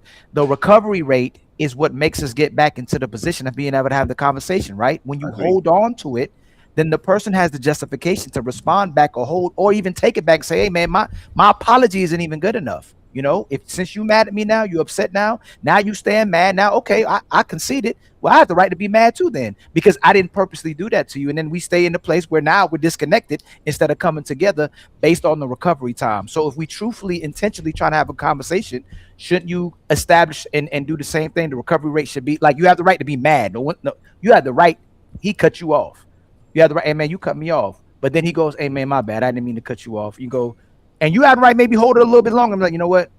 You did concede to it, man. Let's continue with the conversation. My bad, man. You know, it did make me upset. I have the right to be mad, but let's continue the conversation. You know, yeah, I could have acknowledged it. I ain't gonna hold you. Yeah, I could have. I think you get what I'm saying. You get what I'm saying. Ollie, it's really just I'm not gonna there's that. upset feelings and absolutely. It's basically. Honestly, but Little Black Book, I could just give you just a word of advice when it comes to these two cats. It's all just fun. They know it. No, Jonathan. He knows. Jonathan, he knows this. Jonathan, he knows. No need for the disclaimer, Jonathan. We are. We invite them because we like them. No. We are repeated offenders when it comes to cutting people off. And Little Black Book gets upset about it. But that's the thing. I did something I shouldn't. And I took accountability for it, like in real time. I was wrong. There's no reason for this to become a 20-minute conversation, because what it actually reminds me is, this is what you usually have with our woman. People ask for good communicators. No, I'm not calling you a woman. I'm saying women ask for good communicators. Is the best thing I could do. I cut you off, you reprimand me, and I said, you know what? You are right. I'm communicating that I acknowledge your feelings, and you are right. I definitely cut you off. Can you continue? And instead of saying, oh, damn, I don't get this usually. I don't get the acknowledgement of my feelings. I don't get the acknowledgement that I was wrong. Matter of fact, I didn't gaslight you. I acknowledge your feelings. Gaslighting, you would say, nah, you don't. You shouldn't feel the way you feel. You are seeing things. I actually stopped to acknowledge your feelings. So if I stop to acknowledge your feelings, you might be in the mood for the rest of the show. But like I said, if I'm being punished by actually acknowledge your feelings and assume guilt, I actually should go the opposite and go evil. I just wanted you to go on, if I'm honest with you. Like, that's why I said go on. Like, it's dragged on because you want me to react the way that you feel comfortable with. That's fair. That's the mature. That's what I'm talking about. Emotional. You have to be comfortable. You see, you became uncomfortable with my reaction. But I said move on. I said go on, because I don't even have a point anyway at this point. I don't have it anymore, so go on. Okay. That's why we're having a conversation. But do you know what? I'm gonna take my accountability. I should have acknowledged your apology before I said move on. So I'll take that and I'll take that on board. No, I want more. No, I'm kidding. Thank you very much. No, see, no. I was kidding. I appreciate it. Let's go back to the age. Now we can sleep better at night. Yes. I got to sign off, guys, because it's getting super late and I haven't eaten any dinner yet. I appreciate you, John. We're going to close in 10 minutes, so much, Mr. John. Cho. So thank you very much, sir. I appreciate it. Thank you for showing us that you're actually red pill every show. Hey, Jonathan, we need to talk about your Ali. Jonathan, we need to talk about your red pill ascension. Okay, we need to have a conversation about that. We'll definitely do that again. Thank you guys so eyes much. on you. Okay, Pleasure to see y'all. I appreciate Ali, you, cut my Jonathan. stream for me if you could. I'll make sure to do it. And friends, we're going to cut it in 10 minutes too. So I Thanks so much, appreciate all the guys. people that are watching on all platforms. Thank you very much to Rollo and Michael and the rest of the guests. I appreciate y'all. Thank you very much. Little Black Book, the age gap thing, right? I believe that inexperience should go with experience. Tall should go with weak. See what I'm saying? Strength should go with weakness. People with money should date people with no. A power dynamic is important. It's important to establish this person is stronger than me. If something happens, it goes in front of me. I am the nurturing. I am way more nurturing than this person in front of me. So if we have to do something nurturing around the house or something, I will take the initiative because I'm doing this better than this person. When it comes to age gap, I think people fall naturally on their place because I can be very combative to a guy that is my age like you. But if I'm talking with somebody that is 60, 50 years old, it's more probable that I fall back and I literally get in my position than with a person that is my peer, right? So I think that if we look at mentors, we look up to mentors, we look up to coaches. It's less of an attrition when a person is clearly above you or clearly below you, so you can be on a mentor position, on a coaching position, or on a pastor position. I think relationships are the same thing. It's two people that are in two different parts on their life, and that is going to complement each other because experience usually tempers risky behavior, and risky behavior makes the people that is more experienced and boring feel alive. So they kind of like a good match. I think there's a good explanation to why I think it's kind of okay. What's your thoughts about it? And then I want to go I don't have a problem with a 30-year-old dating a wrap it up. Okay, 50-year-old. thank you very much for all the But support, once you're, friends. like, I in your appreciate early- y'all. People in The their super early chats are going to 20s be are read particularly before we more go. naive and vulnerable and So inexperienced. I think I'm not against all age gaps, right? So I think that's the 20-year where age gap I was a bit much personally for me, feel but very again, uncomfortable. I I'm think not it's a saying very it can't large work gap in all in terms cases. of, It again, can work going in back to very what I said, like mental capacity. I would say is very probably vastly a different small at 20 amount of than it was cases. at 40. But I yeah, think I don't most feel of like us I'm can saying agree anything that crazy, the but thing- everybody you might looks be at doing me like stupid I'm stuff fucking still, but at insane 20, every the things time. you're And I'm doing at like, 20 is not the I'm same things being you're doing at very 40. reasonable. There's an expectation of growth as you get to those ages. Now, of course, there are some people who don't make that. I understand that. But I'm talking about the average person. We're expecting people to grow and mature. So for me, at 40, I'm not even 40 myself. I'm 34. And I'm looking at somebody who's 20. I'm going, we have nothing in common, blood. Like, you at 20, I thought I knew the whole world. I really did. Yep. Right? At 20, I thought I knew everything. You know what I mean? And I get to 30 and I'm like, blood, I knew nothing at 20. Knew nothing at 20. So yes, when I see somebody who is 40 telling me that they're okay dating a 20-year-old, I'm questioning your mental capacity. Then maybe you've got a mind of a 20-year-old. Maybe that's why you're dating a 20-year-old. Because I don't see how you two are meshing. I don't see how you two are with life experience of 20 years plus that person, how you really are making sense of this. You know what I mean? And for me personally, and maybe not for the guys here, but the guys that I roll with, if I told them that I was dating a 20-year-old, the way I would get slapped. Not only that, if I told them that if they had a daughter, none of us would agree, and this is my circle maybe, I would agree that a 40-year-old man coming for your daughter at 20, you're looking at the man like, are you dumb? Are you crazy? Are you stupid? In what world? So in what world? Can I actually tackle that? Yes, I sir. will trust my daughter and my sister with you and Ali. I saw enough. Think about it. Think about it. Just out. I'm talking about the man on the panel. He's 42, and you are 32. I saw enough that I can trust my daughter with y'all. And you know why? Because I'm just comparing with the average knucklehead. I know she's going to date knuckleheads, and y'all are not knuckleheads. So she's 21, and I know the quality of men that Little Black Book is at 32, and I know the quality of men that Ali is at 42. I rather her dating the people that I actually know are not knuckleheads, even though they are way older than her, than dating a motherfucking 21-year-old knucklehead, because I guarantee you, Little Black Book, especially first generation Europeans, descendant of Africans, we are motherfucking knuckleheads when we are younger. That's a fact. Go see the first generation Europeans that come from Africa, like me and you, on our teens and on our 20s. We are knuckleheads. We just do some dumb shit. So why should I want my daughter to be dating the 21-year-old version of you when I can have my daughter dating the 32-year-old version of you? You are more established. You have more money. You can give her a better shelter. You can give her better conditions of living. You can guide her. You can coach her. You are a coach. If you can coach random people, you sure can coach people that are around you every day. Why can you rub on her? And even though she might not be with you forever, she becomes a better person and more experienced. So now when her future husband actually pulls up, she says, I learned so much with Little Black Book that now I'm ready to have a husband. Like, what's wrong with that? I think again, with a 20-year-old, you starting to coach someone, I think as well, especially, that what ends up happening is you build a Frankenstein. And we all know what happened to Frankenstein and the creator. Whenever you try to start building somebody, right? When you start building somebody rather than building with somebody, what tends to happen is the person who's getting built, they finally get some maturity, they finally get some sense, they finally see the world clearly as it is, and they turn against the person. The same thing happens even in close age range groups, right? When a woman builds a man, what happens? The man tends to leave that woman. And I'm saying build a man, not build with, build a man. Whenever you're building someone, if I have to keep building you in terms of growing you and stretching you, there's probably going to come a point in time where you're going to turn around and be like, wait, hold on a minute.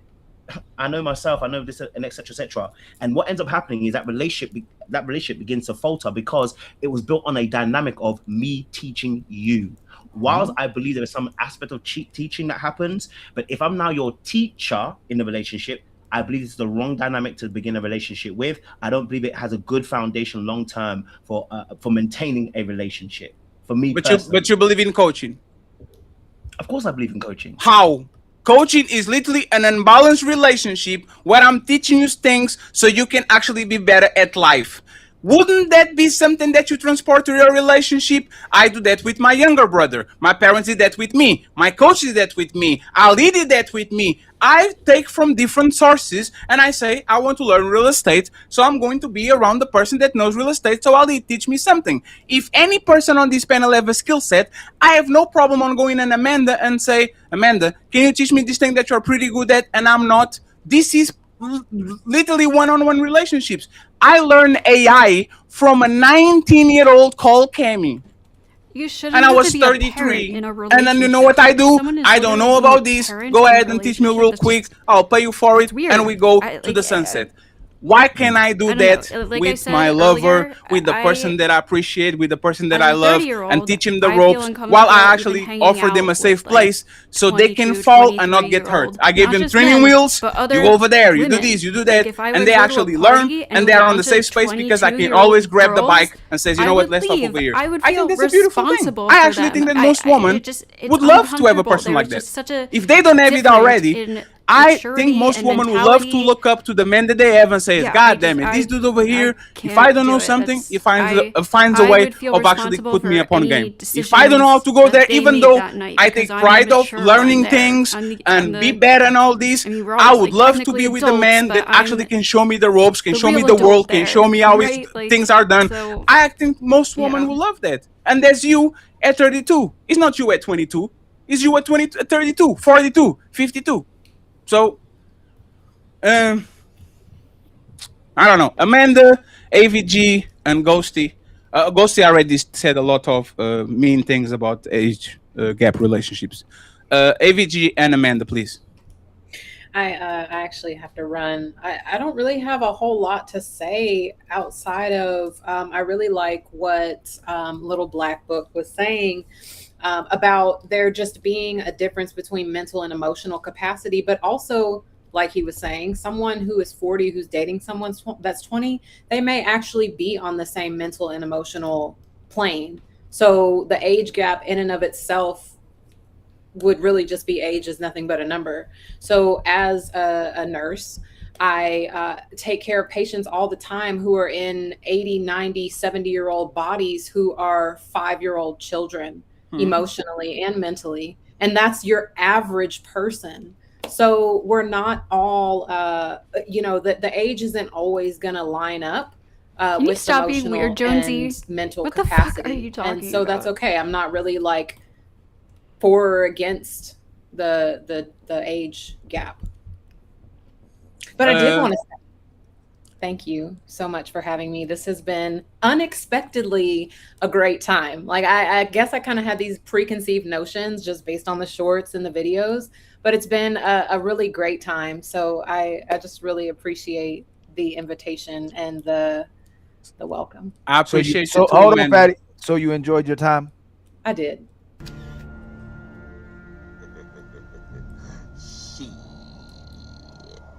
Got your ass. That's just Thank a you. funny, so you get clipped for something good, you know. It's Thank like you saw the clip, so it's for something Thank you good. very much, Amanda. I appreciate you. And if you need anything from us, just let us know, okay? Thank you so much. Thank you very much. I appreciate you. And even though Little Black Book is mad at me, when I get rich and famous, I'll take him with it. Theo and Little Black Book are going to Afro Nation with me when I get rich. Okay, there's a promise. We'll buy him a night. We'll buy him a nightclub. He can own. Yeah, we're going to go to Afro dance Nation parties together. I'm going to show how I am a way better dancer than the Little Black Book. I'm going to embarrass him in front of his family and friends. AVG, thank you very much for being here too. Final thoughts on this age gap, and we'll read the super chats afterwards. You're muted. And thank you for the membership. Get Somebody ready for offered the you a memes. membership on your side. Thank you very much. I appreciate you. I'm You guys monetized. really well. Yeah, so I see age gap relationships in 2 points. The first is obviously the typical feminism argument, right? The prefrontal cortex is informed until the age of 25. That's bullshit. It's been debunked. Specifically, McGill University debunked it in a study that they did semi-recently.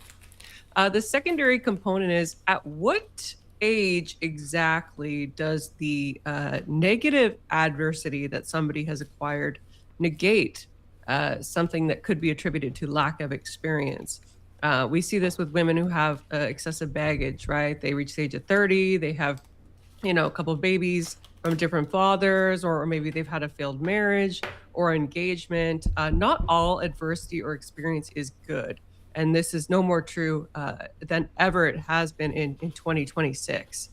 And so what I would say to someone who would say, well, the 21-year-old, she's not as experienced in life, I'd be like, well, is the experience that she's going to get between 21 and 30 really good for her?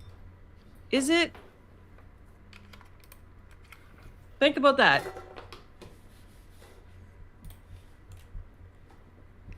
Oh, okay. He won't. He won't. I know Nobody you got a wants to boyfriend. think anymore. That's crazy. Anything sexual is aimed at AVJ. So that's Libby. Friends, very disrespectful of you, Ali, to ignore a question. It was not a rhetorical question. You needed to answer that. She did what you did. She asked a question to the crowd, and everybody was. Oh, like, you did? Oh, AVG, can you ask that one more time? I thought that was really. I thought it was okay. What's the question? I'm sorry. Yeah, so taking the prefrontal cortex argument aside, because it's been debunked scientifically, in terms of the experience argument, right? A 21-year-old woman does not have a lot of experience. I would say to you, I would say, is all actual experience good, right? Is the experience of that 21-year-old woman and that's she's going to obtain between now and 30 really going to make her a better wife, make her a better woman, even make her happier? And I would submit that the answer is necessarily probably not. Probably not. That's why we said that the woman should get out the game as early as possible, because the longer she stays in it, the older she gets, the more she'll tell you she's traumatized, the more she'll tell you she needs to heal, and the more she has issues pair bonding. And so that's why it's another thing too that's more critical, and I'm sure you'll say the same thing, Little Black Book. When people have a the experience with each other and two people are claiming to like each other, they shouldn't bring in all the negative experiences they had with people. They should learn from it and they should treat it as a fresh start and let this person be innocent till proven guilty, right? But now we're getting to a place where the men have to prove themselves, and it's understandable, and he has to get himself from a place where he's compared to all the other men. But the woman never has to compare herself, but she gets to hold on to the past experiences of men, that a man has to dig himself out of that hole instead of having a fresh experience with each other, especially again, the women, because the men don't hold on to the grudges, the men don't hold on to the trauma, and the men don't hold on to the experiences as well too. That's hilarious. Sorry.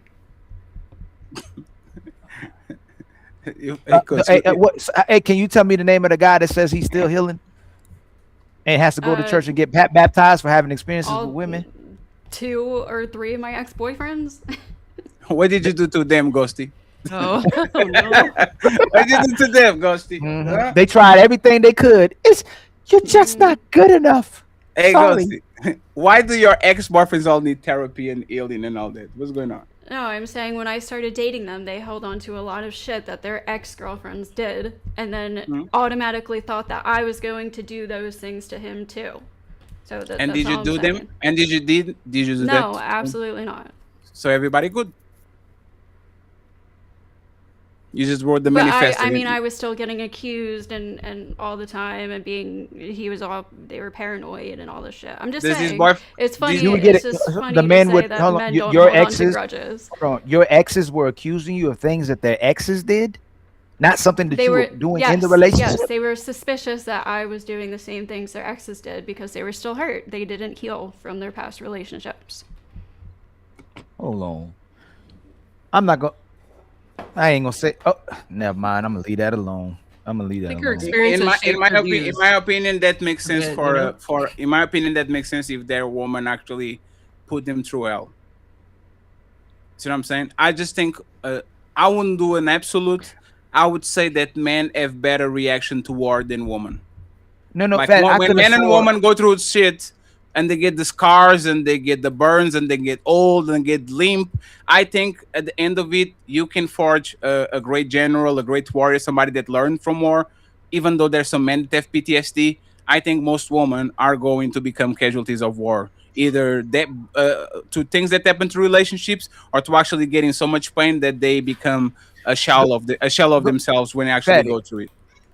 Ghosty, Yeah, Vigilante, I was gonna say that Ghosty too might not about be the the person that was cortex saying thing. that That's one not of her debunked. It's exes, just- or some it of her just exes, says was the man that, that didn't care about what she did. They weren't insecure people's about the things she frontal did. That wasn't her.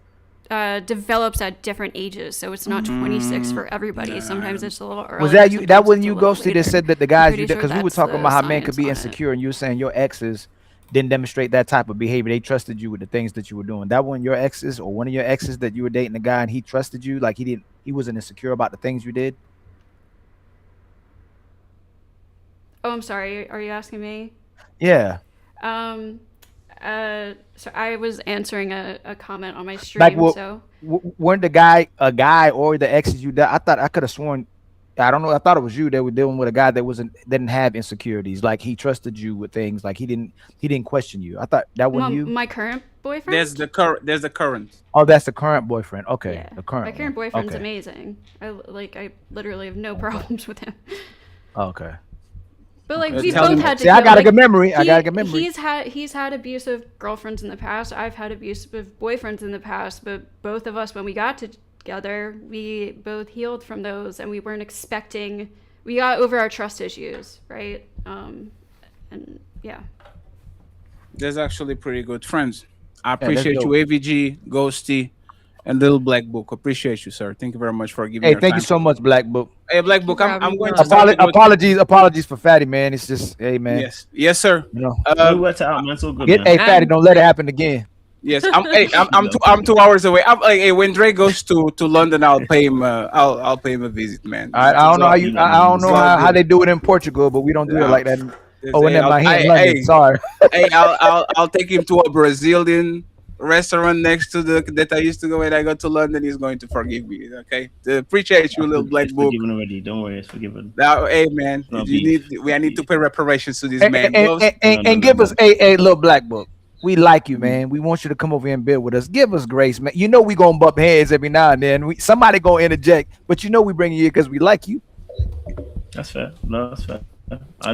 Grace can be given. I need to also be graceful. I have to also be aware. No, you So can't I be. All right, appreciate the don't let your lesson. don't let the little beat black me. books Hey, don't watch. beat me Don't with let the the little black book ecclesiastical watchers. shit. Yeah, don't be letting the little black book Yeah, people yeah. watching, and you ain't showing that grace. Hey, VG, this man is No, hitting no, me no. with Bible verses and shit. That's fucked up. Is he a Protestant? Yeah, I have no idea, but he says the forgiveness and grace needed. Then I'm And like, damn, sometimes that's he crazy. forgets the religion altogether. The other day he told Fatty, "Listen, Fatty, God forgives. I don't." Damn, I heard that too. He's like, I was like, God dang. Friends, I appreciate y'all. Now get the hell out of our house. I appreciate y'all, friends. I'll see you later. No. This is Sparta! Okay. All right, so I might jump back onto that stream when Michael and Rollo go live. I'll probably check it out and see if I want to jump on there. For now, I'm going to grab some dinner, so I might be back in like 30 minutes to an hour. I might not, but I'm going to try to jump on their stream. I liked having conversations with them. I thought they were a lot more reasonable than I thought they were going to be. I obviously don't agree with them on everything, but yeah, I don't know. I think we could have some interesting conversation. So thank you everybody for being here and tuning in. Please like the video if you like the video, and I will probably see you very soon. Good night.